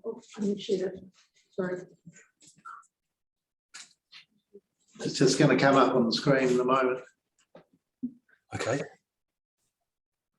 Here we go. Can you see that? Lovely. Thank you. Well, we would like to address the, I guess, 5 assessment topics which Ivan Bruce has mooted as threshold listings for Schedule 1. And the first 2 points we wholeheartedly agree with, which one being that the church has long links to Christian Science in the community, and secondly, that it has significance to its members as a place of worship. However, and rather ironically, a Schedule 1 classification would likely be a driver for us having to leave the church building. Our small membership has no financial ability or expertise to bear the burden of such a change. In 2013, our church seismic assessment was classified as grade C, and that means earthquake risk, but not as earthquake prone. And a significant factor in that grading was low frequency of use. If we had to sell with an historic status, any new owner, be it commercial or private, would want to increase the frequency of use. And this in turn would likely require very significant funds for earthquake strengthening, which, you know, even a very enthusiastic purchaser would not wish. So as a consequence, a kind of low market value would mean we would not have the means to establish ourselves elsewhere in the city. So I guess what we're saying, that such a change would negate the 2 points relating to historical association, you know, that link to the community and it being a place of worship. We did want to add that we have been gradually re-roofing, but much maintenance has been deferred through lack of funds. And we also have declined a purchase offer, so we are serious about continuing, you know, with our presence. Addressing the remaining points that relate to, I guess, the architectural uniqueness, the setting, and the rarity.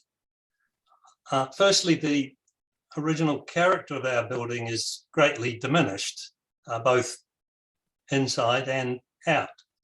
For example, the removal of the spire, the removal of the whole frontage, including foyer, original doors, and then with the addition of the front reading room, new entrance, glazing covering the frontage detail. And inside there also have been major alterations of podium locations, additional readers' rooms, and so on. And then just thinking about the setting, a good portion of the building is hidden by the warehouse on one side and down at back at the rear there, and also by the TSB ramp on the other side. Now, Thomas Bates, he was an Australian draftsman who learned his architectural trade in the UK and the US, and he came out to New Zealand at the end of the Great War. And he was associated with nearly 60 buildings in Taranaki between 1918 and 1952, when he died in a plane crash. Now, the majority of these buildings still stand. There are many Bates buildings like the Opera House, Hookers Building, Public Trust, Taranaki Club, National Bank, Colliers, YWCA Community House, and so on.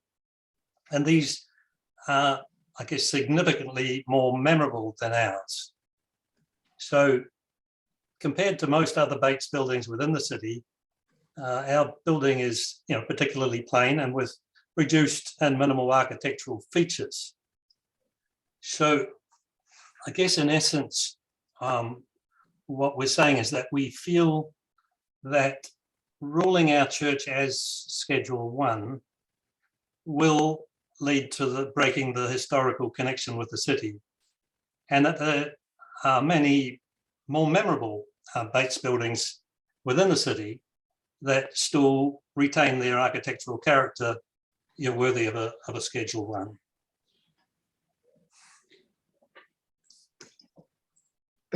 Thank you very much, Mr. Wilson. That's a very clear statement. Very interesting, I must say, just with the image up in front of us, as you talk through those issues, we can sort of visualise what you're saying, particularly the additions to the front were quite apparent. Yes. So is there anything else you'd like to say before we just perhaps ask any questions? No, that's I guess it in a nutshell, really. Right. Thank you. Antoine, do you have any questions? My apologies, it's probably a bit of a dumb question to start.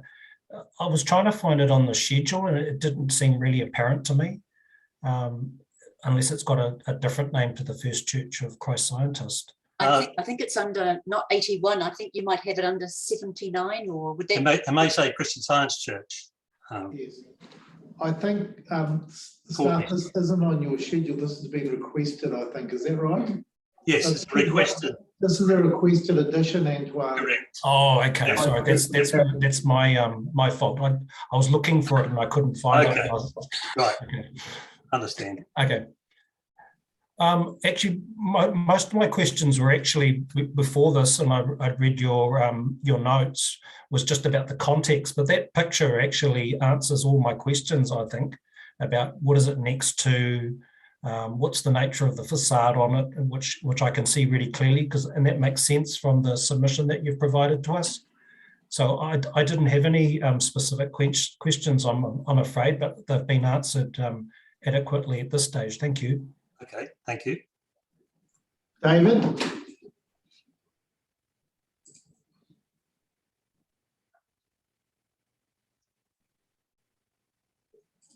Want to turn your speaker on, David? Sorry, old habits. Good afternoon, Mr. and Mrs. Wilson. Just a couple of questions from me. I just wanted to ascertain when the ownership came into your hands. Did you say it was 2013, or was that when it had the earthquake risk grade? That was the earthquake risk grade. The church was built around 1923 and dedicated around 1925. Yes, and what about your ownership of the church? Well, we aren't. We aren't owners. We are just members of the church. Okay. Yes. Okay. Thank you.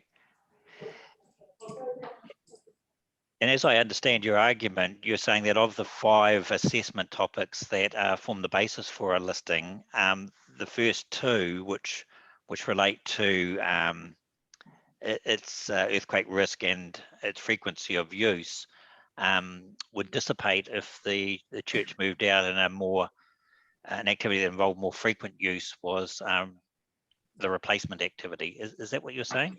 Right. That if we have to leave the building due to financial costs, then a new owner would find it very difficult, owing to perhaps the change in earthquake risk. Yes. And so obviously the value of the building would or property would be very much lowered. Yes, and it would make it difficult to establish elsewhere. Yes. So that would kind of negate the two strongest points in Ivan's argument there. Yes, and that that in itself would make it an earthquake-prone building by definition. Is that what you're saying? Well, I can't say for sure, but that is the assessment that was made had kind of three parts to it. Including that they didn't have large crowds, and particularly the frequency of use, and that it was a single-story building. I mean, it's a concrete structure. It's pretty early. Yeah. Now, I understand what you're saying. I'm a former resident of Christchurch. Witnessed a lot of large masonry, unreinforced masonry buildings. Right.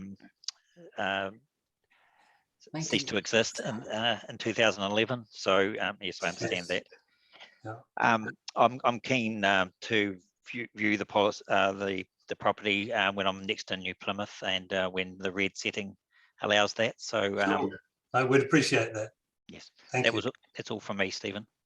Thank you very much. And I have no questions. Just like to, on behalf of all the panel, thank you very much for your submission and for talking to us with a very clear statement. Thank you very much. Well, thank you for the opportunity to contribute, and we appreciate your consideration. Thank you. Thank you. Thanks. All right, Waka Kotahi are not attending, but just for the record, they have made a statement, and I think they have one key point which you've got on your radar, I think, Lauren, anyway. You mentioned that that's something you'd be looking at, so. The tree? Oh, it's a tree, is it? It's a tree, sorry, Ali, yes. It's a tree issue in terms of the extent, isn't it? Yes. Okay, well, we'll move on to Heritage Taranaki now. Just a message from him, he's on our two, just to tell him about his children. Okay, is that Mr. Ivan Bruce? Okay, do we have David and Helen Sharp? Yes. Yeah, hi there. We're available. Yes, great. Welcome. Hi.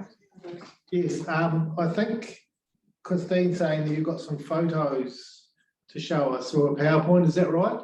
Well, if we could have a look at those at the end, and all right. If we were to bring up just the photo of the building to start with while we're talking. Okay. Well, just on the outside, let's have a street view or something. Yeah, Taiho for a minute. We'll just organise that for you guys. Just take a minute.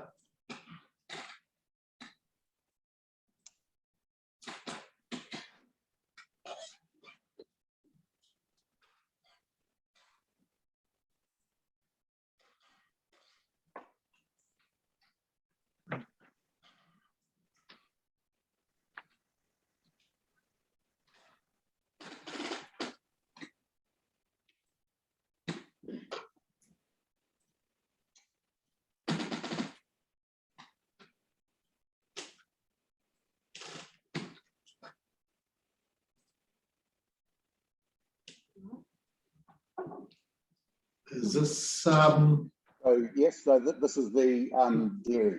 Well, it's dairy. Yep. Okay, so just introducing ourselves, we're David and Helen Sharp, and we've owned the dairy 70 Elliott Street since 2003. Yes. From that time, it's been a dairy and takeaways when we first bought it, and over the subsequent years, it's been in decline. The dairy, I don't know, just I guess to the need for a dairy in that location minimalised, and in 2017 the business shut down and it's been vacant since 2017. What we believe that we see here, the building dates from 1909, and as mentioned in the Heritage Taranaki report, the frontage here is probably built 1909. But we'd also like to add that we were never approached by Heritage Taranaki to include this building in the heritage classification, and it's disappointing that something could affect us so significantly in the use of what we consider, like our property. It could be a big financial loss. And during that time, it's evident the building's had several alterations over the decades since it was built.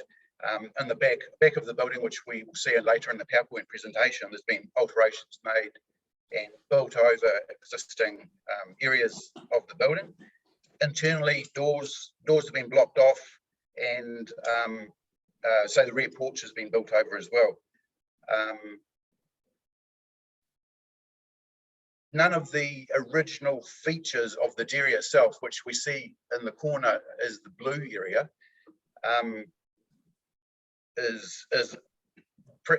predates 1960. The wall linings, ceilings, floor coverings, any of the fixtures, they're all built, from the 1960s. So there's no significance, we believe, heritagely.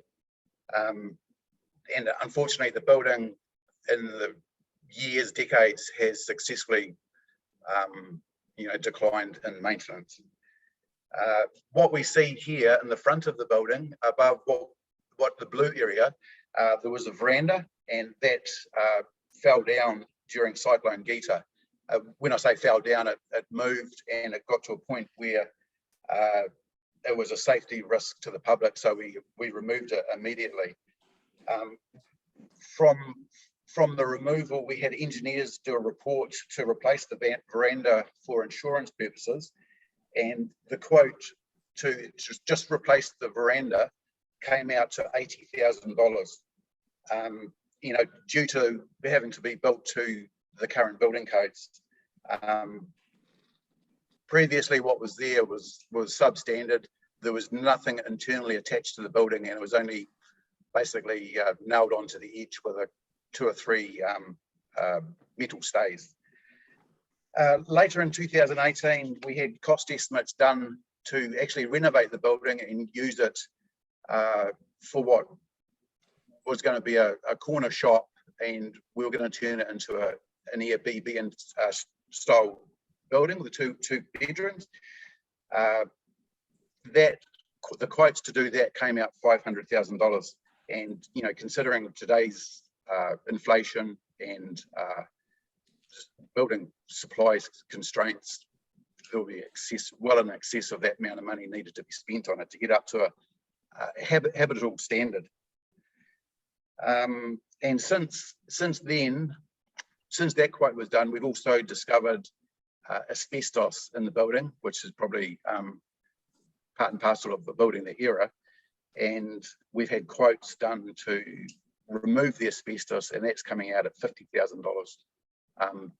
We agree, we have to get rid of the asbestos, whether we renovate or demolish. But any of the asbestos has to be removed up to Hampton Downs and can't be disposed of locally. So there's a significant cost there as well.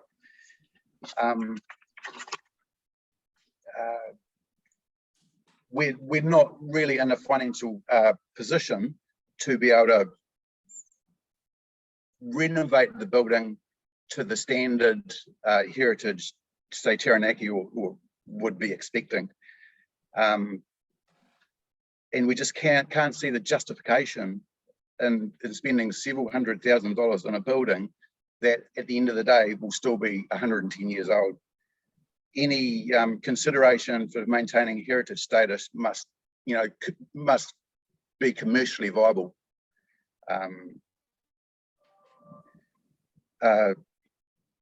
we believe that the land that the building is sitting on is better utilised in other forms of accommodation, which is close to amenities.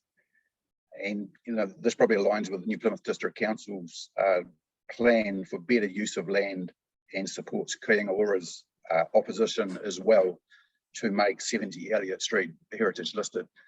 They actually opposed the proposal as submitted. We also noted that Heritage Taranaki wanted us to reinstate the veranda to the old post and beam style, what was there originally back in 1909, and just believe it's totally impractical. You've got to remember that the street that we see is a Transit New Zealand road, is Transit Road entrance into New Plymouth, and to have also consider on the very corner here, this is quite a high accident prone intersection. The council wants to take or buy a corner off us of this building as we see it here, and that goes 6 metres either way, Lemon Street and Elliott Street. So to reinstate the veranda with a post for rails to come out into the footpath it's fanciful, and we don't believe that the building is current importance to the community. In fact, when we're working around the area, we've had multiple people talk to us and consider the building to be, unfortunately, a bit of an eyesore, and they would like to see it removed. And also, I think it's worth noting that on our council rates assessment, the value of the building is $1,000. We can't see the validity in turning this into a heritage, classification. And yeah, so that's really where we're at with our building. We'd like to recognise the commitment Heritage Taranaki has made in the submissions to multiple buildings around the area, but there must be a point in time where it is recognised that a building has served its purpose. And unfortunately, this building has well and truly served its purpose. A city as a whole must plan for future generations, and accommodation and amenities for an increasing population, and make best use of the land available. We consider, this building just not in that situation. And so, as Christine mentioned, we've got 12 photos that just gives an outline of the condition the building is in. We, like we've mentioned, that it's declined in the years, and we just can't see any value in pouring money into a building that is in this state. Let's just, David, should we just flick through the photos? Yeah, sure. Yeah, we'll just give it an explanation of what we believe during each photo. Yep, that's got this is the first one. Sorry. Here. Sorry, Stephen. Who's got control of the street view? Christine. Christine, could you show the side of the road where we currently got the view from? So it was quite nice going up and down the street. Could we come around 180 as well? Yeah. So this is now changed. We're on to the slideshow, but we can go okay. Back, there's probably not much value. There's probably not much value in looking down the side, because we have removed the garage here due to being a haven for squatters. I was just wanting just to see immediately opposite from the other side of the road. Oh, okay, yeah. That's the one. Yeah. So where this first car is, yeah, that's good. Yeah. If we could just spin around again. Back to the, yeah. We'd just like to, yeah, that's getting there. So this red roof building here was a separate garage. that was continually being slept in, say, by squatters. So that's been removed currently and not there. Everything else is as we see it. David, before we go off this, is that State Highway 3? Correct. Yeah, so this is coming in from Inglewood downtown. From the high school's up the top of the hill, the boys' Correct, high? yes. Yep, gotcha. Yep. Okay, I think we can go back to the photos now. That's great, thank you. What's the zoning, by the way? Is that? For that, we believe it's commercial. Commercial zoning, all right. Commercial, just for 17. Yeah, just for 17. We'll just check that. We'll just go to the photos and the staff will check that, David. Yeah. Yeah. So this is photo 1. Is that, Yeah. Can you want to see those? Sorry, am I done? Can I do it now? Okay. Good. We'll just bring the photos up. Yeah.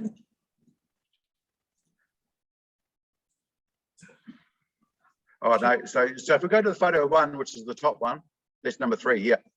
So this is what we found when we removed the bathroom fittings, floorboards rotten.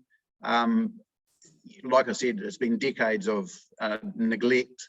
That's the current state of the bathroom.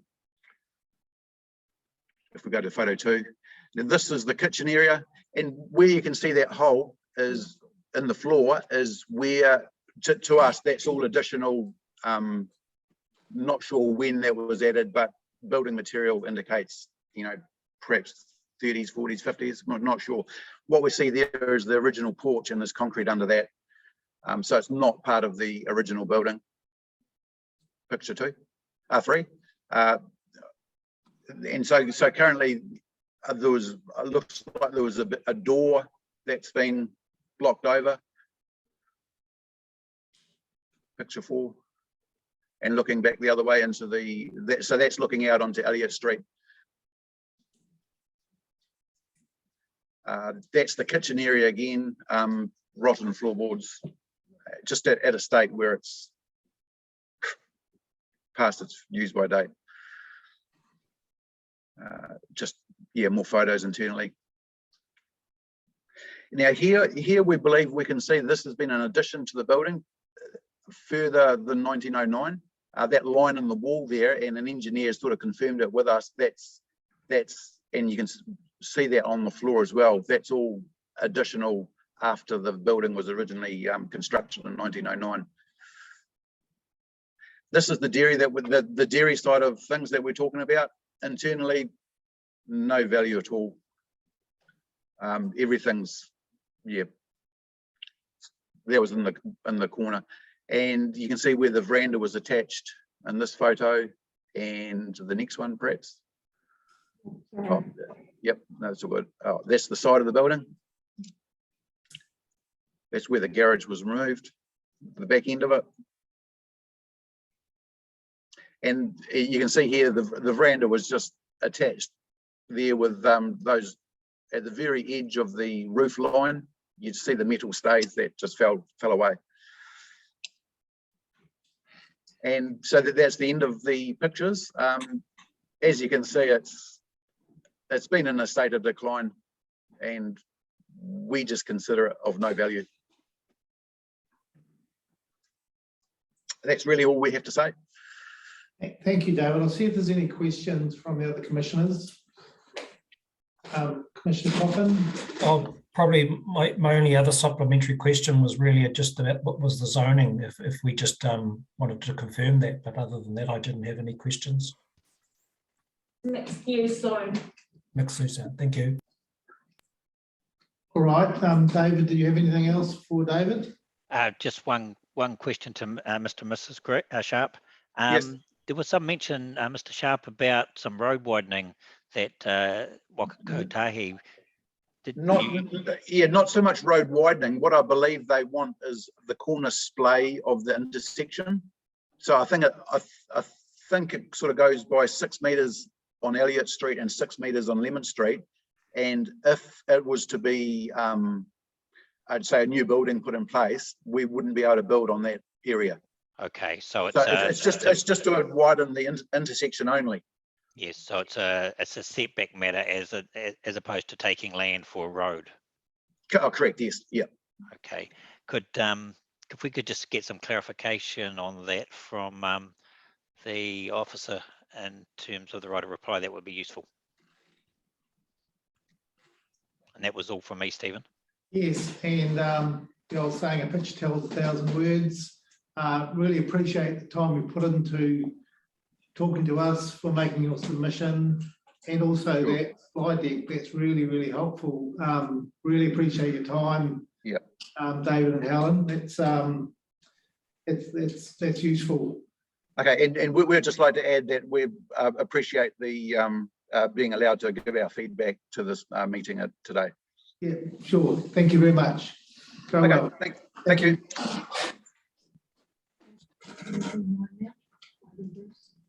Okay, Mr. Bruce. All right, let's deal with that now, and then we'll have a break afterwards. So is it Mr. Crimp or Mr. Bruce? Mr. Bruce. Yeah, Mr. Bruce is here. Okay. Sorry, if I may, Commissioners, I have to leave briefly for 50 minutes to pick up some children. I can return in 15 minutes. I'm sorry about this. So I've been waiting for this for some time, but. Oh, yes. Ivan, look, we'll take a break now for 15 minutes, I think. 3 o'clock nearly, and time for a bit of a pit stop here. So if we come back at 1:15, then you'll be back with us then. Thank you very much. Thank you. We'll see you back at 3:15. Thank you.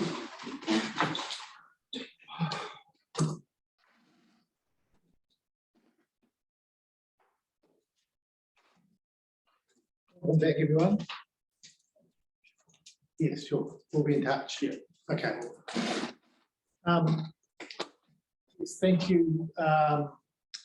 So we have Heritage Taranaki. Mr. Bruce, are you speaking to the submission? Yeah, hi. Hello. Hello. Can you hear me? I can hear you loud and clear. Right, we have your submission, so in your hands. Well, great. You have my submission. So my name's Ivan Bruce. I'm the chair currently of Heritage Taranaki. I was previously accompanied by Hamish Crimp, who helped or contributed a lot to the submission that was initially put to the council. He's had to go back on site, I'm afraid. So just me this afternoon. If you have any other questions later on, I'm sure I can get Hamish to help answer them. Heritage Taranaki is a group that was made up of the former regional branch of the Historic Places Trust before it ceased to be, and those members then decided to stay a heritage group and are Heritage Taranaki. So we've got a lot of experience to draw on. We've got ex-museum directors, conservators. I'm a consultant archaeologist. Hamish is a heritage researcher. Very useful group to if you want to know about Heritage Taranaki. Can I take the submission that I made most recently to the submission for the Section 42 report as a read? Certainly, we have read it, and I've got a couple of questions. I'm sure the others have as well. So, yes, take it as read. Okay. It's all good. In which case, really, I'm just here to try and answer any questions that you may have. I think we've made our point as clearly as we possibly can via our earlier submission and this one. Yes, we'll start with you, Antoine. Do you have any questions? Yeah, I just have 2 main questions. The first one was we've had a number of submitters who have raised the issue of engagement or consultation with them precursor to the submissions, and I certainly appreciate, often when these things come around, the timing of putting something together and what might be an ideal process and what's the process you're able to follow. But I was just interested in terms of the method of identifying some of these important places what was the agreed way of doing it, and what could you do, and how were you limited and restricted in terms of putting together your submission and the assessments, etc.? So we've been consulting with the District Council planning team involved in this since 2017. And they identified, they came to us with what it was that they wanted to do, which was to focus purely on the commercial centre of New Plymouth for heritage listings. And if you look at the heritage listings that have been come about as a result of this route, there's like 35 new heritage listings. They're all in the CBD. And that's where they decided to focus their attention. So we realised that totally sort of underscores the wider heritage sphere of the district. So we focused specifically on looking at buildings and items that are outside of the CBD that represent the smaller provincial centre, the smaller provincial areas, and particularly residential houses, which are completely or are excluded currently from the review and constitute a large part of our heritage building stock. And the other thing we want to say is we also concentrated on buildings we considered to be under greatest threat.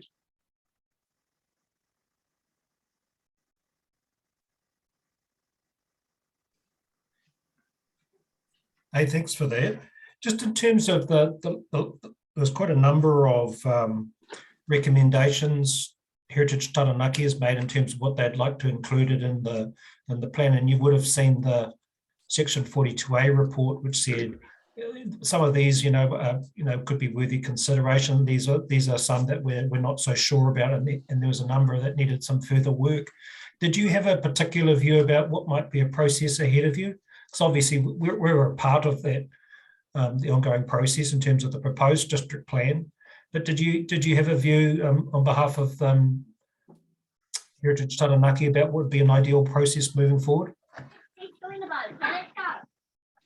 Yeah, excuse me. It's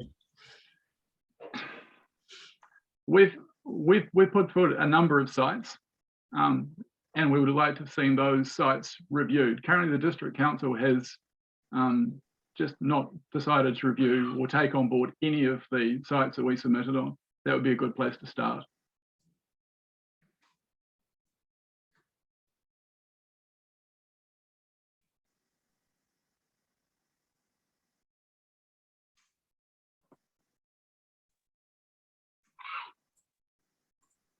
Yeah, those are my questions, Stephen. Just perhaps over to David.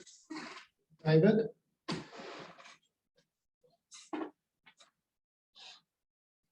You're on mute. Good afternoon, Mr. Bruce. Thank you for your patience. That's all right. Thank you.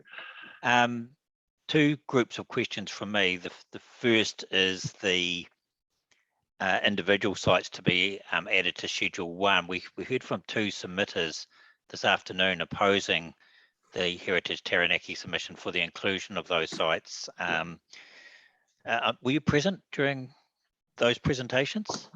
I was present for the presentation just previous to me. Yes, that was so that was David and Helen Rukonadere, yeah. Yeah, Sharp. And prior to that, we heard from Scott and Kareem Wilson in relation to the church near the warehouse and TSB ramps. Yeah, sure. I caught the tail end of that, and I apologise I couldn't sit through everything. Yes. I'm on yes. an archaeological dig at the moment. Yes. Okay. Just in terms of what you did here, then, was there anything that Mr. Green, Mr. Sharp and Mr. Sharp said that would change your view now in terms of the original submission of that property on the corner, the dairy? Probably. I have some sympathy for that property owner. However, what I would like to say to that one is that every heritage building that I've worked on appears in a terrible condition to start with, and I would invite you to go and look at something like the White Hart building, which is now one of the prime pieces of real estate in the district opposite the Len Lai Centre. Now I can show you photography of that building when we initially started that work that looked far worse than the building that we saw today, and it's just it's very common for heritage buildings to be in this sort of situation in terms of repair. Yes. It's a process we refer to as demolition by neglect.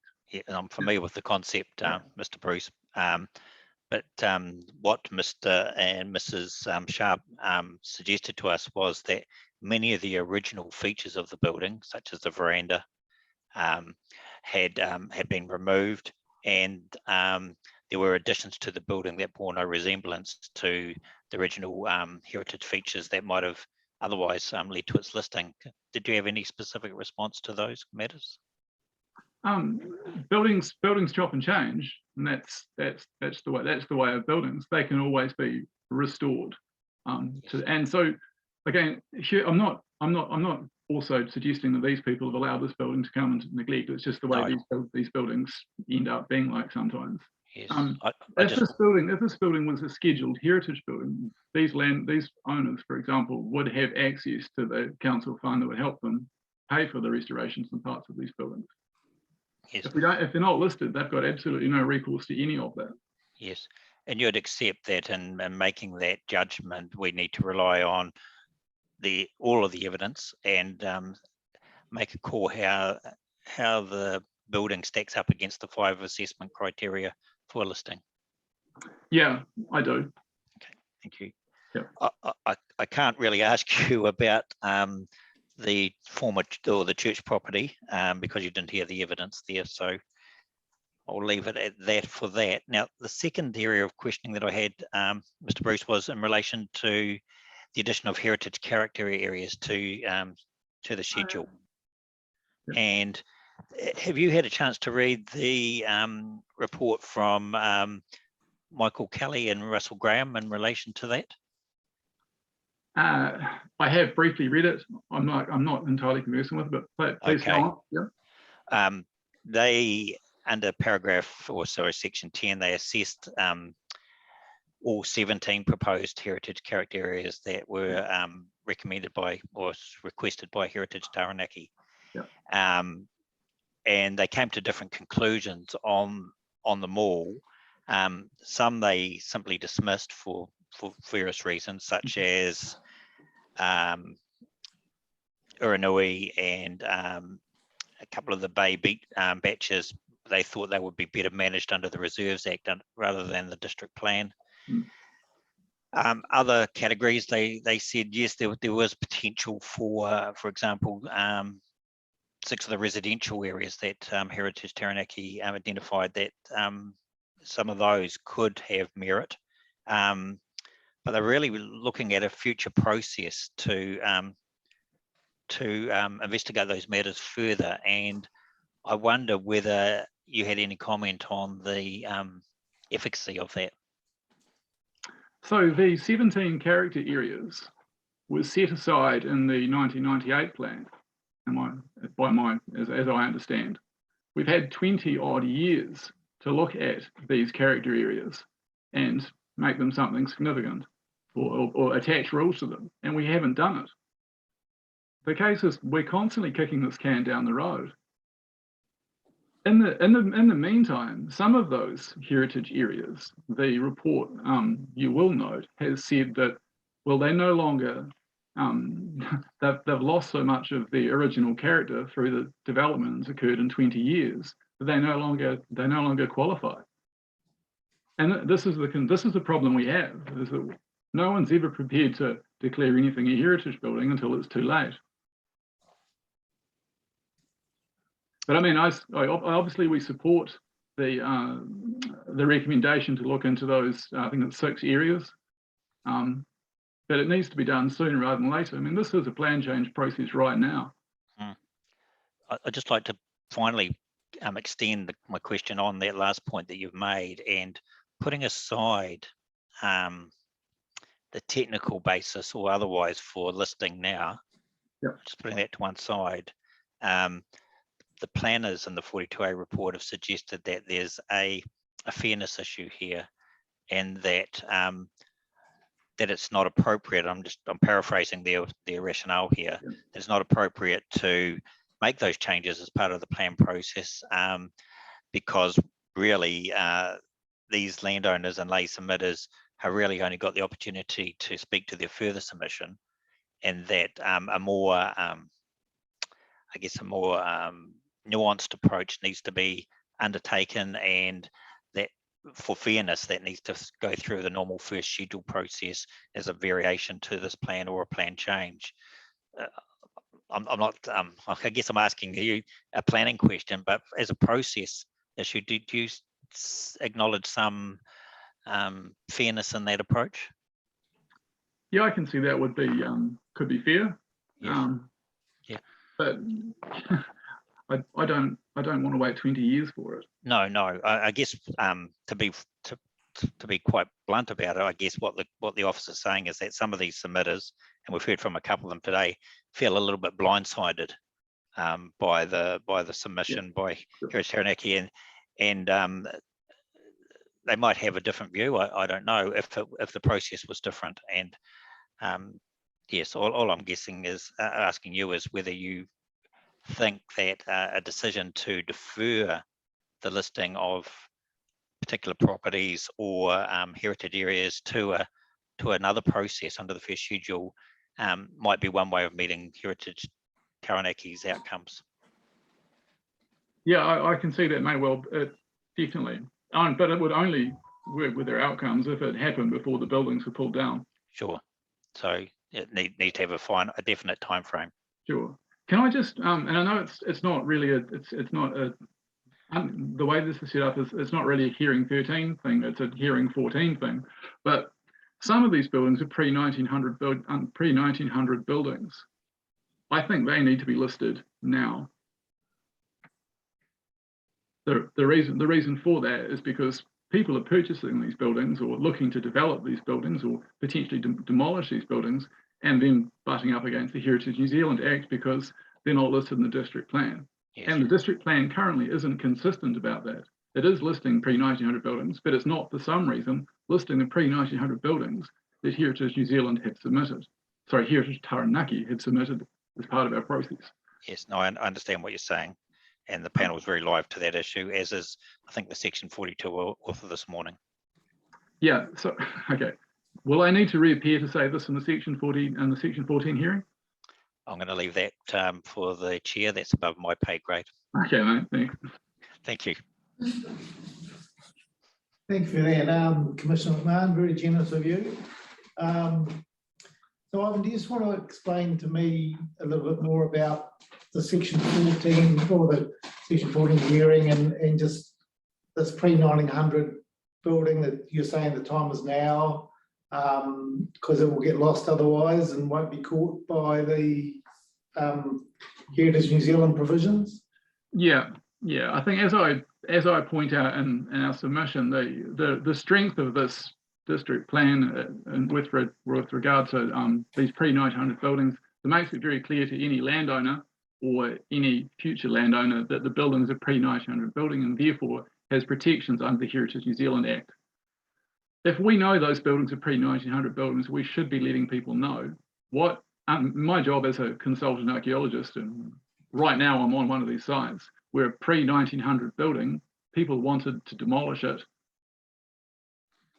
not knowing it was a pre-1900 building. And we end up, as the archaeologists, end up being the ambulance at the bottom of the cliff, having to do excavations and investigations on buildings that may otherwise not have had to have occurred.